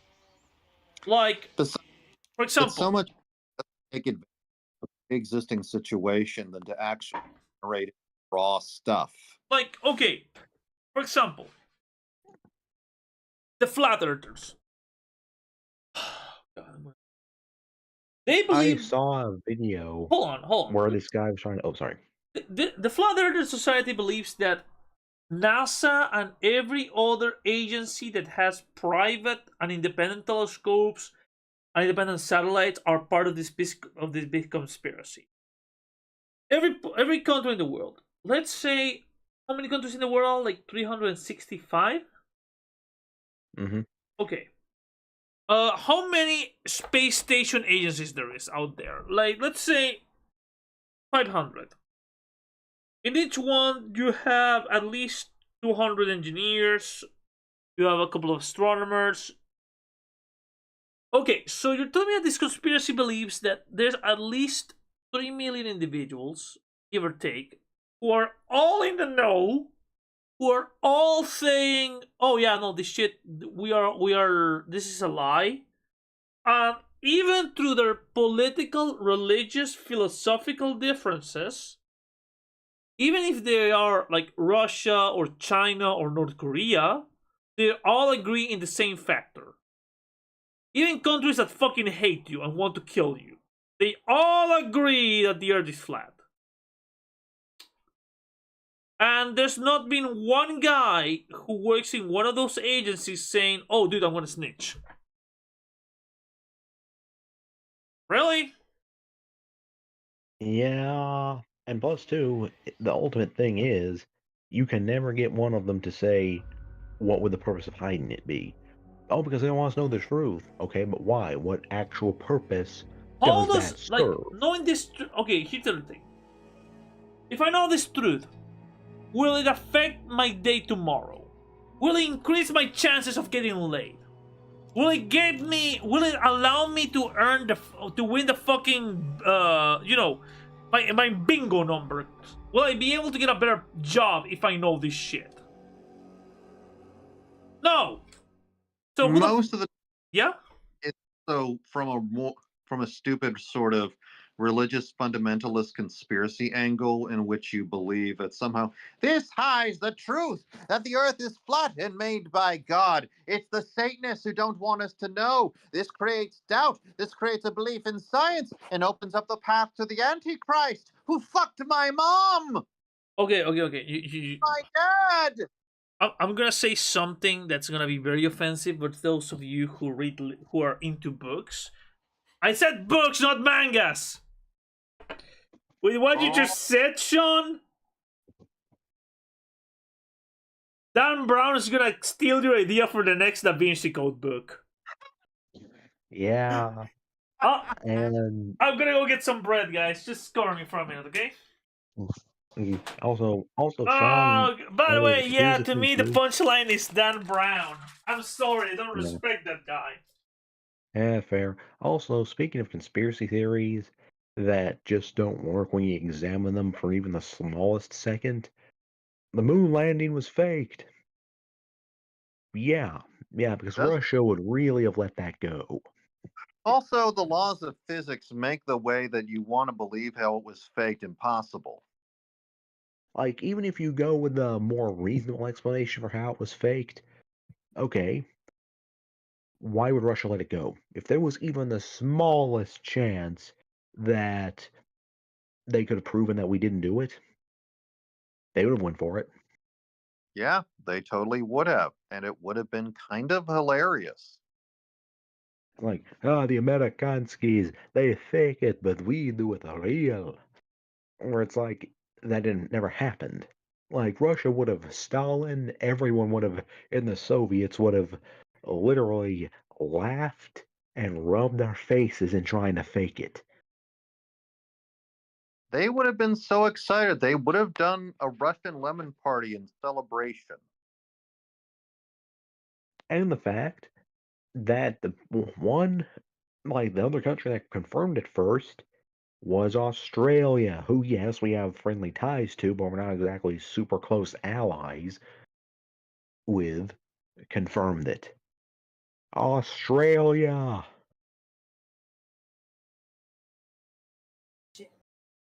Who has no dog in that fight. It was Australia and New Zealand. I think it was somewhere, it was some country in Oceania anyway. But the point is, it's still a country that had no dog in the space race fight, Well, confirming it.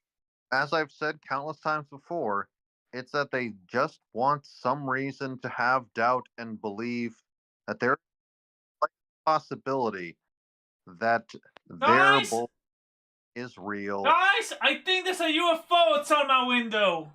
Maybe. Turn on your camera. Turn on your camera and ask it to visit me because I am interested in snapping off of some Indrid cold bussy. I don't think it works like that. You can I run that if you wanted to. pop hands loins.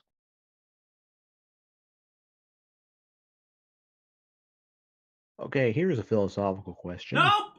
Not a UFO, it's just a searchlight. Man, I want some Indrid cold brew in my. Well, you get what I mean. I'll put a picture there. Also, here's a I'm gonna philosophical go get question. my nom nams. Just Okay, imagine why Indrid cold. Here's a philosophical question. Okay, you know, we're all familiar with the quote, if we're alone in the universe, we are either alone in the universe or we're not, and both are horribly chilling to consider. Now, but here's a better question. What if we're not alone in the universe, and no other alien species actually wants to encounter us?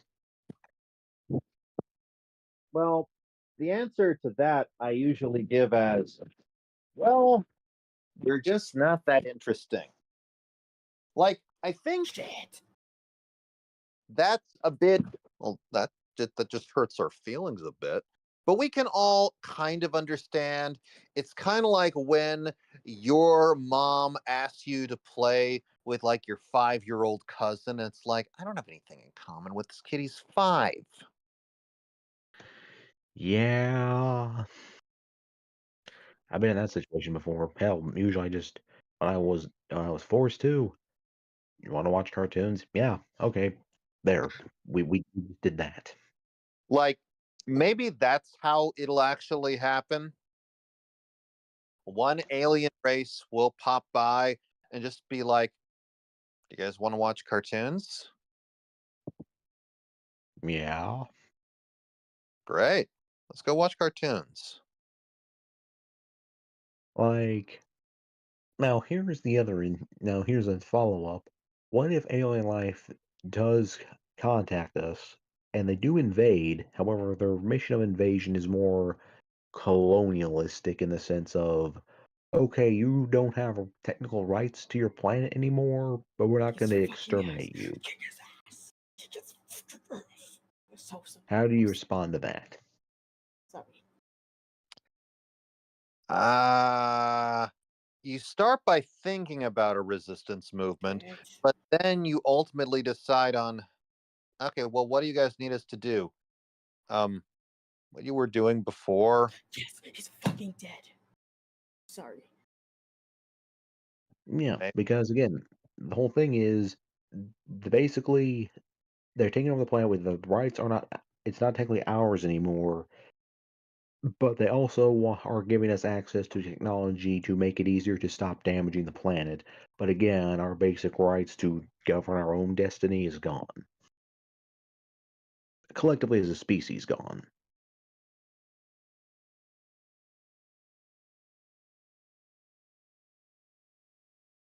So, what's Now, the reaction there? I'm not sure where we would go with it. Because on the one hand, you'd have people who would resist, but there'd also be an equally large number of people who would simply go, okay, well, what is the point of resisting in that stance? My life is fundamentally unchanged. Yeah, I think maybe one of the things of my first question, should that happen, would be, do we get to go to your home planet, provided it's livable for us? Sure, if you want. Okay. Do we get space travel? Sure, if you want. I can live with this.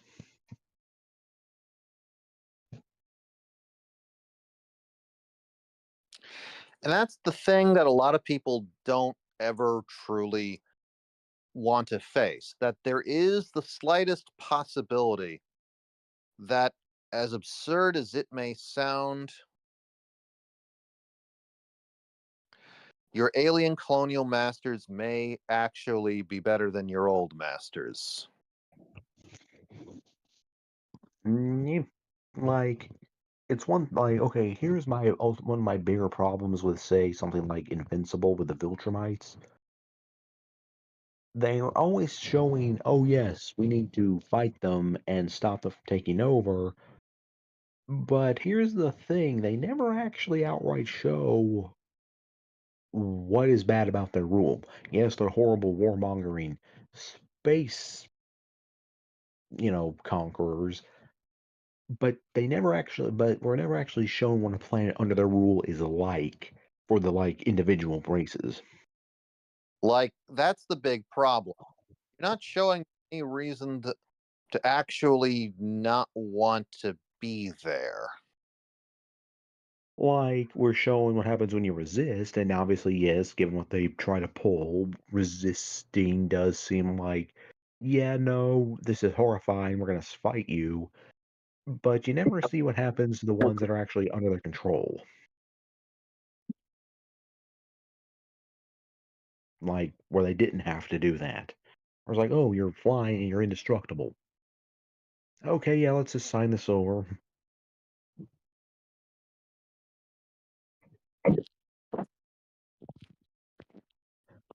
Gotta I get feel going. it's a missed opportunity.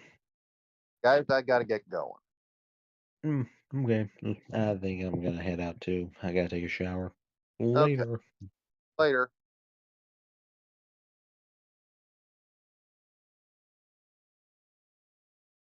Tried to do a UFO, guys, but it wasn't. It was just light from the nearest strip club. Okay, I am sitting my ass down. What did I miss, kids? Kiddos. Yeah. Oh, what did I miss? I kicked the ass of Chronos, but it's still in early access, so there's not no really an end to see what happens after you kill Chronos. So now I gotta go to the surface again. And it's basically revealing how Chronos took over the House of Hades. Where if you look at my screen, you can see that that is Chronos. I can't right now. I'm about to shoot some people in the face. Well, I know. What do we do? Your father trusts me, and I need you to trust me too, and do exactly as I say. What? So the guys left? I'm gonna get you home safe. Yeah, they had to go. They went to do something. Okay. I'm eating bread with cheese. I haven't eaten this shit in like 2 weeks.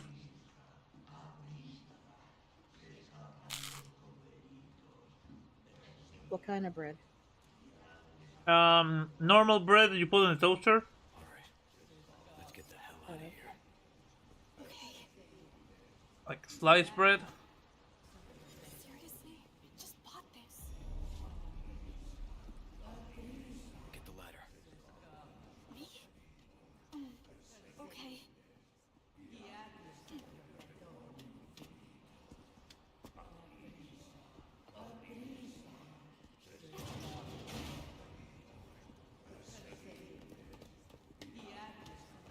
What do we do? There's no way out. We'll find a way out, maybe.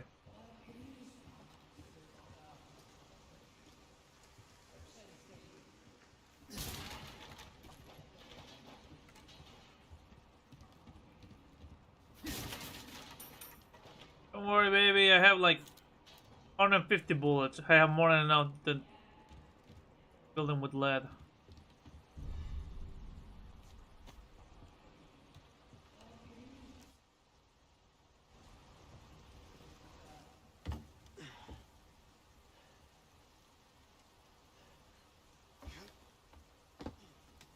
No way. It's okay, I've got you. He's I got you, babe. I got you, babe. Trust me. Okay.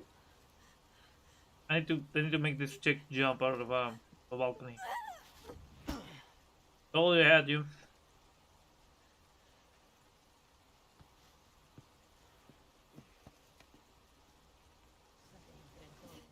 Thanks.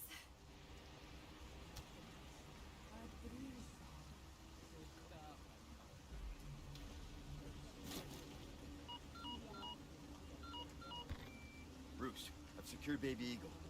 Copy that. Is she okay? Affirmative. Well done, Condor 1. I'll dispatch a chopper ASAP. I'm sending you the coordinates for the extraction point. Make your way there, and don't let anything happen to Baby Eagle. Copy that. Hurry. The weather is getting worse. Roost out.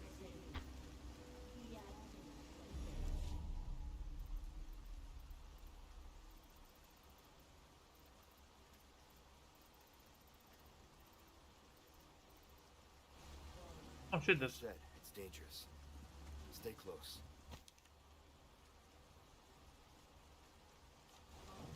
Okay.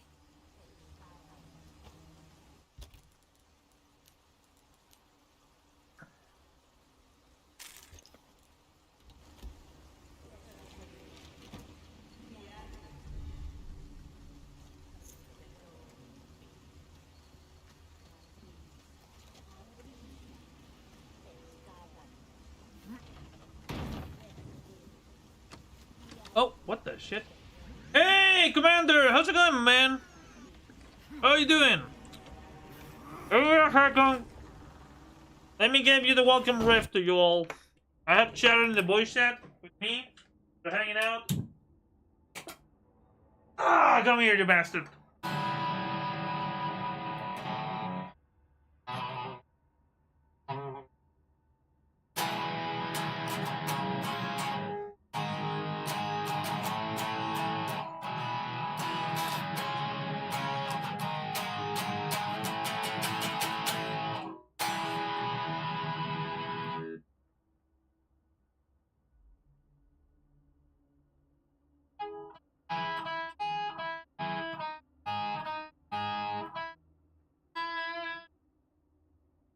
I'm doing okay, man. It's been okay day. A cool day. Oh, like the face. I showed Slanat the other day from Dusk Till Dawn. That's why I was screaming pussy, pussy, pussy, go on in, pussy lovers in her chat. Love that movie. How you been, man? How was your stream? What you were playing? What you were doing? Who you were doing? Why were you doing? Is the answer coffee? Yes, it is.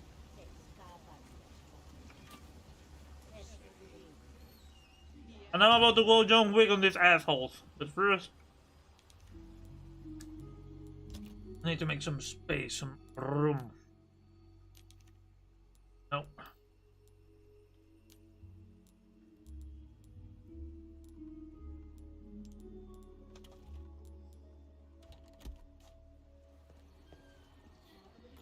Hey Max. Hey Maxi Smiles. How was the stream? What do? Oh shit! Hold on. I'm being rude. I don't have any mods with me. I mean, my mod is playing a game right now.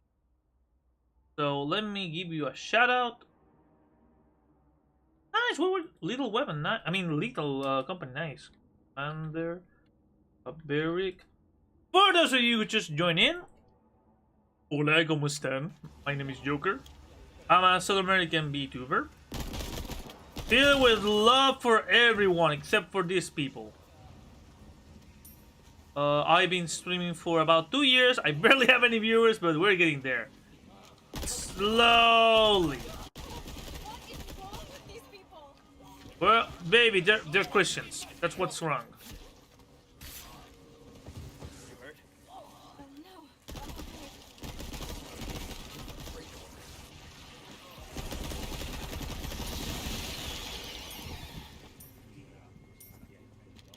That's what's wrong.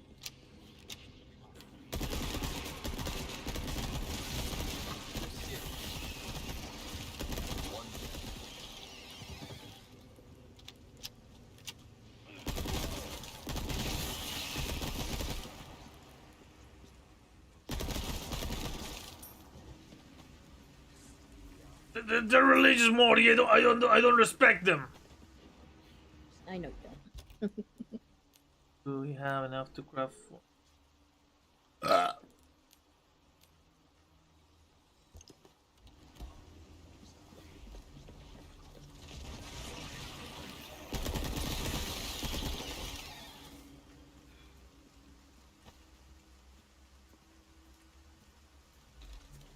Where the fuck are these religious balls in the graves?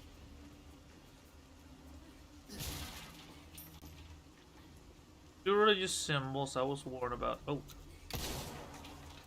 Verb.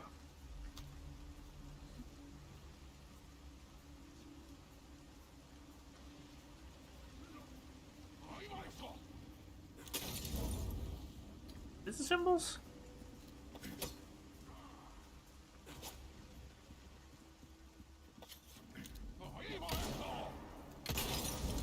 Ah, shit! Shit! Fire bad. Oh no, fire bad. Fire burning. Burning bad. Burning boom boom. Dude. Ah! That's funny, you cocksucker!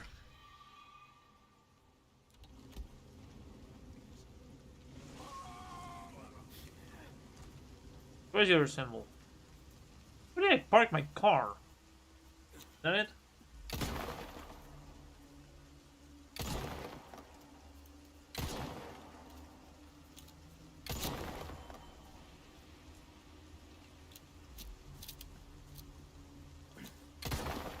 There we go. Okay. Rock on.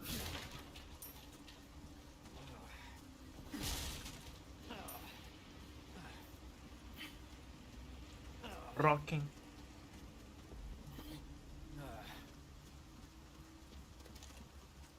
Oh. Fucking mouse wheel. Okay, there we go. Oh, there we are.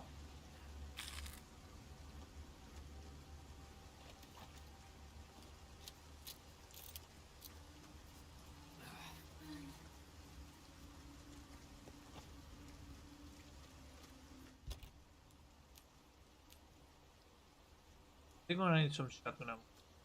Gunpowder.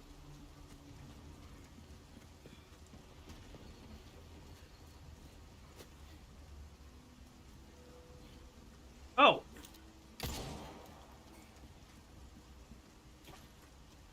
Ammo?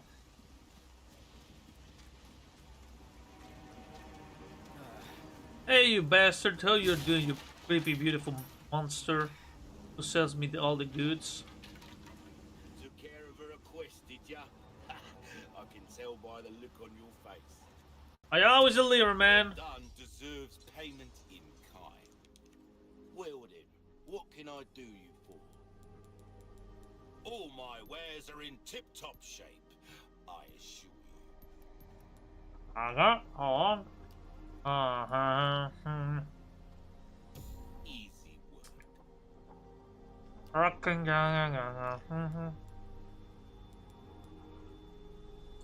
Thank you.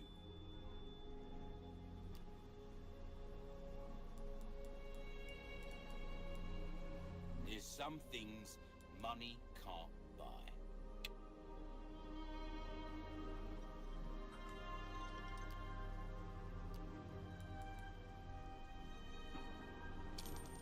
An interesting choice. Oh, come.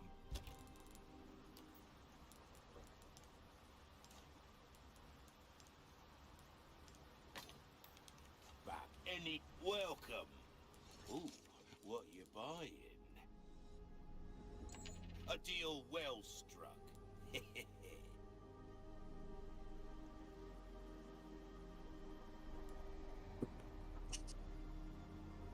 Do we sell this thing? Ruby's all rubbish, it makes no difference. Thank you. There you are, as you wished. This kind of work is about finesse, stranger. Little bit goes a long way. You'll see. Try that on for size. We're starting to get an idea of your tastes, friend. Okay. Well, don't get yourself killed now. I'll try not to, you creepy bastard.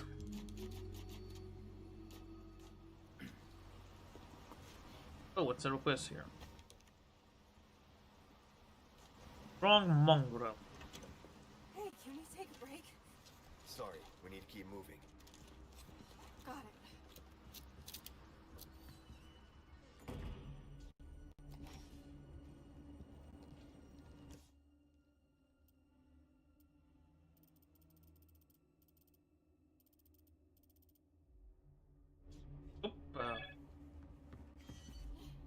Hey, Commander! I thought you were following me, you bastard! Why haven't you followed me? Why have you left me to die? There we go. Following you back, buddy. You really want to tell me what you want? So tell me what. On Twitter, I mean.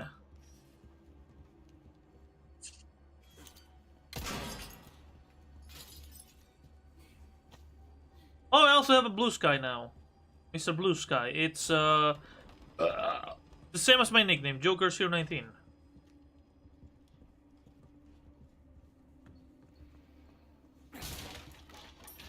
We have enough to make rounds. Have enough. You never asked, he was. Yeah.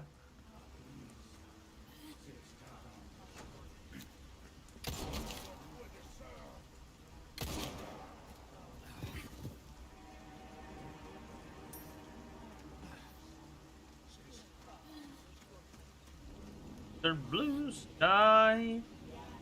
Mr. Blue Sky.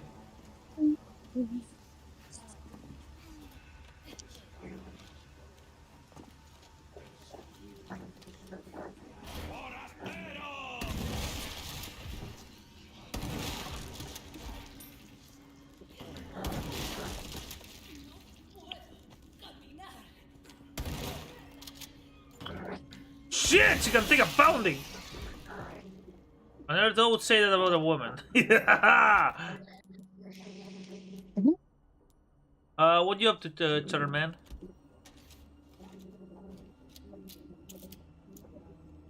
Cheddar?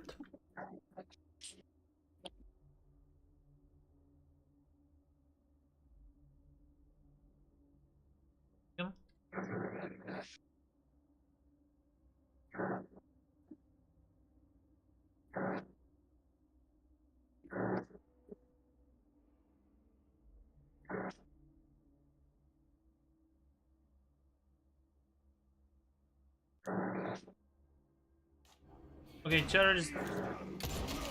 Yeah? What's up, man? You okay? Because I can hear a lot of background noise. Because I'm on my phone. Oh! That explains the phone noises. Phone noises. Yeah, she's just on fire.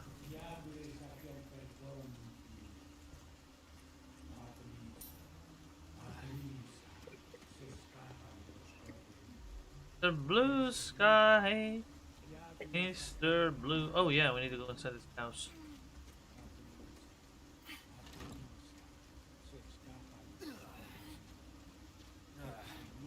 They're saying fast, fast. There's something escaping. I cannot hear the last part. I think they're saying the lamp is escaping. Yep, the lamp is escaping. I need you to open it from the other side. Oh no, I'm translating what the guys in Resident Evil 4 are saying because that's Spanish.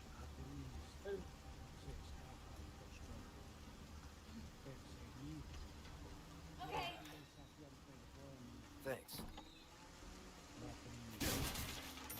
I just picture how funny would this game be if they were Gallegos.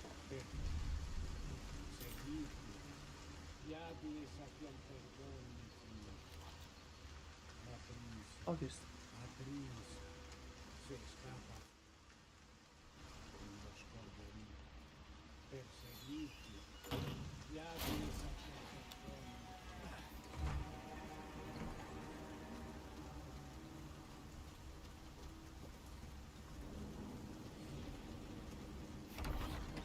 I'm gonna go get all the loot I've been missing because I need it soonish.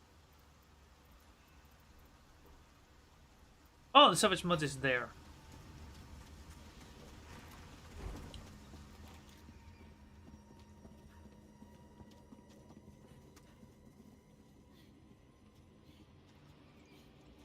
Is there anybody home? Just want to go home. Relax, kid. Just give it a day or two. We're gonna get home soon.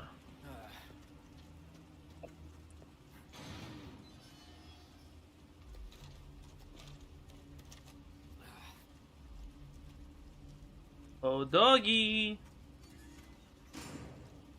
Where are you, doggy?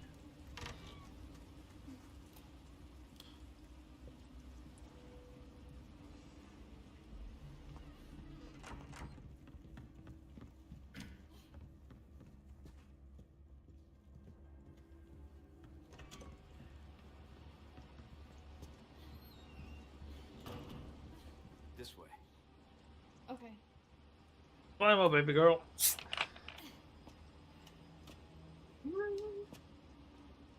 Ah. What is this place? It's a creepy house. That's what it is, baby.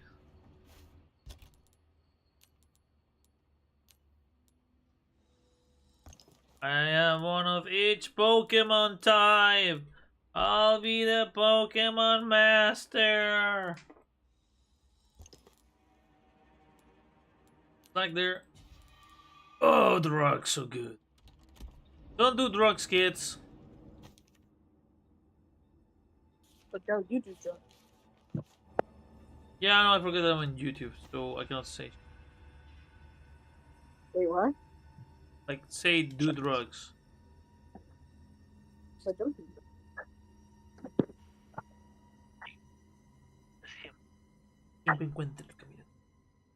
Hey, Jarodi! How's it going, man? 2 days in a person's life. Ah, shit, the game. 2 days in a person's life. A day when death is not your destiny, a day when death is your destiny. What happened, Jarodi? You okay, man?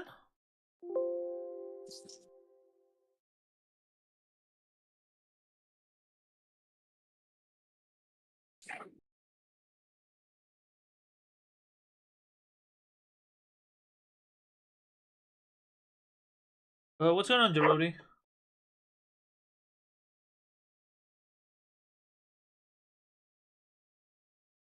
Start the game. I got a fatal crash. Ugh.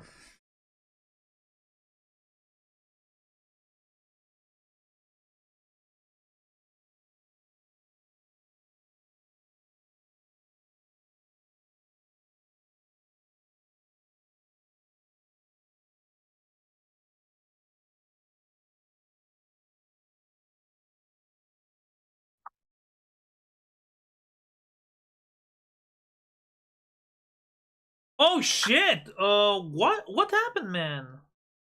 You okay there, Jarodi?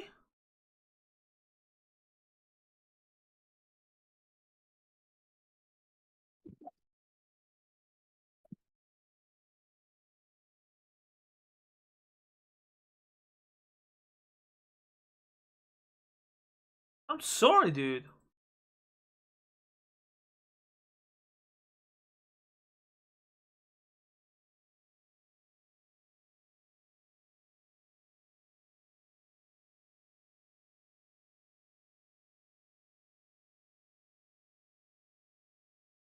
Shit, man.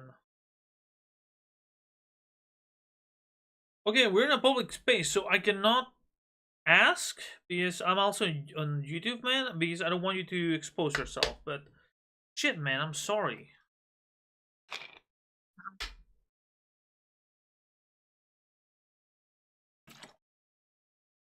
I'm sorry, man. How you holding up there, dude?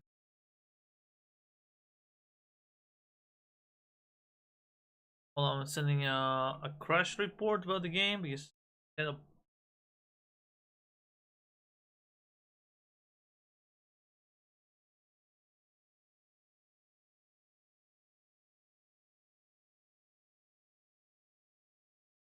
Hey there. Hey man, what's up? Uh, Nothing much, but actually replaying the Witcher 3 lately. And still surprisingly, it does still hold up after nearly a decade later. The first Witcher? Witcher 3. Oh yeah, dude, that game's hold up so well. Like yeah, and the Netflix Witcher has aged like crap. I can tell you why the Netflix Witcher went so bad. I can exactly tell you what's the problem with it. Live action? No, I no. think I might I think I know because after seeing a couple of parody videos, I think I figured out what was wrong with it. It was basically it was let me explain. It was pretty much the equivalent of writers or the executive or whoever putting in their own bullshit story and coding it in Witcher colors or words or something. Yes and no. You know what I'm talking about. Yes and no. I will tell you exactly what's the problem with The Witcher. Okay. First off, Andrzej Sapkowski, the writer of The Witcher, is a very particular guy when it comes to his narrative and his taste. Which I'm actually very happy to hear that he made a. I think if I heard correctly, he did make another Witcher book. Yes, because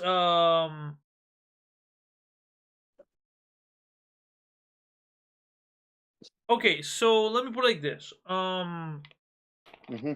Thinking how to explain this in a very. Do you want a spoiler? No. Do you want spoilers or you don't mind about spoilers? I don't mind about spoilers if it's on Netflix. Netflix. No. It's from the Witcher books. Go ahead. I haven't read them. And I don't plan on reading them for a while. Okay. So it will probably go in one ear out the other. So when it comes to Sapkowski's writing, there's a couple of things we need to bear in mind. One, at the end of the books, Geralt dies. Of course. The video games are a what if. What if he had survived? Yeah. Okay, they do not follow. Sapkowski does not consider them canon. But the problem is that now the games are so popular that Sapkowski cannot divorce himself from them. And that gives you a general idea of how Geralt should be. In the games, at least, Geralt has learned to become more chill. But in the books, he's a son of a bitch. He's a bastard. He's a bastard. Like, no. He's legitimately a bastard. Yeah, I understand. He's an asshole. The second problem with the adaptation is this. At least I read the first two books. I had to. I haven't even finished the second book. Like I have 20 pages to finish it, but it's pretty much this. I understand. So the first two books, they are not a narrative like Harry Potter or The Lord of the Rings, when it's just one single story. The first two books are anthologies. They're short stories involving Geralt, one after the other. Okay? Okay. Then I believe there's a book that was released after the end of The Witcher that I'm 90% sure is a story of Jennifer. Which is what happened, like what's her deal? So this is what happened. Netflix decided to take one story from each book separately and follow each story separately instead of making a connective arc. So the first season has the first story is The Lesser of Two Evils. The second story is a story from the second book. The third story is a story from the ninth book. That's the first episode. The second episode is the second story of the first book. The second story of the second book. The third chapter of the ninth book. That was a problem. Okay, the fact that they grab stories without actually caring about the narrative order of them. Definitely. There's no doubt about it. It was pretty much the equivalent. It was basically as in like just pick and choose whatever they wanted and just twist it into what they thought would work. The third problem was that the writers did not care for the original material. The only person who gave a shit was Henry Cavill. Henry Cavill, yeah. Because which let's be fair, he did an amazing job as Geralt. He did as best as he could do with the material he was given. That's what I mean. Like with his talents and how much passion he had for Geralt, he was like, pulling his all for it to try to make it work. Yeah, mind you that the books take place when Geralt is pushing 50. The video games, like by Witcher 3, Geralt is around 80 years old. Mm-hmm. Okay? So, the Geralt that he does is more brash because he's way more immature. Okay? Which is it's because that's part of the curse of the Witcher. Like, because of the shit you have to deal with, you have to become more of a bastard. Okay? And I totally get that. It makes sense to me narratively speaking. Now, as the for one thing yeah, I was gonna say because I saw they actually released a clip recently, as far as I know, online about the animated film, which is gonna have Cockle as Geralt and the guy who played Haskier in the live action version in the animated film. So I'm like, okay, that's actually kind of cool. Yeah, but I will say this: if anyone's wondering why Liam Hemsworth, I think that's his name in the third season or such. Yeah. Yeah. Or Henry Cavill came back. Well, I think the reason why is Netflix screwed the pooch. Oh yeah, no. They really screwed the pooch, and they had to get a replacement pronto. Because. Yeah. Yeah.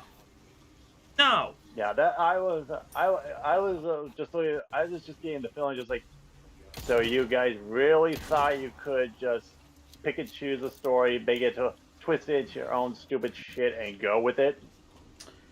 That was like the dumbest thing you could do. Yeah, no, that bit them in the ass badly. And now, no, and now nobody respects that fucking studio. Everybody hates them. Yeah, and for some reason they think they're gonna have the final season of Stranger Things, even though the episodes were almost full movies. Oh yeah, I don't know, because everybody knows that Stranger Things is their he's the biggest problem with Netflix, and it's the same problem that fucking what's his face that shit Amazon has right now. Their biggest shows are about to be over. Oh yeah, and they've been canceling some of the ones that didn't have they didn't give a chance to. Those are over. Those they canceled on. So they're just like, Yeah,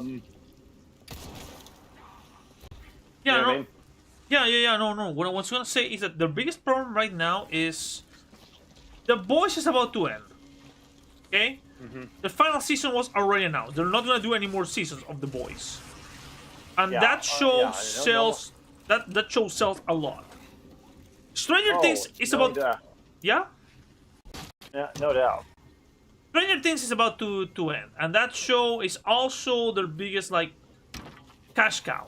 Cash cow. And the biggest problem with Stranger Things is not the fact that it's their biggest cash cow; it's the fact that they forgot that the kid actors age, and they also want to do other shit. Yeah, they don't want to do the exact same show over and over. And with how long Stranger Things has been going on, I mean, even though it's been 5 seasons, the episodes are way too long. I wouldn't say that they're way too long. Like the problem that I have with Stranger Things is that they take too long between seasons. They take hiatuses of 2-3 years. Yeah, it's kind of like you're almost getting it's kind of like they are funneling so much money into the into Stranger Things that they don't give enough to the others, and they cancel those out before they give them any time to flourish. Yeah, for example, I love the Sandman. The problem is that the Sandman it still has. Or here's another one, Daredevil.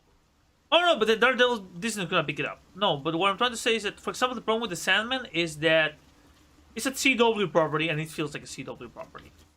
Sadly enough.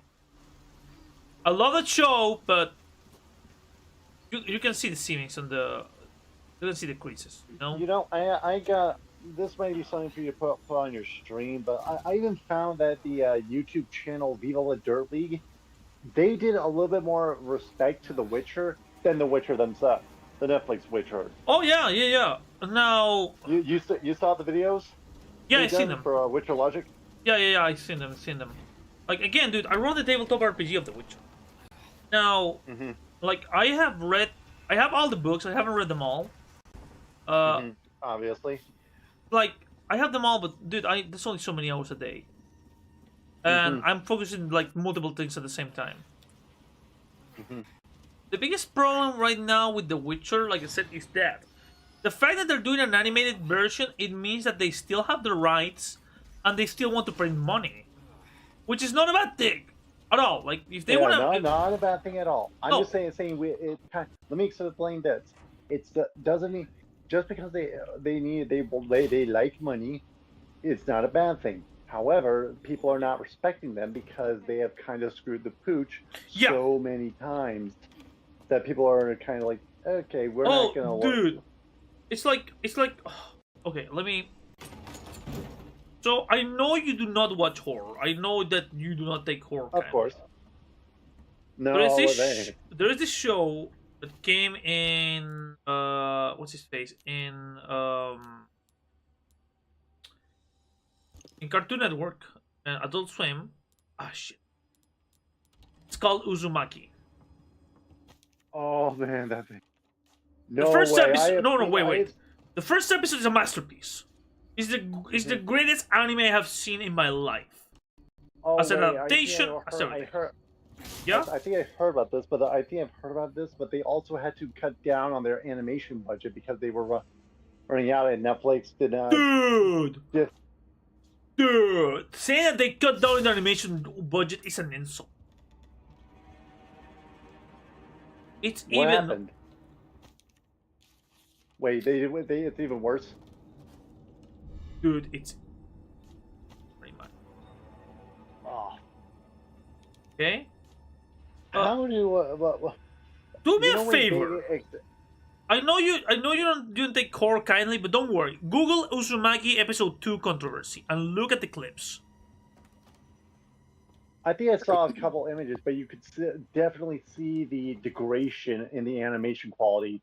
Like, it went from A to C minus. Yeah, because he's a bit. I'm gonna go. All right, man. Take care.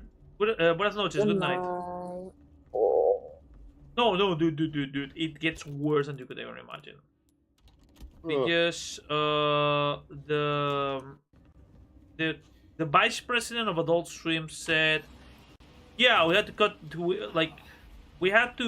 cut down on the animation budget for other reasons, and we knew that the episodes were going to look like this. But besides, nobody's going to notice. Like, only a handful are going to complain. Apparently not. No, dude, to me, it took them 5 years to make something of quality, and they shit the bed. And the biggest problem is that this... Okay, here's the biggest problem. And I'm gonna sound like an asshole for a moment. Normies do not read manga. Normies do not read comic books. Normies do not enjoy this media. Understandable. They have to appeal to a different audience. They had 5 years and they screwed the pooch. Kind of like the exact. You know what? I think I just see it. This is like the exact same thing what happened with Anthem. You had all this time, and you still fucked it up. Oh, dude, like, sadly enough, I don't blame the crunch culture. What I blame is the companies that decide to put poor quality products. They want to go for like more quality, or like they can do like the least amount of effort. Yeah. And they think like, you know, like for Netflix Witcher, they thought like, we have Henry Cavill here. Oh, that got people coming in droves, and then they started seeing the quality, and they're like, this is getting crappier. And then started to get season 2, they're like, this isn't right. Season 3. Oh no, the problem was that they never truly care about the project, and they never truly care about the product. They only wanted to make money. They just brought Henry Cavill in, thinking that will bring in viewers, which it did for the first season, but then it just kind of went downhill. Yeah. They need to let. You know how people are getting mad about how animation is not being taken seriously in the media? What helped it? What helped the? And what helped companies that get through a certain pandemic we went through again? Good stuff, stranger. Like you, there was so like animation that did not have too big an impact against stuff like soap operas or sitcoms because they had to really tone down how many people they could have in a building. A deal well struck. No, So like, when yeah, go ahead. no. What I was gonna say is that to me the problem with animation is the fact that it's a crunch culture. It's the same thing that's happening to every other medium. It's a crunch culture. It's the fact that people are taking it for granted. The fact that or they don't take it seriously enough because they think like just because it's like, you know, like that one person who thinks, oh, it's an anime, so it's fine for anyone, and then they find out like it's like, you know, it's like you said, like Uzumaki or something like that. It's like really meant for adults, and you hear people just go complaining, just like, do you even pay attention to the ratings? oh, dude, You know that what I mean? show was. I'll tell you the truth. So, the season finale of Uzumaki came out today. Mm-hmm. I don't want to watch it. I will not blame you. And it's not because it's horror and like no. I fucking love horror. I fucking love the medium of horror. Yeah, we tried to do a little bit of horror with Call of Cthulhu with the Session Zero, and I felt like I wanted to puke. Good.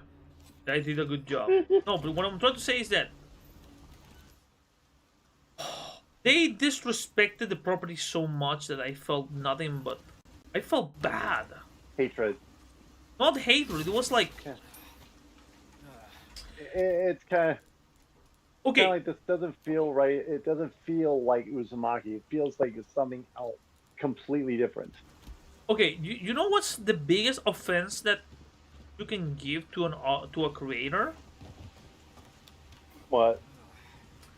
When they ask you your opinion about a project, about a movie, a game, whatever. Mm-hmm. There's one thing that if you tell them a content creator, you will destroy him. Mm-hmm. Because saying it's good or bad, it's good.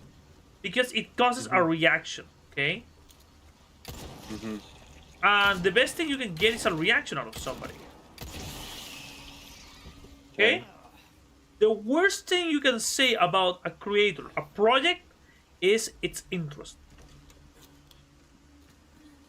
Okay? Yeah, when you hear that, it's immediately a sign to say start over. Yeah. I have heard so many people saying Uzumaki is interesting. Like their biggest complaint, other than the animation, but this is a pet peeve, is that people don't understand the story because shit just happens, and that's kind of the point. But people are so distracted by the bad. I remember Linkara did one review on one of the comics for a live show for a Top Fourth Wall. Ooh, it just kind of and even seen a couple of Long Box of the Damned, and just by some of the stuff in it, I'm just like, I feel very uncomfortable. Oh yeah, but you can feel something. Yeah, you know the idea, like when you're like, let's say for example, Call of Cthulhu is that, you know, you're coming into a room and you see, from at least from the description, it just gets that feeling of disgust. It's visceral. Kind of like bone tingling up the spine, goosebumps on your skin, and it's kind of like a moment of just like, I feel very uncomfortable. I want out now. The new Uzumaki doesn't make me even feel that because of how bad the animation is. I've seen people who stop paying attention to the story because the animation did it as a favor. Here's the idea. Here's the way you're describing it. Like the first episode of Uzumaki, how you describe it is the epitome of like going to like a really good extreme haunted house experience, right? Yeah. And the latest one, we'll say you've seen it, it degraded into a dollar store haunted house. No, not even that. Well, but you get understand. It's like it's like there's no effort, there's no passion to it. It just feels like. You know what it got turned into? And I want to say something very offensive for some. It got turned into a Christian haunted house.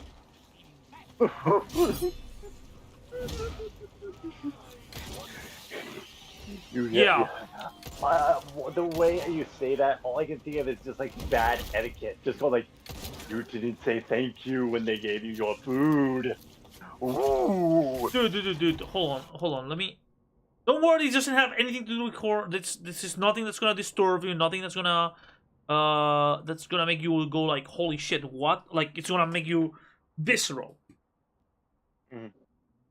Go to YouTube and look for Uzumaki episode 2 animation.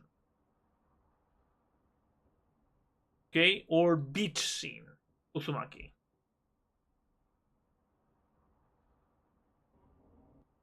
It's bad. Episode 3. I'm watching it right now. I haven't seen it, man, and there's hang on, I'm watching it right now. Yeah, I saw a video saying Uzumaki animation is horrible. Oh yeah. Yeah. What the fuck? Because they tried to cut so many corners that they cut everything out of it. Yeah, okay, here's the thing. I am not for crunch culture, okay? I understand there has to be sometimes crunch because you have to hit some certain deadline. I get that. However, it's kind of like remember the GTA Definitive Trilogy controversy? Oh, dude. Remember when that came out? Do I remember controversy? Yeah. Yeah, and I still bought it, and I was just like, it can't be that bad. No, it was. But it turned out that if you watched Matt McMuscle's What Happened, turned out they gave the Rockstar, a billion-dollar company, someone who has made like about probably $7 billion with GTA Online. They gave a small studio, or a mid-range studio, very little time to remaster/port 3 PS2 games to modern consoles all around in a short time span. No wonder they used AI to start to help with their work. They had to really get everything done just to at least get paid. You know what I mean? Yeah, no, I get you, and that's look, disrespectful. I want like, here's the thing. I understand that you need to have certain times to say, hey, we need to get this all done in a timely manner. However, you cannot expect them to do 3 games. If it was like NES, maybe not open world PS2, because like, I think I remember from hearing from a Inside Gaming once, is that porting it, there's a lot of different comics they have to tweak and refine to make sure they work with modern systems. Huh? They may not have to do the animation or story work as bad because it's already pretty much done out for them. However, they still need the time to refine it. Yeah. The animation from the Uzumaki, from what I saw, it was just was almost the equivalent of seeing like a cheap YouTube animation. Dude, I mean? Look, I seen YouTube animators were even like better, man. I mean, like those like simplistic YouTube animations that just like you clearly needed more time. Yeah. But this was on a small budget, like little to no budget. It's like, okay, I can buy this. Not from a big company. Now, I want to show you something, man. Okay.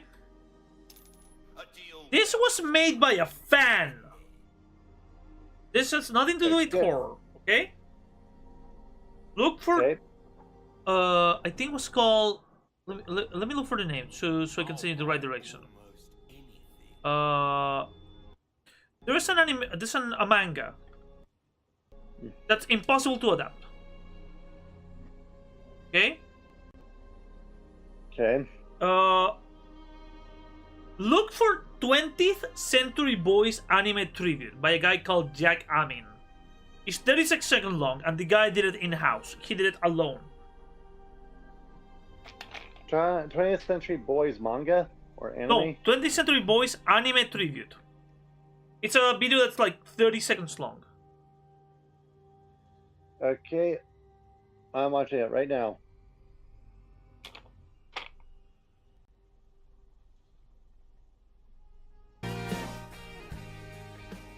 This was done by a fan, you said. Yes, by one guy.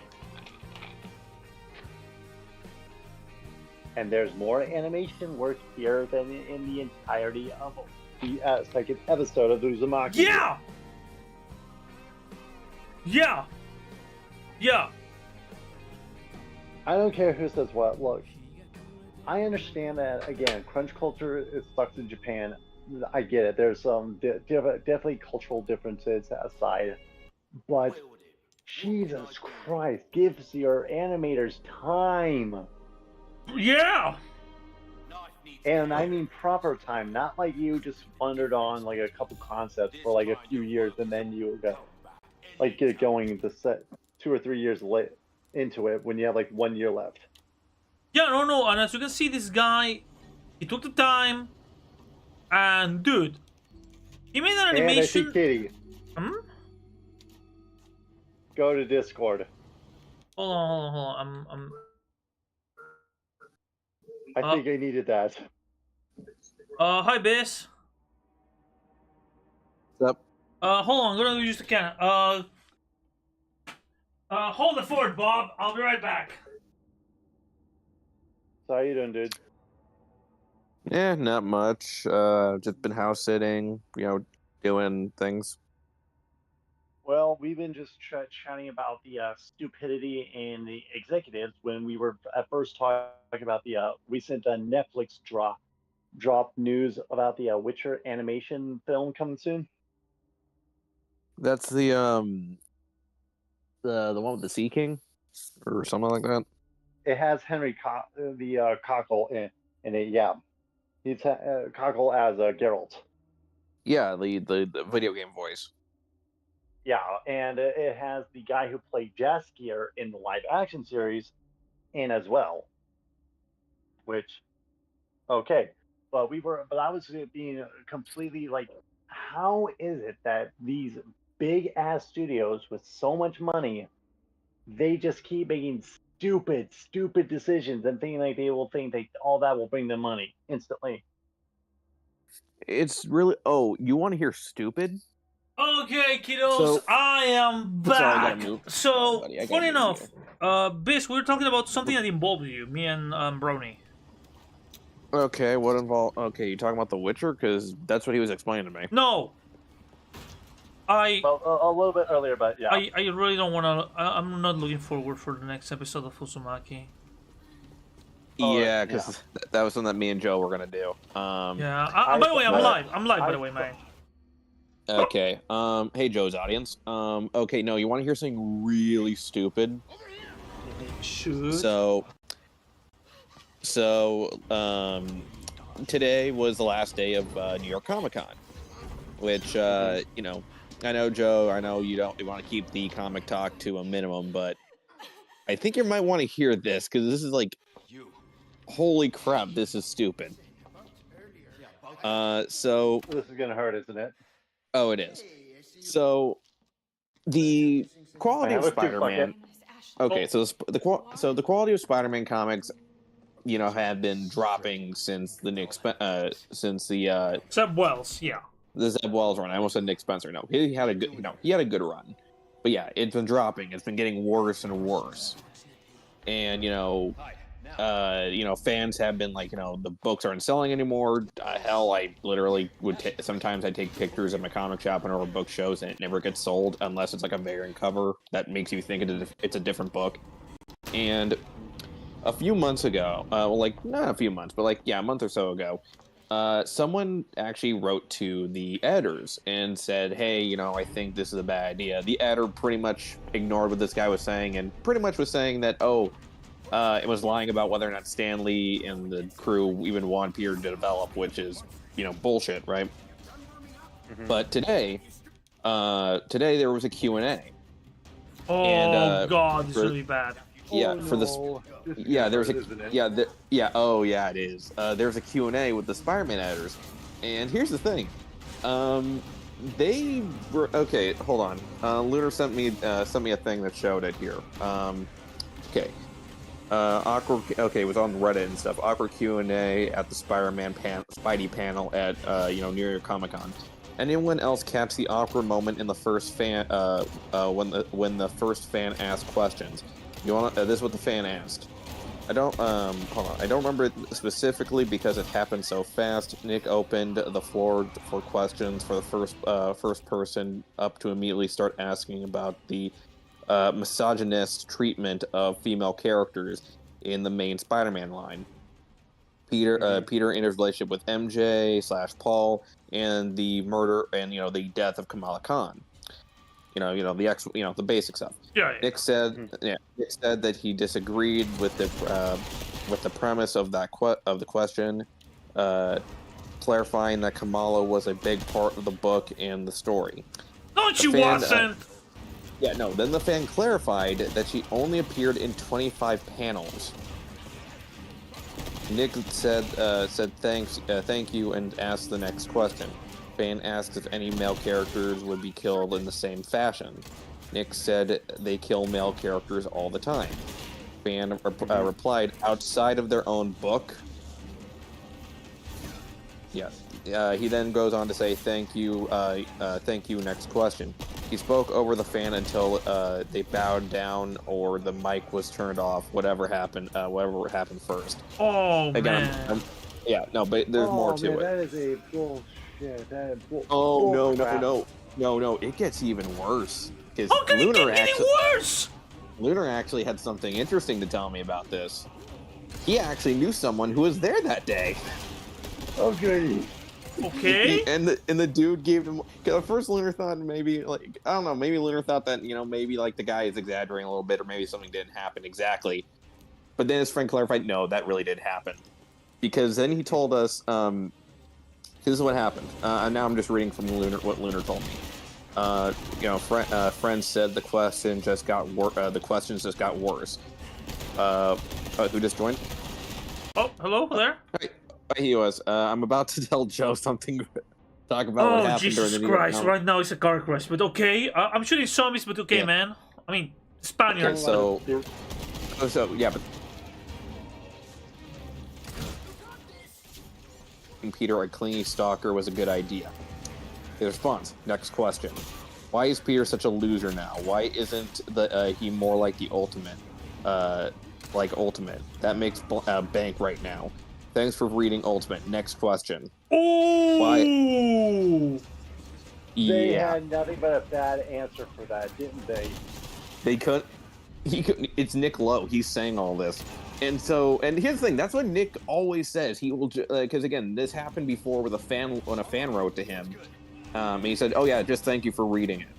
And I'm like, "Okay, but you're not gonna take what." Anything. Yeah. But yeah, then we have the next question. Why is Paul still around if you're going to keep teasing Peter and MJ being back together? He then responded by saying, "We've never done that, nor will we. As for Paul, he's become an integral to Spider-Man." Next question. Which, by the way, I immediately was like, that is bullshit, because because first of all, if he's referring to, they've done that so many times. Yeah, but if they're referring to just in general of the teasing of Peter and MJ, well, that's bullshit, especially since Nick Spencer's run literally had them dating. And then they had to do the whole Zeb Wells run to break them up again, which is fucking stupid. And then, but if we're talking about in the Zeb Wells run, in that one, no indication they're going to get back together in that one. But because you kept Paul, and as for saying Paul is an integral character, how? Outside of the whole thing with him and MJ, they have done nothing with Paul. I know he's a supporting character in the Jackpot book, and maybe they were doing something interesting with him there. I honestly don't give a crap. I'm not reading Jackpot. Yeah, all I know is... Yeah, it's so saying he's in, it's integral, no, not really. I even asked a few friends who were still reading the book, saying, "Hey, did Paul do anything interesting or have a moment with Peter outside of their relationship with MJ?" And they're like, "No, not really. Like he got taken hostage once." Nosebleed. Yeah. What? Oh no. Is it possible that is a Zeb Wells stand-in? Yeah. Oh this yeah! was. No, that's been Yeah. confirmed. Yeah, it's bad. Oh no, and that was like all that freaking Lunar was able to get from his friend, but also, but I mean, hell, it still gets worse because this one I already knew happened.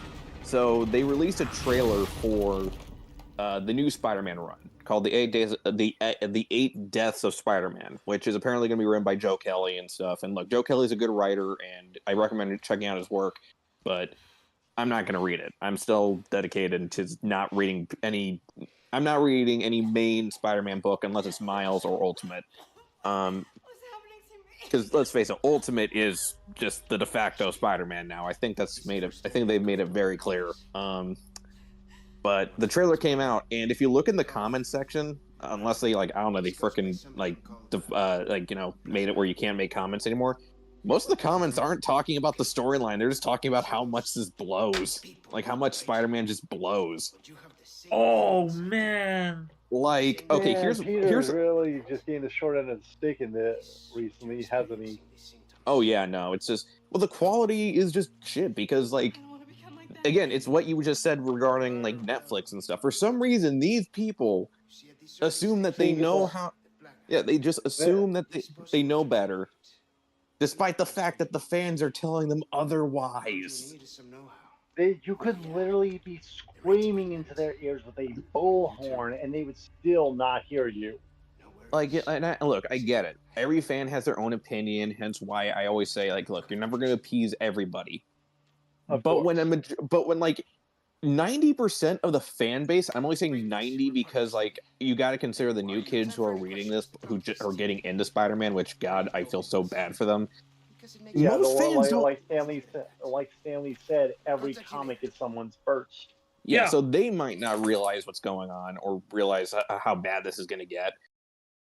But yeah, 90% of the fans are constantly asking for new shit.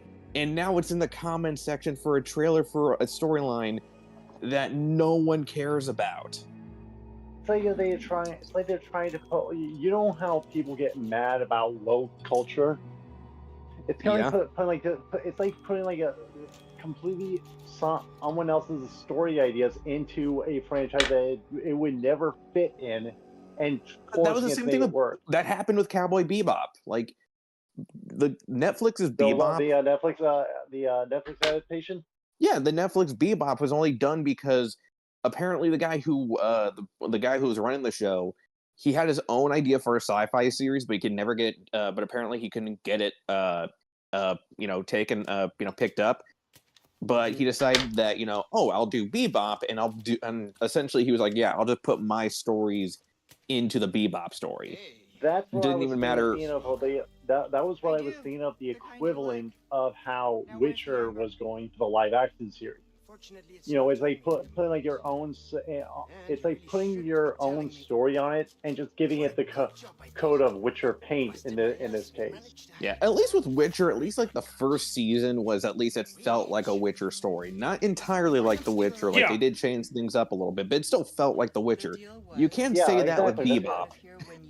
That's what most shows need to have. Is look, if you're going to be okay, here's an example. You guys remember The Mask by Jim Carrey? Yeah. The Jim Carrey movie, The Mask.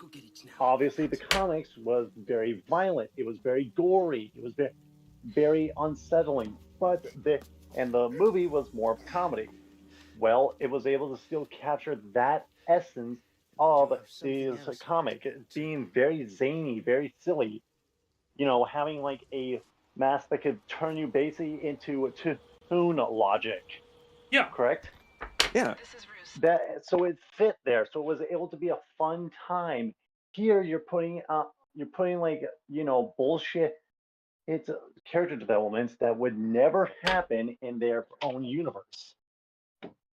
Yeah, and so so you wind up betraying your fans, bullshit hitting the people that never wanted to hear this story in the first place, and and the Witcher's case, lose your main actor to say, you know what, fuck this, I'm not taking this show yeah, anymore. I'm and leaving to do Warhammer. yeah, and the reason, well, the reason he left, it was because like he cared about the story. He Yeah, actually, because again, Henry Cavill, yeah. he is one of us. He is a fan. He is God. actually some, Which, yeah, like speaking of which, it turns out to know he's an even bigger fan. I've read that he's going to be in the live action Voltron. yeah, I That's heard. I going to don't be know. interesting. Yeah. I'm not too excited for the Voltron one because I'm not a big Voltron fan. I don't hate it or anything. I just never got into Yeah, it as a kid. But it's just kind of like you respect it for its own thing.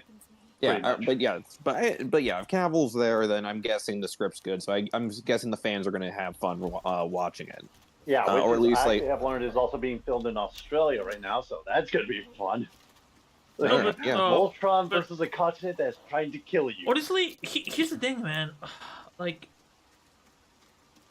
Netflix, Marvel, Disney, fucking Adult Swim. How much else do they have to take? How much money do they have to lose in order for them to realize, oh my god, we're fucking this shit up? I honestly do not know. Well, it's getting to the point where even some actors are calling out on it. Like, I remember during the like at one point, it was during the interview for Beetlejuice. Someone asked Ortega, "Hey, would you want to play like a certain character, or or would you want to play like a gender swap version or a race swap?" And she was like, "No, that's stupid." Exactly, and look, I mean, here's the thing: when you're playing, because okay, let's say for like race swap, we have seen like for April O'Neil in the TMNT, and then we have Rise of the TMNT, where it was played by at least her character was black, right? Yeah. But they were able to have it as her own thing, as it still felt like April. Like ADGN and Nostalgic said, this was just another version. So it may fit here. But if you canonically know all this, like like this was played by a male character, and that's it. It wasn't played by a female version or trying to empower women. Just like, no, we don't care. We don't go to movies. We don't go play video games just for that kind of representation. It helps, but it doesn't. But it's not the main reason. We do this because watching these movies or playing these games are fun. They're enjoyable. They are thought provoking. Yeah. Well, going back to the Ortega thing, she. Oh, sorry. I was just gonna say, going back to what Ortega said, she pretty much said that the reason why she said that was because it's like, why do you need to recast it? Why do you need to like change the character? Why not just make a character like that? Like, or maybe make something your own. This was an alternate version that would kind of fit this profile. But instead, this is the Madam Web situation where it was clearly made by AI, just saying like the least amount of effort at all. Yeah, like I think with Disney, like they have like I feel like the moment that I feel like they're gonna realize that this is not gonna turn out good is with Snow White. Because oh my god, that movie's dead on arrival. Yeah, that movie yeah, it is the definition of dead on arrival. There's nothing about that that's working out. We got from the actors being controversial to here's another bullshit. You heard about the Rugrats movie that's being made? There's a Rugrats movie being made. Dude, Bizarro, yes, hold on to your butt. Let me explain it. I want to drop it on you guys. They're planning to have it a CGI live action hybrid. Have the babies be CGI and the adults be humans. That's okay. That is weird. Okay, what? No. Here's the thing. Let me explain the logic here. Think about to a lesser extent the TMNT Michael Bay movie. Think about Sonic the Hedgehog movies. Think about Who Framed Roger Rabbit. These work in the animation live action hybrid because they are so otherworldly. Rugrats is basically just about little babies. Oh it. God! Why Hold do- on. I'm having a bit of flashback. I'm gonna say one word, and if you understand what it means, you will understand my fear. Bizarro, Brony, Yeah. viewers, Renesme. Oh no! God, don't remind me of that thing. What the hell is that? Google Renesmee. it. Google it. Yeah, to the younger audience, which God bless you, little souls, that you never had to see it in theaters. You saw it in theaters? Yeah, Joe, I'm telling you the story. Joe, Oh I told you yeah, the story of you what got happened. forced. Yeah, I got forced to go frickin' see the movie. I didn't want to watch that stuff. Hell, it's the only movie I have Can you ever text it to been. me in the Discord so I can Can properly you? Google it? I'm playing a game. Can you I'll send do them? it. Yeah, thank you. Yeah, Thank you. I'll do it. Just give me a second. Or send him the picture. Oh god, this is gonna hurt. Oh yeah, don't worry. It's not horror. It's not horror, but it's incredibly creepy. Is it worse than Monkey Bone? It's bad. Hold on, give me a second. It's Renesmee. And just mention me in the Discord, and I can. I put it. I put it in the chat. Just look in the chat. Okay. This was a real thing that they did. Which chat? Which It's channel? oh, give me a sec. Hold on. Yeah. Just at me, and I can find. Yeah, I just did it. Okay, taking a look. Like right now. Yeah, I just did. It's gonna hurt. Yeah. Take it off. Take it off. Take it off. I'll do it. I'll do it. That thing was, yeah. To those who don't know what that thing, what I just showed him. So many years ago, back many years ago, the show, the movie, the series Twilight. You know, the book that your parents probably trash on all the time, and for good reason. Which, holy crap, I feel old. Or some moms go gaga over. Yeah, depending on how old you are, because I don't know. Like, I know Joe is a mature audience, but at the same time, let's face it, there are some kids who are going to watch this. Yeah, there's always that one kid. Yeah, but yeah, my point is, there was a series called Twilight, and for like what was it, like the fifth movie, fourth? Which one was this one? This was probably the last movie, Breaking Dawn Part 2. Okay, yeah, it was the last movie. Yeah, for Breaking Dawn, the two characters were going to have a baby, but the whole thing was that, the baby has to age rapidly, so like it has to age up and stuff. So instead of just having kids, just making sure that they just had baby, just having just have different babies and just make sure that they switch off every so often. They decide to just get a CG baby.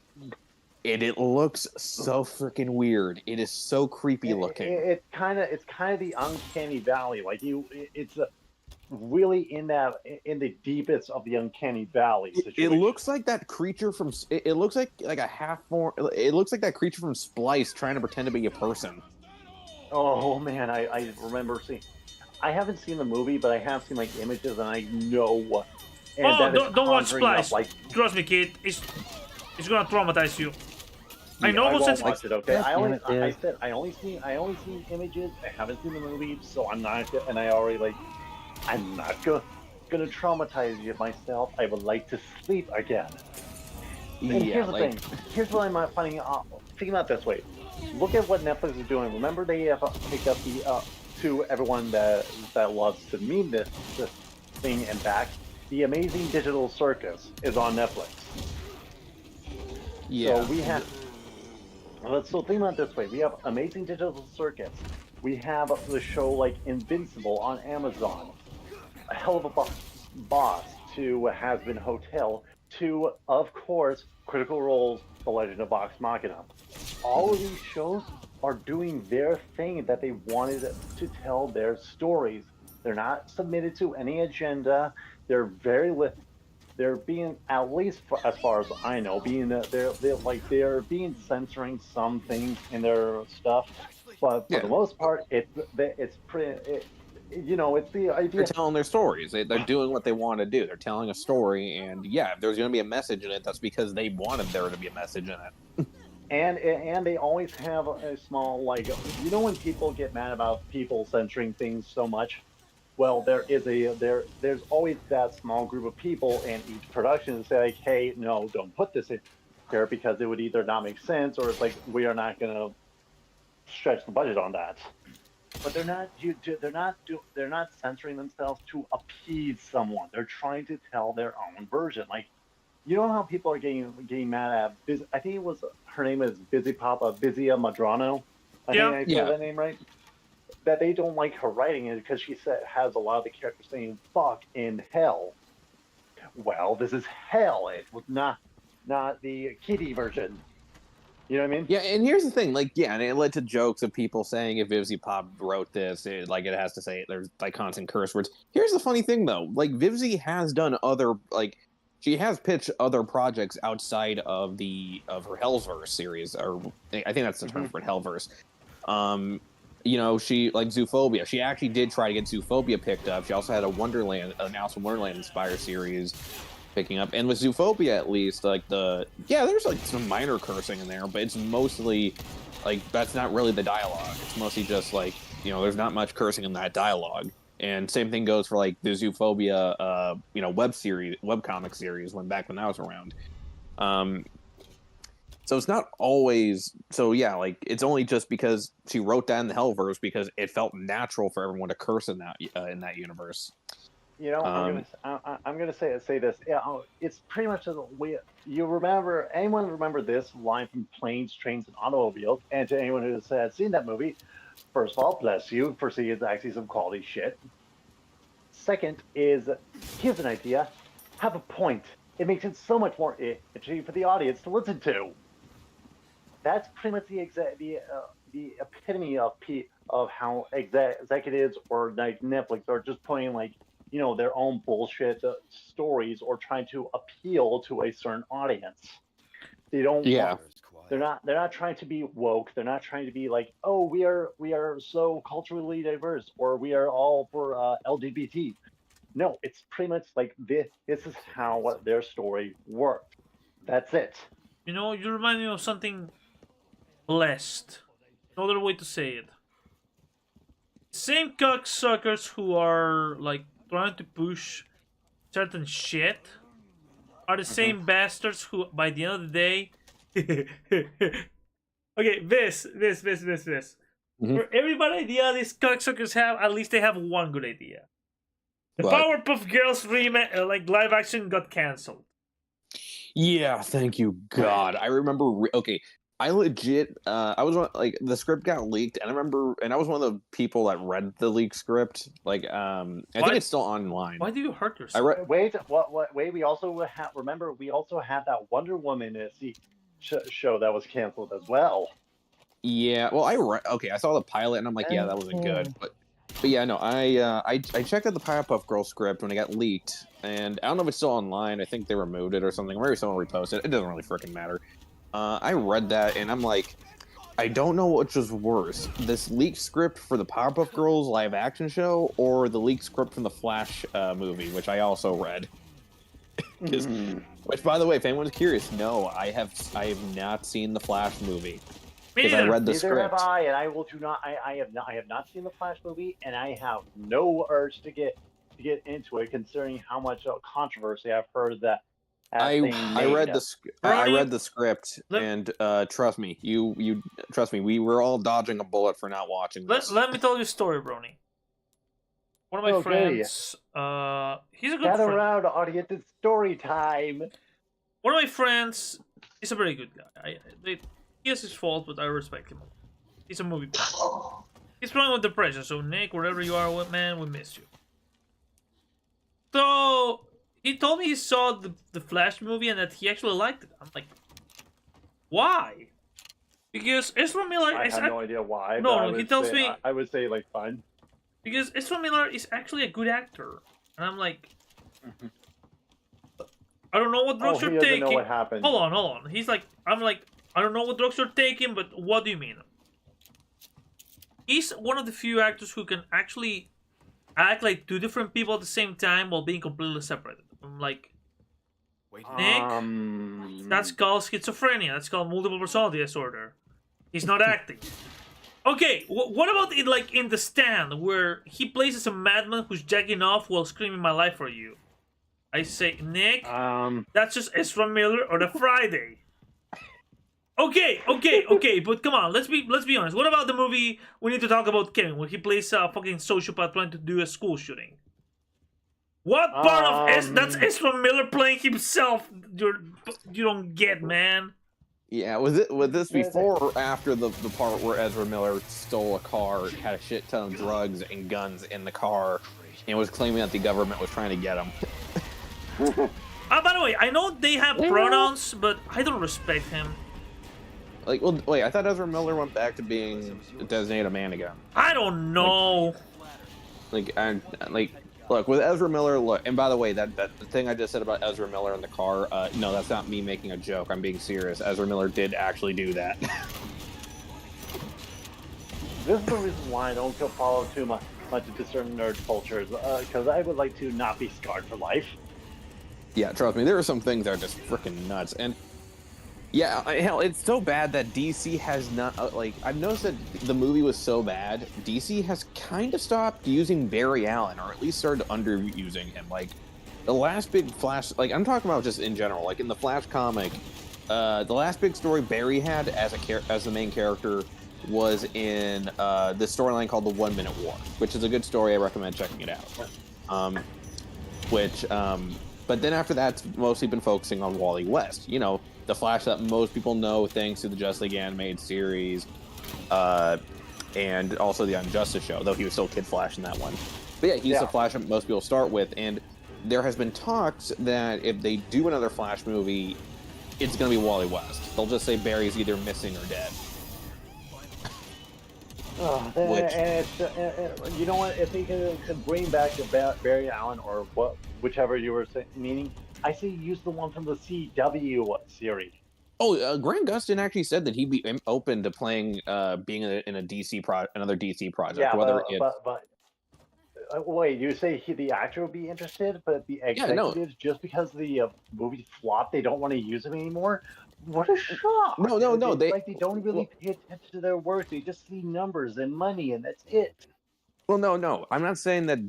It's not being confirmed. It's just I've been noticing that Barry's been underused and more focused on Wally, which I'm happy. I'm a Wally West guy. I'm not really I like Barry Allen just fine, but Wally was the Flash I grew up with. But yeah, and hell, in the absolute DC comics, which is which essentially is like DC's take on the Ultimate Universe, Wally is the main Flash, and they were saying, yeah, there is no Flash family, there's no legacy. Barry's not in the story; it's all Wally. Wait. You know what you remind me of, man? Yeah, what? Brony, I have a story for you. Story time again. This conversation reminds me of the most insane shit I have heard in my entire life. I will give you a clue, and even if you don't know what I mean, me and Bizarro we're gonna go into deep. Yep. Hey Bizarro, you know why we get Superman? We're from the streets, killers. Like Superman is. Yeah. Superman is a wild animal that kills people. Yeah, I come from suburban New Jersey. Didn't see a black man till I was 20. Look, okay, if you don't get what we're talking about, so how dare you? Well, we know you've hung around enough that you know what we're talking about. But okay, I watched before I met you. Yeah, I know, but Brony, you know what we're referring to. The only thing that I'm thinking of, for some reason, it pops into my head is Kill Bill. Close enough! Yeah, weirdly enough, close enough. Yeah, no, okay, so Kevin Smith was going to work on a Superman movie. But, oh my god, that would have been so amazing. Oh, yeah, no. No, not really. Well, yeah, but okay, let me explain. Listen to it. Well, listen, I'm at least giving Kevin Smith a chance because he at least, Kevin wasn't... Doesn't no. make Kevin's his show a comic book fan or such. Let's He make at this least very has an idea of the guy itself. Oh, He's well, not hold on. putting Let's some bullshit on it like Man of Steel. okay. Let's make this very clear here. Kevin was not the problem. Okay, because Kevin knew Kevin was like he was He knew the excited source about material. Yeah, he knew the source material. He was excited. He wrote like an outline that actually was like multiple pages. Like that alone could have been the whole script. But the thing is, he had to go talk to the producer, and the producer, used to be a hairdresser. I'm not kidding. And the producer, I forget who the actress. Who was the actress again? It was somebody's hairdresser. Was it Barbra Streisand? Barbra Streisand. Yeah, it was. It was Streisand. Okay. Yeah. All right. So this dude, he goes down there, and Kevin, meets the guy, and the dude's already kind of acting weird. When Kevin's reading on the outline and stuff, like he doesn't know what Krypton is. He doesn't know his name is Kal-El. And he then tells Kevin, okay, I got some rules here. There's some things I just don't want you doing. Okay, first of all, I don't want him to fly. Okay, that's too hokey. Also, I don't want him wearing that costume. It's super gay. Like and it was the 90s. They can give him the Death of Superman costume, no problem. Yeah. I think I just had an aneurysm for the flying bit. I'm like, it gets worse. Not seen... It gets worse, and then he says, "I want you." I'm gonna just to say this about the reason why when they say like don't fly, to anyone who is less than acquainted to how Superman was in the early comics, he was able to leap very high, not fly. Tall build. So he jumped good. So they changed that obviously to flying, and they were just like, okay, that makes it a lot more believable, at least for an alien that has flown here who has a strength of like 1,000 suns. It's kind of funny that we're talking about Superman and Lunar's not here. But continue with the Nightmare, man. Okay, so he tells him that, and then he's like, okay, also I want him to fight a giant spider in the third act. Because spiders are the most dangerous one of the most dangerous creatures in the animal kingdom. Okay, he's gonna say that, which he said that a lot. He actually mentioned that again, where he says he wants Brainiac to kill a fucking polar bear. Because Superman has polar bear bodyguards in the Fortress of Solitude. Yeah. No, we don't need to have Superman fighting a polar bear. Batman does that on a daily basis with Mr. Freeze. No. It was Brainiac. He wants. I understand. I was just making a joke. Yeah, no, but continue this with the Nightmare. Yeah. So but before he says any of this, he's like saying, "You and me, we get Superman. Why? Because we're from the streets." Which again, hence why I said, I was born and raised in New Jersey. I wasn't. I was raised in the Bay Area. But Kevin Smith said that. He was like, I was born in suburban New Jersey, man. He was born from the streets. He was the one that who looked up to Superman. They see him as an idol. They want to respect him. Yeah. Which this guy sounds like he's high off his ass. Yeah, but Kevin, in the back of his mind, when he's saying all this stuff, especially when he's saying, "Oh yeah, no, don't put him in the costume, that's gay." He's like, "What? No gay people on the streets, I guess." By the way, that guy was ultra gay. Yeah, he was. But yeah, so someone. Yes. Let's face it. It's Hollywood. Let's face it. It was Hollywood, especially during that era. A lot of people were in the closet. But that is true. Yeah, but this wasn't painted here in the 2020s. This was the 90s. This is 97, 96. Yeah, this was around the time that so people were still kind of being they were just like very they wanted to be as far away from gay as possible for some reason. Yeah, this was around the time Chasing Amy was it was Chasing Amy. Chasing Amy was in development. Yeah. But he worked on the film. The film had multiple scripts. There's a whole documentary about it called "The Death of Superman Lives." It's a really good documentary. I recommend checking it out. May the director rest in peace. But the dude, but the thing is, this guy is asking for a lot of revisions. He's demanding more stuff. He's give Brainiac a little robot sidekick, and I want him to have that same have the voice of that guy that was in Chasing Amy, which led to Kevin being like, "So you want him to have the voice of a gay black guy?" and he's like, I don't care.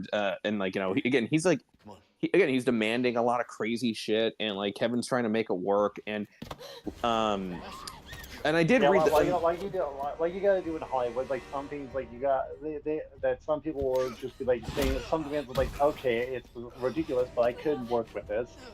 Yeah. But now you keep piling on all this bullshit, and people are just gonna be like, you're trying to ask me to polish a turd here.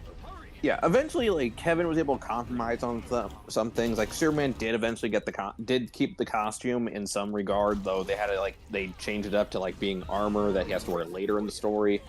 But yeah, like it's kind of cool. Yeah, well, I read here's the thing: you could actually find the script online, and I actually did read it, and like I can tell whenever you can tell someone didn't interfere with the script, you can tell that Kevin actually knew what the hell he was going to do. Like Lex Luthor's introduction, Lex's introduction scene in the script is actually pretty fucking cool because it's like it's like him pretty much telling pretty much like he's doing a backhanded compliment to Lois, and also bringing up why he does not like Superman, and he does it in a way that like you can kind of understand what he's talking about, and he's evil, but some way you can kind of agree, while at the same time he's low-key telling Lois, yeah, you're just trying to bang him. He's just that wise, he's that sophisticated bastard who knows how to insult you without making it sound like an insult. He's great. I don't know who they wanted to play. I forget who they wanted to play him. I'm pretty sure if we were watching the documentary. No, Nick Cage was going to be Superman. Which I can only imagine how that would have looked. Like, I'm the Man of Steel. I can fly. No, I'm nothing against the Cage man, but I don't think Superman he could pull that off. No. Here's the thing. Cage is a huge Superman fan. Yeah, uber fan. I know he's a Superman fan, but I mean, just the way we've seen him act, it feels like I don't see like you could do this. By the way, this is Nicolas Cage soon after he won the Oscar, so he could have been able to pull it out. Yeah, and possibly. Now, here's the thing: the biggest problem with the movie was that John Peters, I think it was John Peters, wanted to quote unquote inspire the artists, the craftsmen, the staff. Guess what he did to quote unquote inspire them? To understand the mentality of Superman. What? I want you to think about something logical that any producer would do to inspire his staff. Dressed up and prance around in the costume? No, because that would make sense. He would actually go around fighting the staff, hand to hand. He would suddenly punch you in the face. Wait, to try to convince he's Superman, he tries to punch you in the face. Because Superman in his mind is a violent man. And you need to understand how violent he is. Yeah, and before Nicolas Cage... equivalent of saying, oh, Batman doesn't kill people. Now let me put him in Doom where he can have a chain gun. Yeah, but no, here's a crazier part. Okay, so originally, though Nick Cage did eventually get signed on to the movie, and you can even find some test footage of him, putting on the costume. He was not the producer's choice.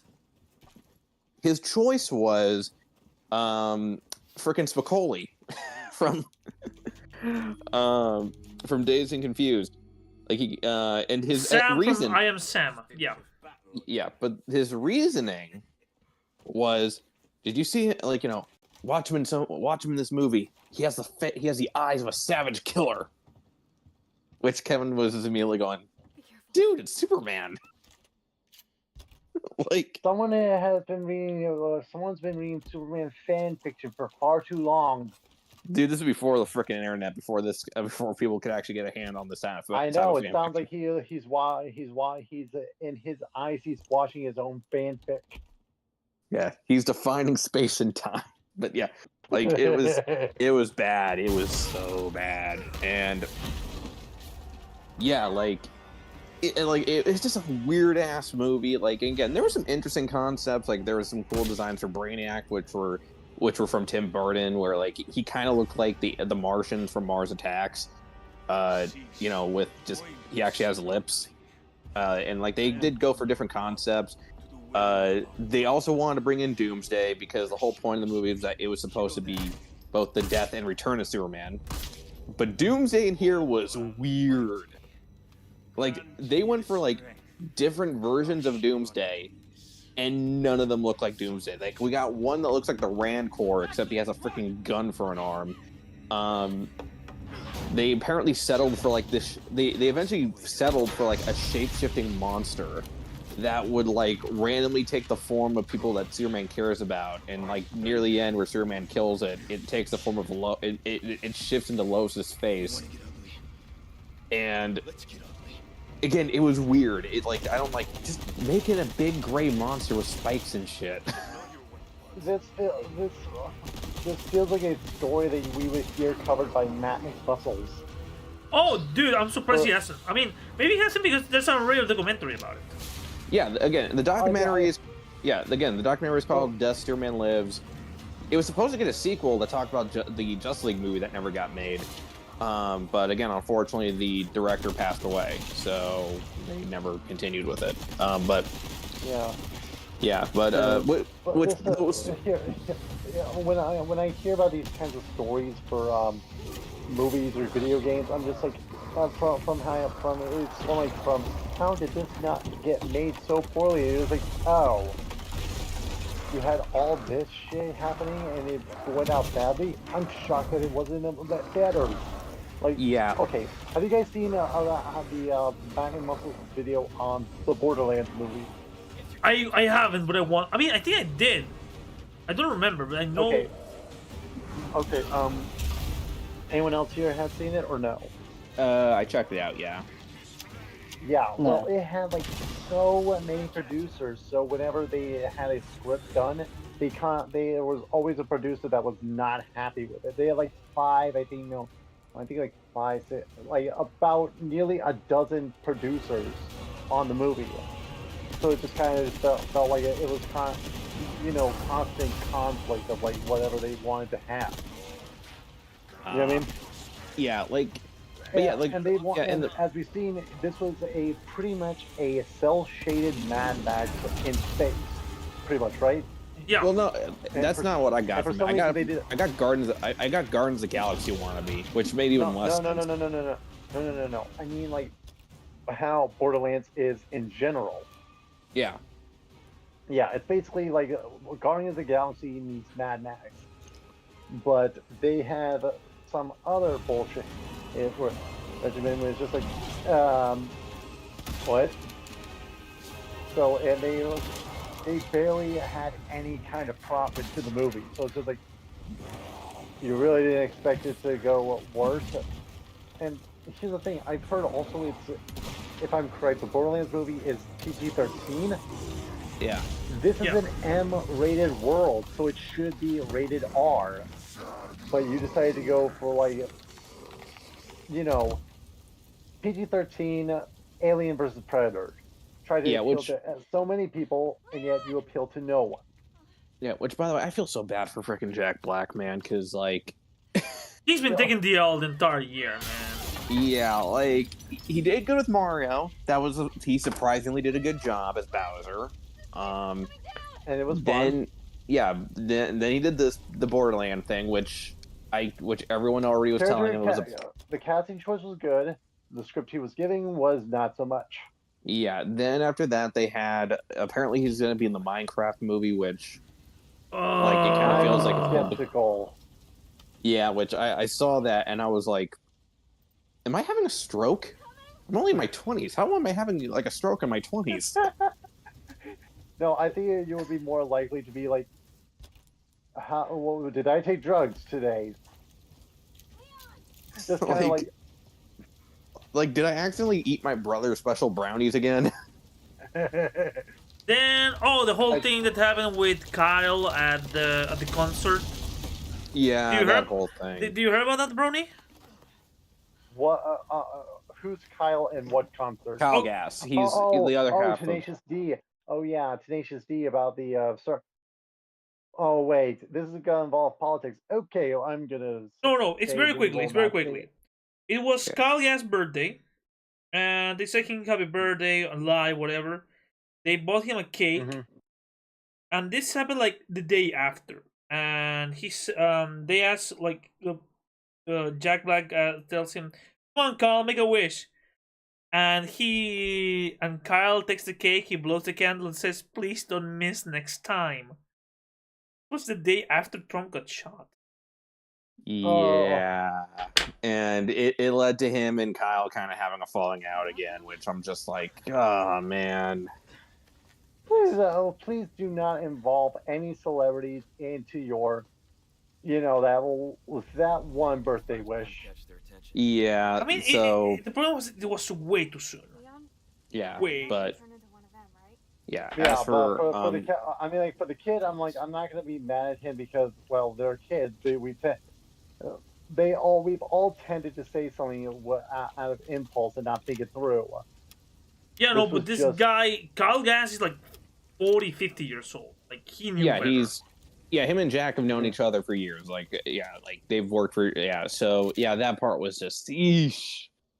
As for, but yeah, Jack Black not doing so great. I know that, I think he was doing another, what else was he doing? Crap, I lost it. The Jumanji movie, maybe? Oh, the Jumanji movie? The Jumanji movies, No, I didn't see the... I said another Jumanji movie, maybe? Yeah, maybe that was the next one he's doing, but I don't know. But yeah, not great. And yeah, with the Borderlands movie, again, I'm not a Borderlands fan. I never got into it. Like, the only Borderlands property the only Borderlands thing I own is the Telltale poker game. Good game. Which had Claptrap in it. Definitely good game. Yeah. And also, of course, I watched that Team 4-Star video that also featured the actor that played Claptrap, which I still love that scene where he goes, wonderful. Where like he says like, oh, he's like, there's someone at home that I love, and he's like, oh, that's great. What's her name? And he's like, he's a cat named Corin. I'm not one to judge, but I do control your fate. Kill him slow. Like, drop the bass. But yeah, no, it's funny, but yeah. But I never get, like, that's the whole thing with video game adaptations. Is it just me, or is it just so batshit crazy to consider? It's like 1 out of 10 work. Yeah, but no, but think about this. Guys, consider this. Out of all of the frickin' video game movies that we've seen in the past, or in general, with also some of the video game TV shows. Yeah, from the TV shows. But point is, out of all of them, the first real big success, before the Mario Brothers movie, because that did turn out pretty good. But the one really perfect success was Detective Pikachu. Yeah. A spin-off game. They had a fucking idea. They knew the source material. They actually knew about Pokemon. People actually... guys who made it actually watched Pokemon. Do you want to hear the greatest thing? Yeah. Mm-hmm. So Bill Nye, the actor, the guy who plays, the main antagonist. Yeah, the main antagonist. He didn't understand what Pokemon was all about. So they had him the video games, and now he's addicted. Oh, yeah, that's how you get him. Yeah. Hey. One of us. Yeah, though it's funny because that's hell. I was the same thing after I watched the movie. I was like, now I have the urge to go play Pokemon again because I stopped playing Pokemon. Like the last time I played Pokemon was I want to say in 2015 when my brother actually bought the old version of an old Game Boy version of Pokemon Blue, and I decided to play. And I decided to play it mostly because I wanted to try the missing no trick. Which I did. I got the skeleton. And you ruined your console. I didn't. No, it only ruins it if you capture it. Okay. But yeah, I was like that too. I was like, I'm gonna play Pokemon now. Someone just joined. Oh, hello there. Hey, Rosie. Rosie. Hey, Rosie. We're live. I know. Close the door. Yeah. The call is coming in, baby. Yeah. The Knock on my door. Knock next time. I didn't use no door. I used a doggy Did you see door. anything? No, sir. We didn't see you playing with your dolls against her. God, that movie is. Good. Yeah. Man. Oh, by the way, you that want to hear was the funniest referring part? to what he said earlier. What? Oh, that scene was improvised. Yeah, I know it was. like seriously, Mel Brooks still a funny actor. Hell, he was even even in the. Have you guys ever seen the show Only Murders in the Building? I haven't. I haven't seen that. I'm thinking about taking a look. But speaking of like natural, like on improvised scene, remember, everyone here has obviously seen, or if you're little kids that haven't seen this, I recommend taking a look at this movie. Ferris Bueller's Day Off. Have you seen that? Yeah. You know what, man? I'll be completely honest. I have never seen that movie. Joe, it's a good movie, but okay. The funny thing, Brony, is Only Murders in the Building had Matthew Broderick in it, and the reason why him and another character have bad blood is because he claims that he took his role as Ferris Bueller. It is okay, sorry. Yeah, no, but and also Mel Brooks is in the same episode where like essentially this was in like season 3 where like and Matthew Broderick is like working with the guy, but then he goes to Mel Brooks saying, hey, I have Matthew Broderick on my set now, and he's like, wait, you have Matthew Broderick? Please tell me you didn't say that you were open to notes. And he's like, yes. Oh, you're fucked. God bless you, Mel Brooks. What I found interesting is that John Hughes, it turns out, okay, I know I'm going to spoil this, but in the Twist and Shout song segment, if you saw, anyone who has seen this movie, you saw the small construction workers dancing in their work zone, or just like that window washer who was moving to the music. Those were not extras in the movie. John Hughes just saw them dancing while they were doing the entire scene. He told the camera operators to record some of that, and which obviously we seen get into the movie. Which that's the one thing I do love about some of the most organic moments in a movie is when it's completely unscripted, completely unintentional. Oh yeah, no, there's some like again, there was like a ton of cool unscripted moments. I mean, how we even actually got that because just recently I was at a film festival, and one of the films actually got one of the winners. The director actually said, "Yeah, the scene that you guys were all laughing out, that was improv. We didn't plan for that." Because sometimes the best moments are not moments that were planned. And oh man, like you remind me of the funniest thing ever. One of the funniest stories ever. The dude, when he was doing Iron Man, he was very frustrated because every day there were script revisions and the script was always changing. And he was frustrated because he would never learn his lines. So at one point he said, "Wait a minute, I'm thinking about this movie wrong. This is not a Hollywood production. This is a couple of kids, college kids, doing a film." And that relaxed him, and he said like 50% of that script is completely improvised. Yeah, which makes sense. Okay. You know what? I want to have us hey Joker, can we put like some videos on to react to? Because I have an urge to show one YouTube channel. I told you about this before, but just like, can we watch something that does not of executives fucking up? Watch some people that knows their shit.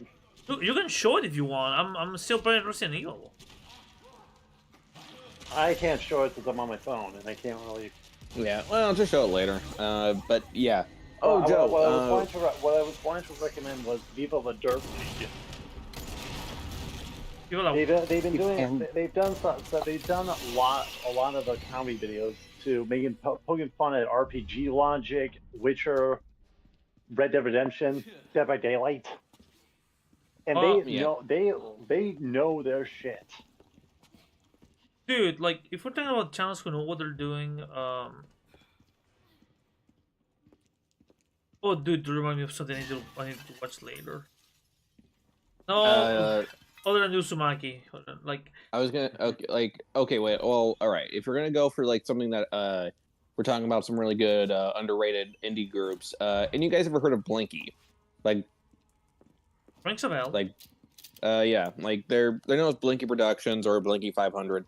I got introduced to them through like one of their Dark Knight fan films, and they know what the hell they're doing when they make these things. Like one of their biggest things that they did was for horror movies, where they did a like a mini series that showed what Freddy was doing before he got burned. When he just started as the Springwood slasher.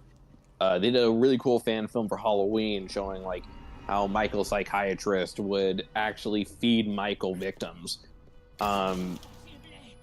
We had like they even did like a whole like Nightmare on Elm Street meets Michael Myers, which was pretty cool.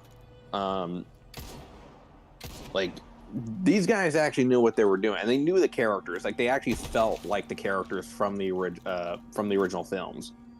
And same thing goes for like their superhero stuff. They did one for The Question. They did one for Space Ghost. They did one for The Flash. Like they knew they knew their audience and they knew these characters. And hell, like if we're gonna go for other groups, there's Bat in the Sun, who started off doing fan films just like them, but they kind of moved on to do more bigger projects. Hell, like they did it before his unfortunate passing. They did a film with Jason David Frank, Tommy Oliver, called White Dragon. He rest in peace. Yeah, and White Dragon, which it's a bit of a homage to Power Rangers, but that was their first real big, indie project that, that's been getting more of a wider release. Like, I haven't seen it yet. I hear it's good, but I haven't checked it out.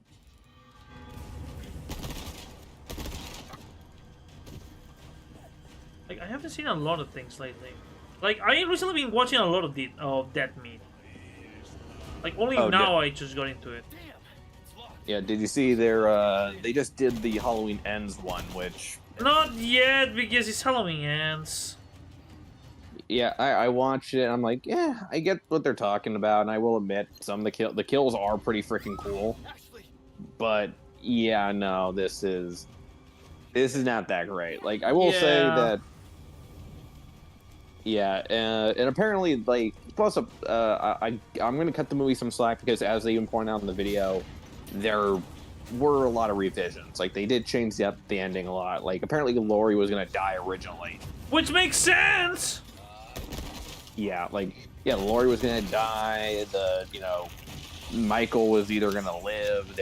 Apparently, there's also gonna be more references to the previous movies. Like, apparently, we're gonna see the Silver Shamrock Factory from the third movie, which honestly I'm okay with because I really don't care for Halloween 3. I don't hate it because it's different. I just don't care for it because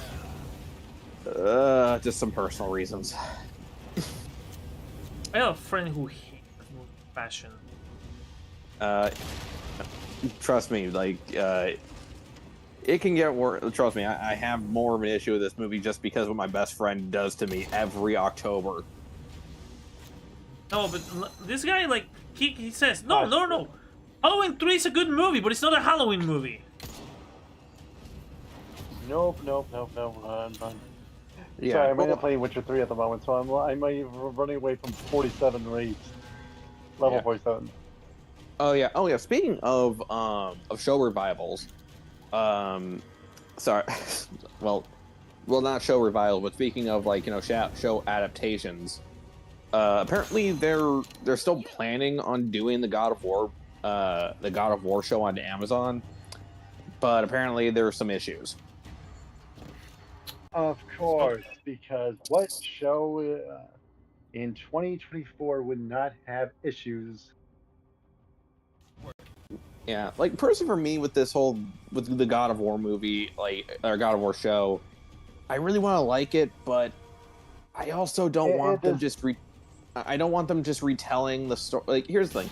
they're not doing the Greece story. They're going straight into the Norse mythology story, and it's a retelling of the first game. And I'm like, okay, but why? Why do we need to retell the first game or the first Norse game? Like, have it be like this is what I wanted when I first heard about this. This is what I thought they were going to do. I thought it was going to be a story, tell the story of how Kratos got to Midgar, because yeah, we don't really know anything That would about be it. actually kind of interesting, just like maybe like it was with, like maybe like right by that time he was actually regretting for his choices and wanting to, you know, leave it. My biggest, Yeah, well, my biggest worry is who the fuck are they gonna get to play Kratos? Yeah, and like, and here's the crazier thing though. There is a prequel comic because yeah, when the first part came out, you know, they actually released a comic that showed Kratos after he left Greece. He didn't immediately go to Midgar. He went to Egypt, and you know, he meets some of the Egyptian gods. And I was thinking, oh, okay, so because like originally the creators wanted to have Kratos in Egypt. But you know, they decided to go for the Norse because they want him to feel more. He want him and Atreus to be more isolated.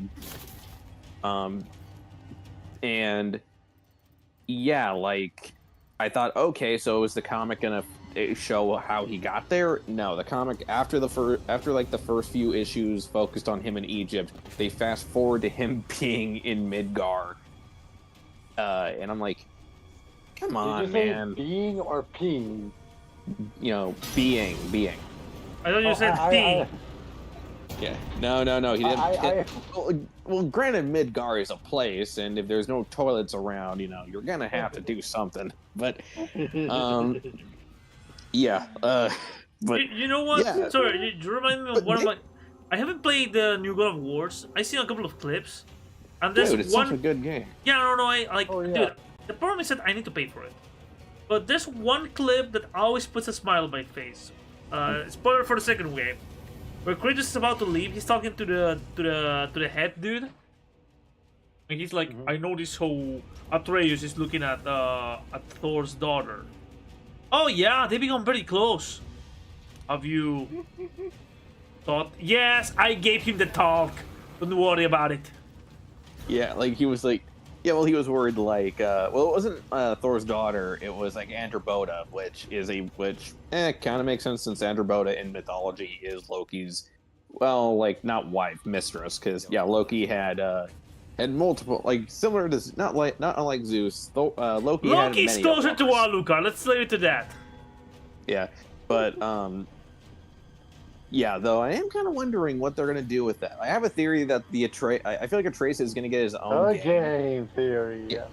Yeah, no, I do think he's gonna get his own game, and I think that game is gonna either be him going to the land of the Fae because in Ragnarok they made a lot of reference to Celtic and Arthurian lore. So I'm thinking, are we gonna get a game where like they're gonna fight Q Coelen? If so, let's do that. That'd be cool. And hell, you can mix things around. Like you could have Atreus be like, I don't know, he ends up turning out to be like Merlin in their world because, again, everybody is like a combination of people. I mean, Mimir is Puck in that universe.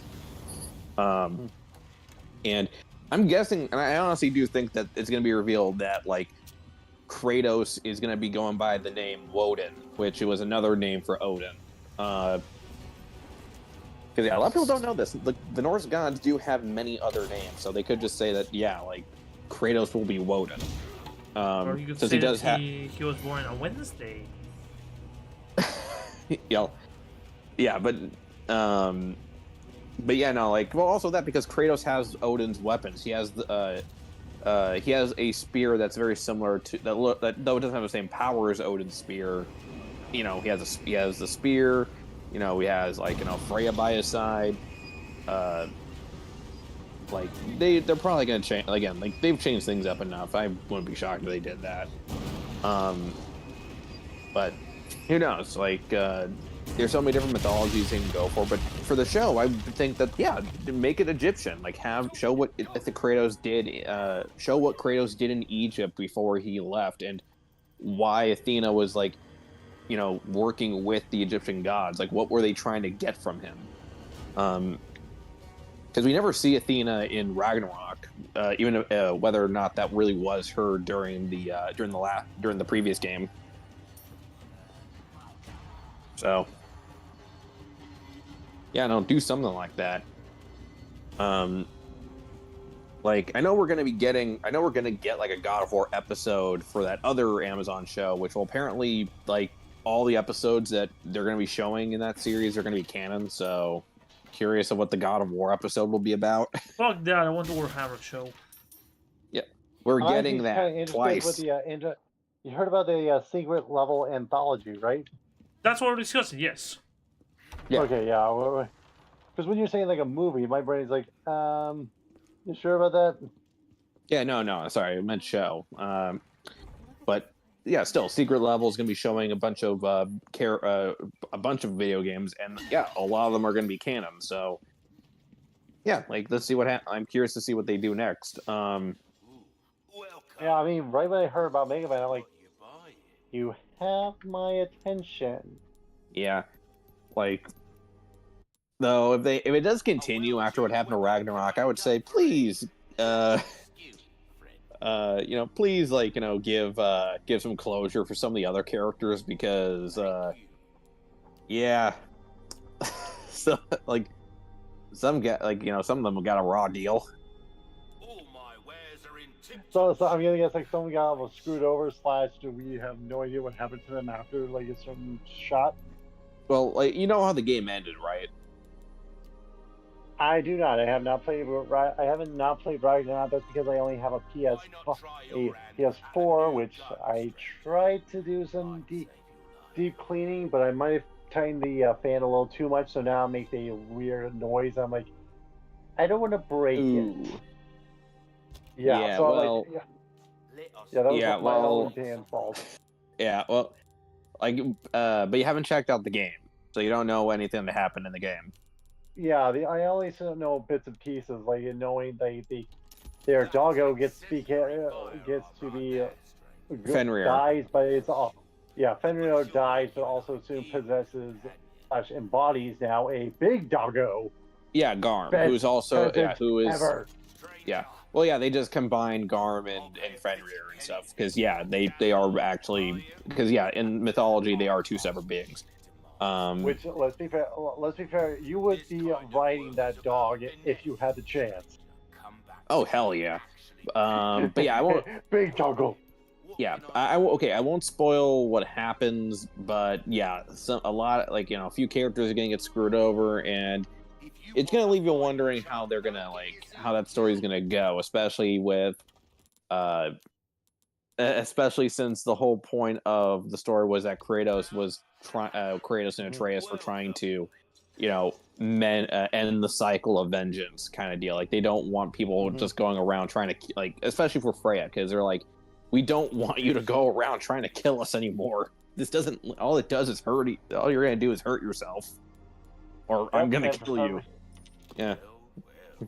And for some reason, they still think like, "Hey, this is a great idea. Let's do this."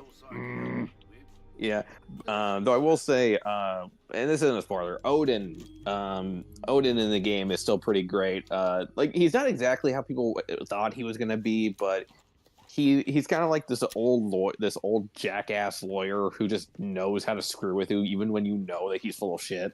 Oh yeah, because Odin was always a trickster as well. Yeah, he was a trickster. But yeah, so there's the same levels as Loki. Yeah, and even more so, because there's an actual story in mythology where where Odin pretends to be like this old man who who has Thor take him on a boat, and he just shits talks him the entire time. But yeah,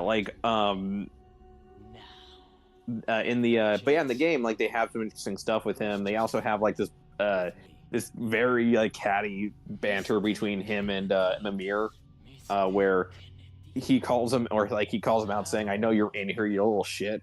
When Kratos and Atreus were trying to hide him, and Mimir doesn't even try to like stay quiet. He's just pretty much like he talks back, and he even has like this one line which is pretty good, which I thought was like, oh, okay, yeah, that's a pretty great line to show how much he hates him. Where he says, if he tells you snow is white, he's lying."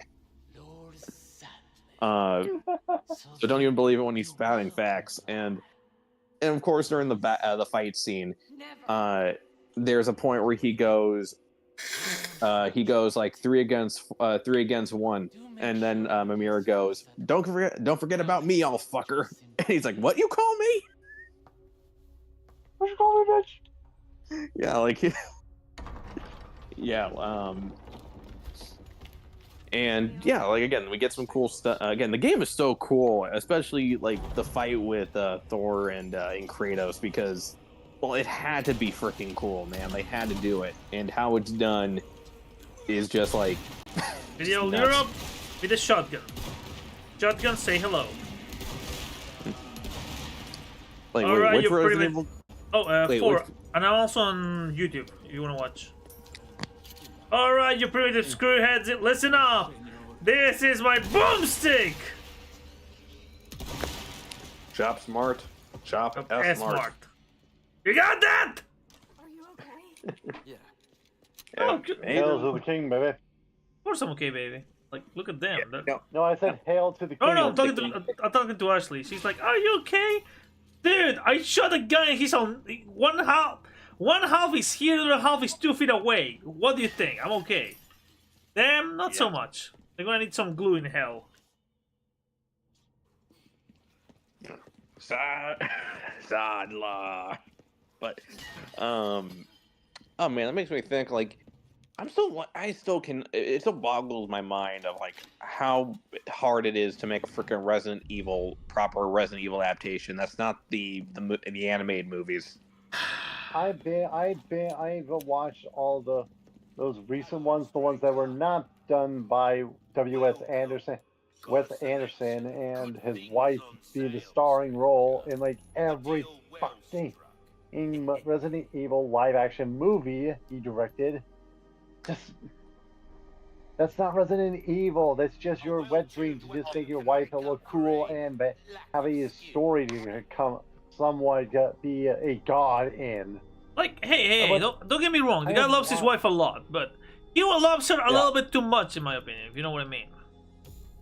Yeah. Oh yeah. Like, look, I'm all for people who praise their wives. They love them to death. I get that. However, there's a certain point where it's just getting a little egotistical. Yeah, and then also keep in mind, like, the last Resident Evil live-action movie, like, was better, but it still had problems. Oh, definitely. I see. I forget that guy. I'm not sure of the Stars member. I forget one of the guys. I forget the actor's name, but I'm like, okay, yeah, he could definitely play one of the main characters of the Resident Evil universe as one of the heroes. But I'm like, this still seems like you need to fix a few things. Like, remember the Welcome to Raccoon City movie? I thought it was okay. Where that's what I was talking about. I was talking about Welcome to Raccoon City. It was kind of clever for them to say, like, hey, the reason why we don't have as many extras or such for zombies walking around is because of COVID. Well, to quote Phalis, you know where you could have fixed that? By taking place at the mansion in the first place. Yeah, like, don't do Raccoon City, do the first story, and like. Yeah, just say like, hey, just to have it like say like, hey, there, you know what they could have done? Just say like in the beginning, it's like it shows a few shots of an empty Raccoon City, and then just have it like in one room that was some person retelling what happened at the mansion, and it cuts and for all those flashbacks, it cuts to there to tell like what happened. You know what I'm surprised? That nobody has done a movie about Rebecca Chambers and Billy Cohen from Resident Evil 0. Like those two really never get love. I don't know why. Yeah. Well, also something to consider, like with the Resident Evil and again, video game movies in general. Like, why try? Like, instead of trying to adapt the story, why not just have it be a story that takes place in like the universe? Like, it could just be its own little thing. Like, No, Bizarro, do you know why they don't do that? It's yeah, because because it's not right. they have title characters that they can milk money out of from hardcore fanboys. No, but here's the thing: you could still do that. Like, for example, like for Resident Evil, you have Bizarro, multiple. you are not thinking like an executive. They see only money. They don't see quality assurance. True, but like, still, like there again, there are some movies where I'm just like, why do this stuff? Why make this move? Yeah, like for example, like the Knuckles limited series on Paramount. That was I didn't. kind of bizarre. Wait, what? I What It's very series? bizarre because the Knuckles series. Well, okay, Knuckles.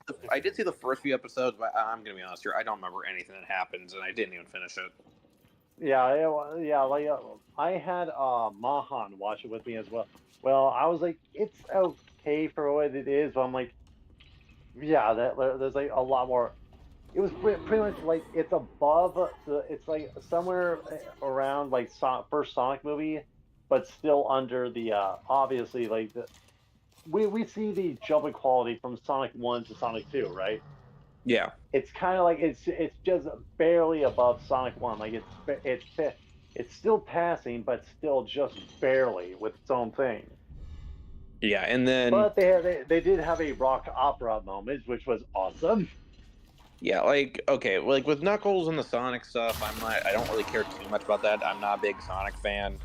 Hell, the only Sonic video I actually have on my YouTube channel, and I'm not kidding, was just recently when I talked about the DC crossover they're doing. Oh yeah, where it has like Shadow as dressed up as a Batman outfit. Like that is a perfect fit for him. Yeah, like Shadow's Batman, Knuckles, I think is Oh, Superman. also, could we agree that Keanu Reeves, at least first impression from the trailer wise, is perfect casting? Yeah, I think he's fine. Again, I'm not a big Sonic fan, so like. Well, I understand like you're not like you don't really see Keanu Reeves. You see Shadow the Hedgehog, for example. Oh yeah, no, like I think the voice fits, and yeah, that's why I want if you're ever gonna use like big name actors, again, like Steve Martin says, have a point. Don't put it in there just because just because he's in there, it's amazing. yeah, You know what I mean? Yeah, no, I know what you mean. Which, speaking of Keanu Reeves, like, honestly, I think he's the only one actor that I could think of that hasn't made any major L's. Like, you could argue Bill and Ted, but He did one. What was it? It's about Eli Roth movie where he and a couple of chicks are in Santiago, and the chicks go inside. Yeah. Oh, I didn't see that one. It's well. That movie, it's a lesson. It's like if two girls that are drenched in the rain just come knock at your door wanting to come inside, you say no. Just say wait outside while I call a cab for you or an Uber. Yeah.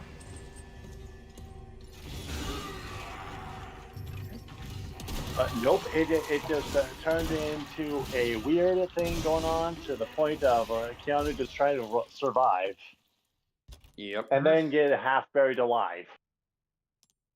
Yep. Yeah. Like I didn't see it. I just know that it ends with like no, please don't crash, please.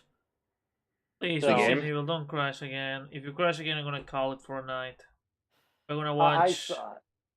I don't know why, but I was curious, but I don't know why. I think I was just bored one night and I Googled that ending and I was just like, oh, come on. Yeah, look, really? Eli Roth is a filmmaker who has ideas. Mm-hmm. And sometimes those ideas are movies. Mm-hmm. Yep. Like. Oh no, it didn't crash. No, please don't crash again. Okay, no. Okay, it hasn't crashed. Yeah, I don't know. Okay, like, you're playing your game. I was just like, what? You mean his PC crashing? No, the game. What I was trying to say is, Eli Roth. Okay, Brony. I know we don't know each other very well because you don't usually come here, but I have a saying for certain movie. So, for example, hey man, how was that the Rebel Moon movie? Well, you see, it's a movie. It has actors in it and a plot. Is it a good movie? There's special effects. And that will give you your answer. Yeah, it's like, it's a movie. People It's a acted. movie. Is it good? It's a movie. Yeah, speaking of Rebel Moon, I'll love with you, man. That's another movie I couldn't finish. Dude, I even haven't watched Rebel Moon. The last movie by that cocksucker that I saw was Empire of the Dead.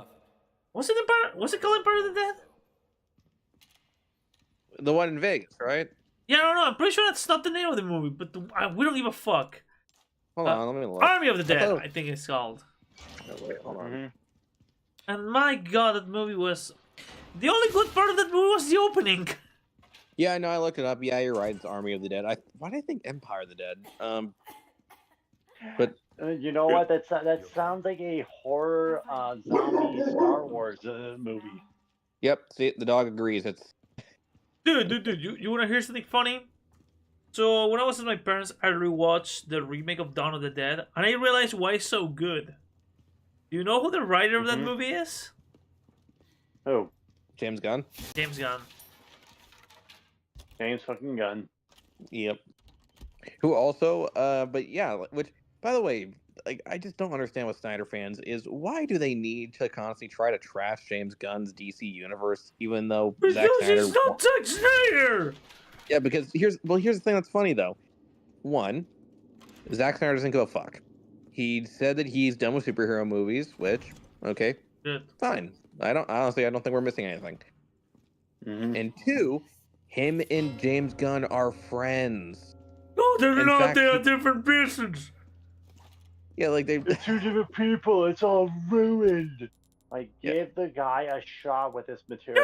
No! We've seen some. I don't like change. I cannot deal with change. Change It's triggers me. Okay, Joe, I'm not gonna lie. Someone think of the children.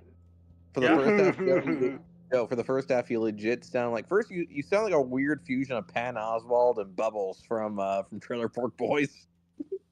Oh, thank you. Yeah. No, this movie triggers me. It's completely different to what I expect. I cannot deal with change. Also, did you hear that they also had to cancel Spider-Man 2, the Sony PlayStation game? That DLC had to be canceled because of a leak. Yeah, and they said that apparently they're not doing anything to replace it, which I was like, God damn it, no, because look, I like the game, I like Spider-Man 2 the game, but the game just like they keep adding new skins, which I'm like, okay, cool, but I don't have anything else to do with it because as much as I like Spider-Man, that game, there's like two major problems with it. One being short. Well, yeah, the main story is pretty short, but also there's not as much variety in the side missions. Like, okay, in the first game, you had a shit ton of side missions, and a lot of them involving, like, well, not a lot, but most of them involving supervillains. Like, you had Taskmaster, you had Speedball, you had Shocker, you had Tombstone, and each of them had their own boss fight, which is really cool. Like, it wasn't just like, oh, you have to hunt down this villain and then you beat them and that's it. No, you actually have to like work, like as Spider-Man, you have to fight them head on.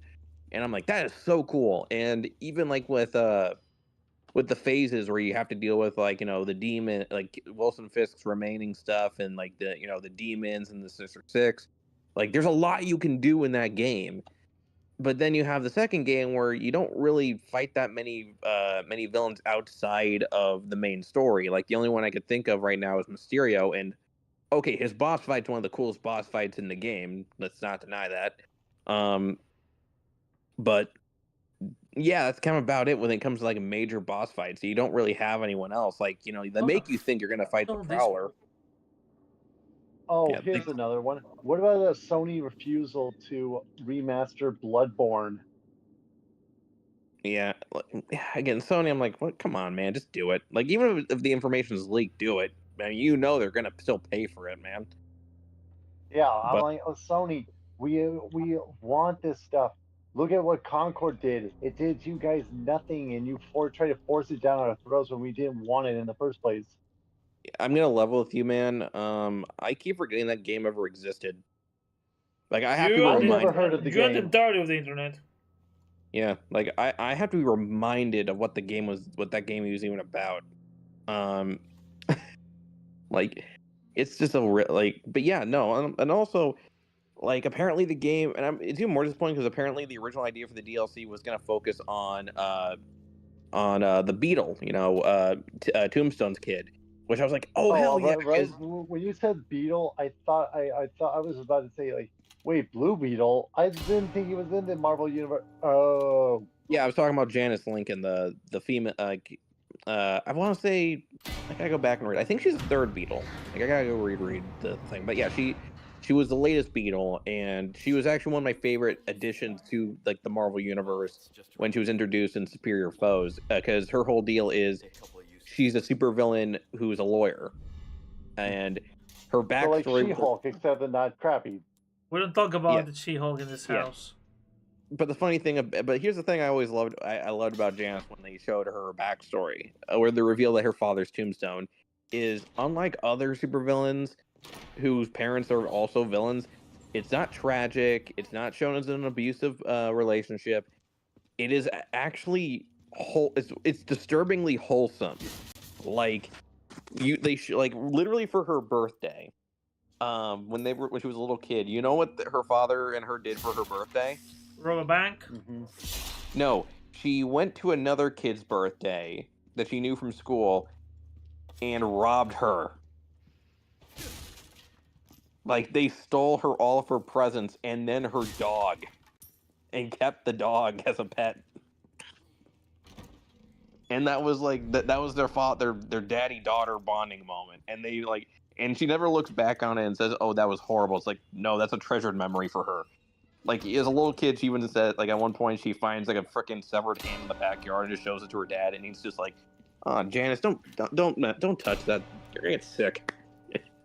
And like again, she has no freaking out from it. It's like it's so weird, but it's so hilarious. But to be fair, it was written by Nick Spencer, so the guy actually knows how to do comedy. But yeah, like she was gonna be apparently at least there was talks that she was going to be in those games in the DLC, because the DLC, just like Sitting There Asleep, was going to be a 3-parter. And I thought, okay, cool. Like I guess we could focus on her, and she can go around like Peter's going to be chasing her around the city. Maybe we get the Superior Foes, so we get Boomerang, Speed Demon, Overdrive, all those guys to kind of refill the Hi, Spider-Man. Zoning Executive. I'm gonna say all that sounds actually boring and not lame, and it's completely not going to be profitable for us. And we had a big leak, so we're going to cancel it outright. Yeah. Does it make sense? No, it makes sense to me, so we'll do it. Yeah, and which really does suck, especially since one of the big, well, again, like another, well, I guess the third issue I had with the game is they kill off a lot of the villains off screen. And look, I'm not saying Spider-Man doesn't have like a ton of villains to work with, but it felt so weird to kill all these guys off, to kill some of those guys off, especially since you spent so much time with them, like Electro, Vulture, So the Shocker. equivalent of like their use of the Rhino in Amazing Spider-Man 2. Like, yeah, why did they were gonna kill off Rhino, but apparently like they decided to veto that. Like originally the plan was that they were gonna kill him off and mount his head on the wall, and it was gonna be used for a Kraven boss fight, but they took it out because, well, apparently it was because like I've heard 2 reasons. One, it was too dark, and 2, they decided no, they don't want to kill off Rhino. But I'm like, okay, that's cool, because again, I like Rhino. He's like, I think their version of Rhino is pretty freaking fun. Yeah, give me a sec. I'll be right back. Your time. Sorry, I'm still playing Resident Evil. I have to go to the backyard. Which one? Resident Evil 4 remake. Remake? Yeah. Played it. Awesome. Yeah, it's my second playthrough. Usually, as a rule of thumb, I play games before and then I play them on stream. I rarely play them blindly because of the content to see if it's gonna fly or not. Besides, it's Halloween. I mean, it's Halloween month, but. I gotcha.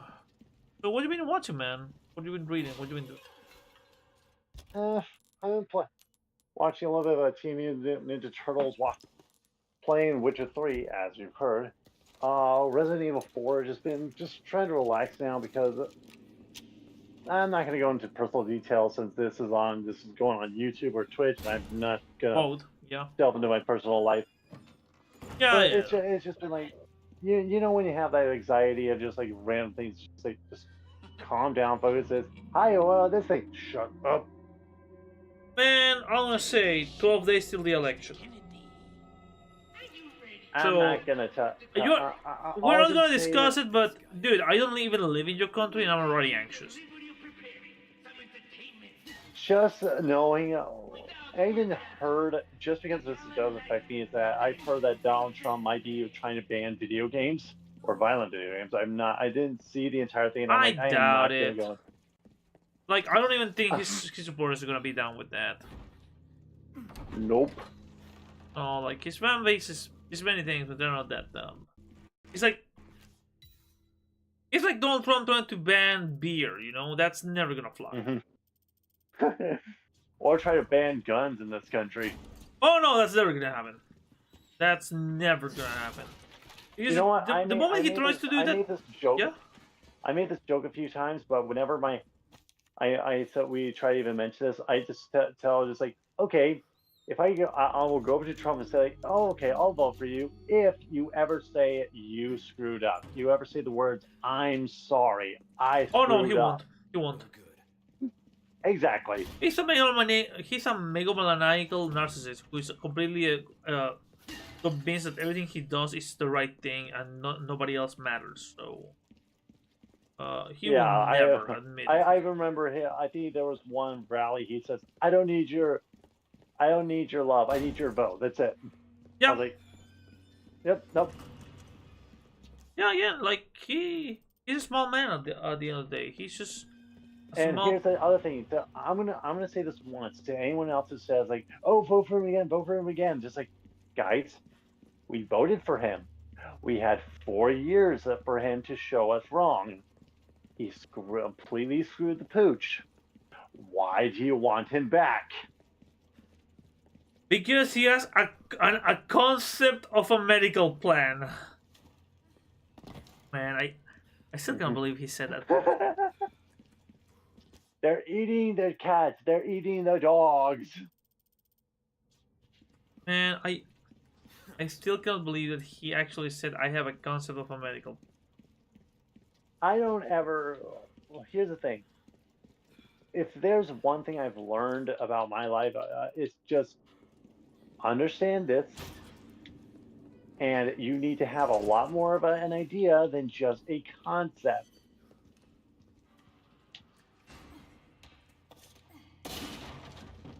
You know what I mean?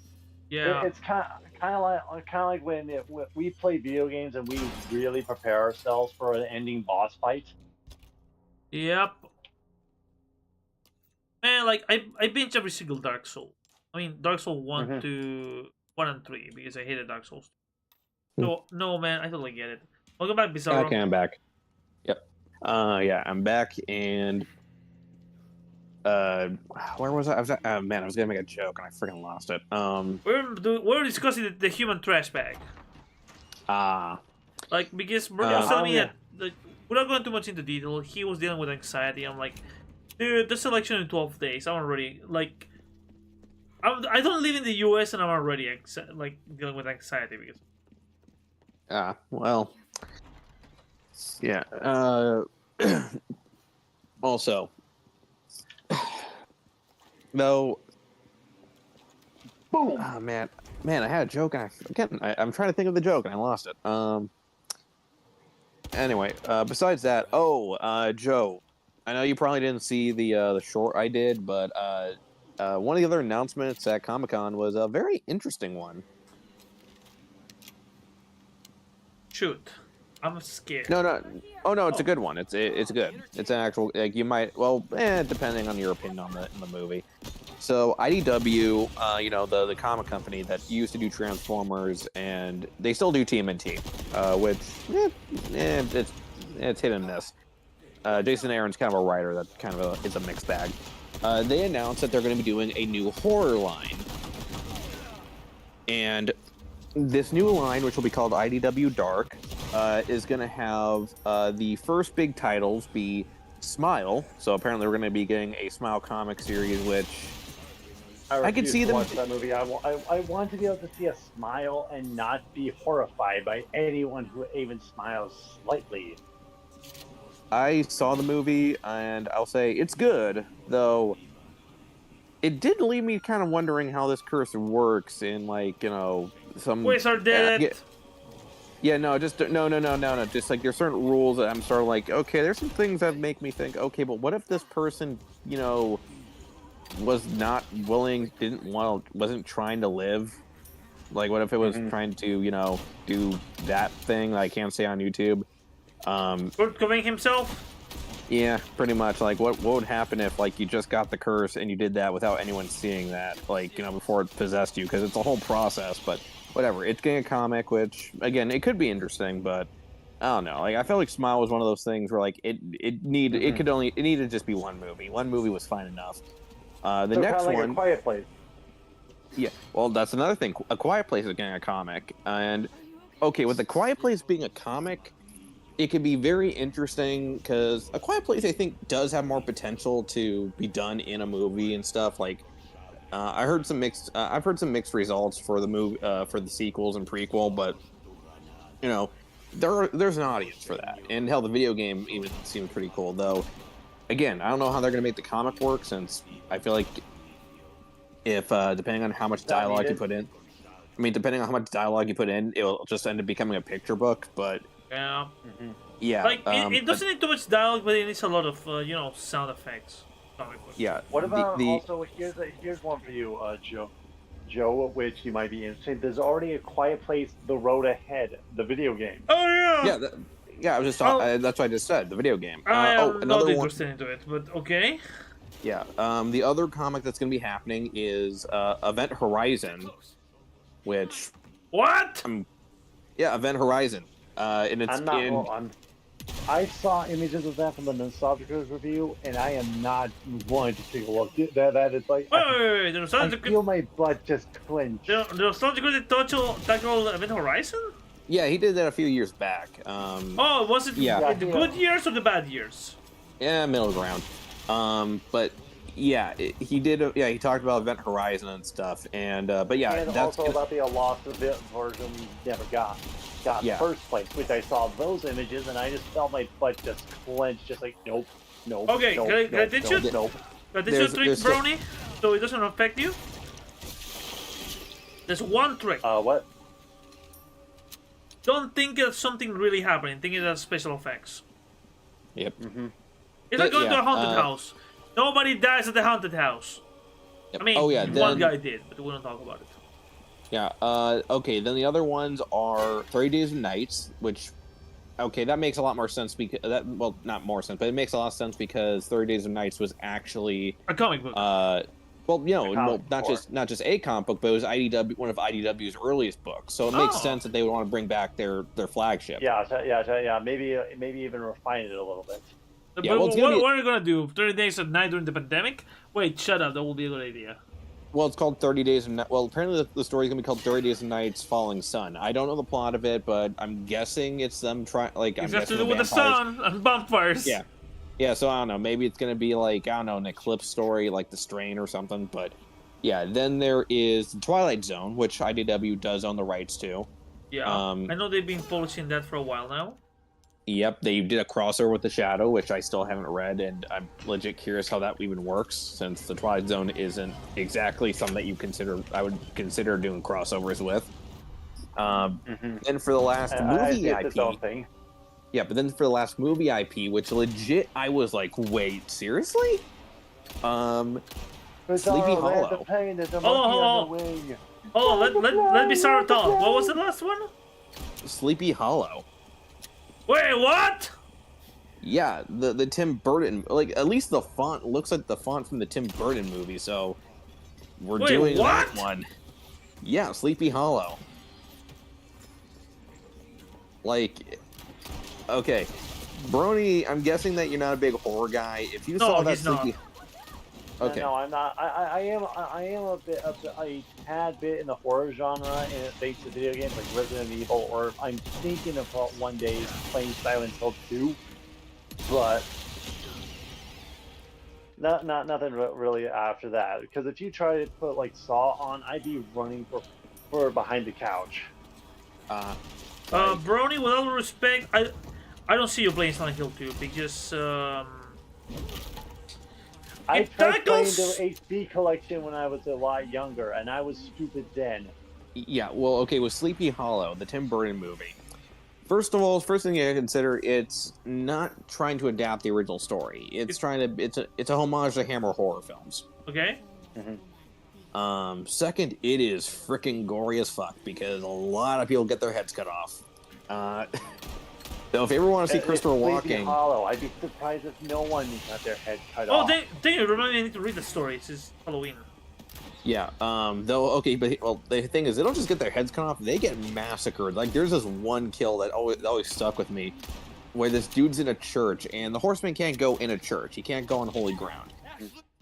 So what he does is he improvises by making a makeshift javelin to frickin' like throw at the church and then like impale the man, and he drags his corpse throughout the frickin' area. Oh no, the guy's not dead yet. Yeah, no, he's not dead. He's feeling. And the thing is, you see his you see the agony in his pain and the shock because again, he just gets impaled and he's being then dragged around the church like crazy, and then he gets his head cut off. And Christopher Walken, he plays the horseman, and you actually get to see what his and also, you forget one thing. He doesn't show it to you, but it heavily implies that the horseman behaves like a little kid. Yeah, yeah, like also with Walken's horseman, when you see him with his head, it is the most it is unintentionally hilarious because he doesn't talk, he growls. Like, he just goes, "Arr, arr." Like he's the frickin' Frankenstein monster. God damn it, dude. Now you remind me of the one of the... Look. I have problems with Nostalgic Critic, but this one gag that he did in his Sleepy Hollow video that always gives me a chuckle. When the Headless Horseman grabs his head, he regenerates, and he grabs the chick and he looks at her for a moment. And he gives her those deadly "I wanna fuck you" eyes, but the Nostalgic Critic added one sound clip on top of it. So imagine Christopher Walken as the Headless Horseman looking down at you as you hear a "Hey, baby." Like, hold on, okay, hold on, Brony. This is what he looks like. I'm putting in the chat. This is what he looks like with the head. Yes, he's wearing fake teeth. That we know of. Yeah, and again, the movie gets very gory. It's batshit crazy. There's some moments that are also unintentionally hilarious. Johnny Depp is playing Ichabod Crane, who, again, like, this is it's probably like again, this is before the Jack Sparrow years, so like this is before like he kind of started. A lot of people started associating with that kind of role where he's just like, I'm sorry, he didn't have a head. Yeah, I'll keep telling you that. No, you don't get it. He did not have a head. Mr. Crane. No. Yeah. And a head. Yeah, because again, he doesn't believe in the super. Yeah, because he has a whole Yeah, because they gave Ichabod a whole tragic backstory and stuff, but yeah, like that's gonna be a comic, and I'm like, how is that gonna work? Oh, and is this also, gonna be it's the only movie that has all Sith Lords in one flick. Oh yeah, that's true. Well, all except for James Earl Jones, but he rest in peace. Yep. Yeah. He will But be yeah, forever he'll be forever our Darth Vader and Lion King. yep. And though I do feel bad because I think Mufasa is the last thing he starred in, so I'm like, that's not a great note to end on. But though I am hoping that the prequel will be yeah, somewhat there good. is one more comic that they're doing, but I haven't read this book. I hear good things about it. I just haven't read it. It's called "Beneath the Trees Where Where Nobody Sees." I don't know what that book's about. I've heard good things about it, but I don't know anything. I don't know what it entails. Like, I just see a picture of like a teddy bear like killing people, so I'm guessing it's like a fucked up slasher story. But yeah, that's gonna be for IDW is doing that. I'm like, cool, which I'm guessing they're doing because they're trying to get new IPs. Like, because for the longest time they were known as the Hasbro guys because they did Transformers, GI Joe, Micronauts. They got ROM back, and they were gonna do some stuff with ROM. And they even did a whole event comic where like all those universes came together with Action Man and everything.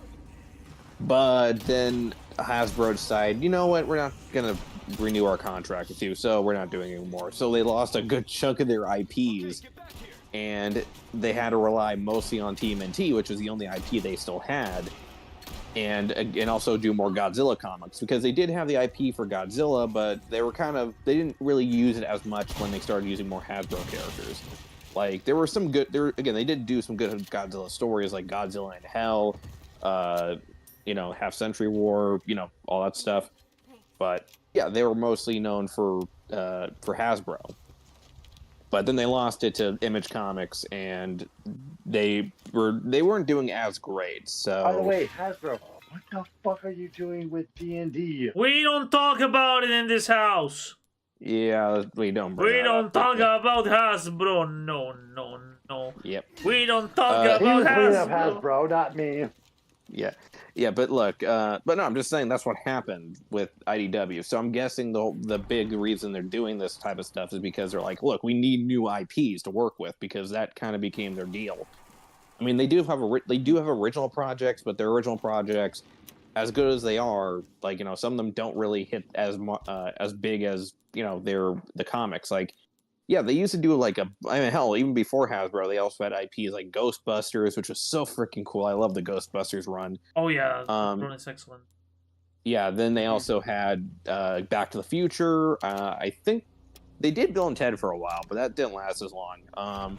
They had Doctor Who. Doctor Who was like a legendary run that lasted up until I want to say like near the tail end of Matt Smith era, because I think the last big story they did with Doctor Who was the story where like all the doctors met, or at least up until Matt Smith. Oh yeah, and the Four Doctors. Yeah, I have the one. No, not the Four Doctors. No, the story's called the Four Doctors. No, I'm talking about Prisoner in Time. Oh. Yeah, Prisoner in Time was IDW. The Four Doctors was the Titan Comics. Oh. Well, fuck you too. Because it was for the 50th anniversary. So yeah, Matt was and it had and the whole story was like, the doctors were dealing with this dealing with this different threat, and it turned out it was actually the Master. So, which was kind of cool because Matt Smith never faced the Master in his run, which I was always surprised. I always wondered why they never went there, but whatever. And yeah, like this was right before Capaldi, so and then after that was the end, which was still a good note to end on. And yeah, like I'm trying to think, what other IPs did they have before? Man, like, but whatever. The point is, IDW used to be like king of doing like movie tie-ins or continuations of films. But yeah, then afterwards, like right next to Dark Horse, because Dark Horse also was famous for that, for both Star Wars, the Alien comics, Terminator. But then they lost that crap to Marvel. Like they took everything. Yeah. I know that companies are not your friends, but my god, companies suck nowadays. Yeah, I mean, before they at least had somewhat. and caring for their projects. Okay. Now it's just now it's like, oh, we have to appeal to woke culture. Nope, we have to appeal. I'm gonna save to this, game. and, We gotta appeal to Sweet Baby Inc. You know, despite the fact they're assholes and they don't actually care about Okay, the I'm gonna product. save game. They just want to be. Yeah. I'm gonna quit the game. I'm gonna go get something to drink. Oh no, wait, I have water here. I don't have. Bizarro, man. You have to. At some point, you're gonna have to send me $20, man, because we're gonna watch the finale of Uzumaki, and I'm sober. Hey, consider it payback for all that clown shit you do. Never. effing mandates. How do they work? Wait, Yeah. Bernie, do you know the story? Do not tell him the story. No one needs to know the story. I made Yogi put a romantic curse on Bizarro involving Clusi. Because wherever he goes, anytime he goes to LA or to a convention or something, somehow he gets hit on by a clown. Either a boy or a girl or both at the same time. It's not always a clown. But is circus adjacent? I don't need to know about this. Yeah, trust me, you I don't. got some DMs. Yeah, Let me finish the stream. I don't have anybody to raid, so we're gonna just end it. And I'm gonna restart my computer. And as soon as I'm back, sorry, you're a piece of shit. Hey, I know you are, but what am I?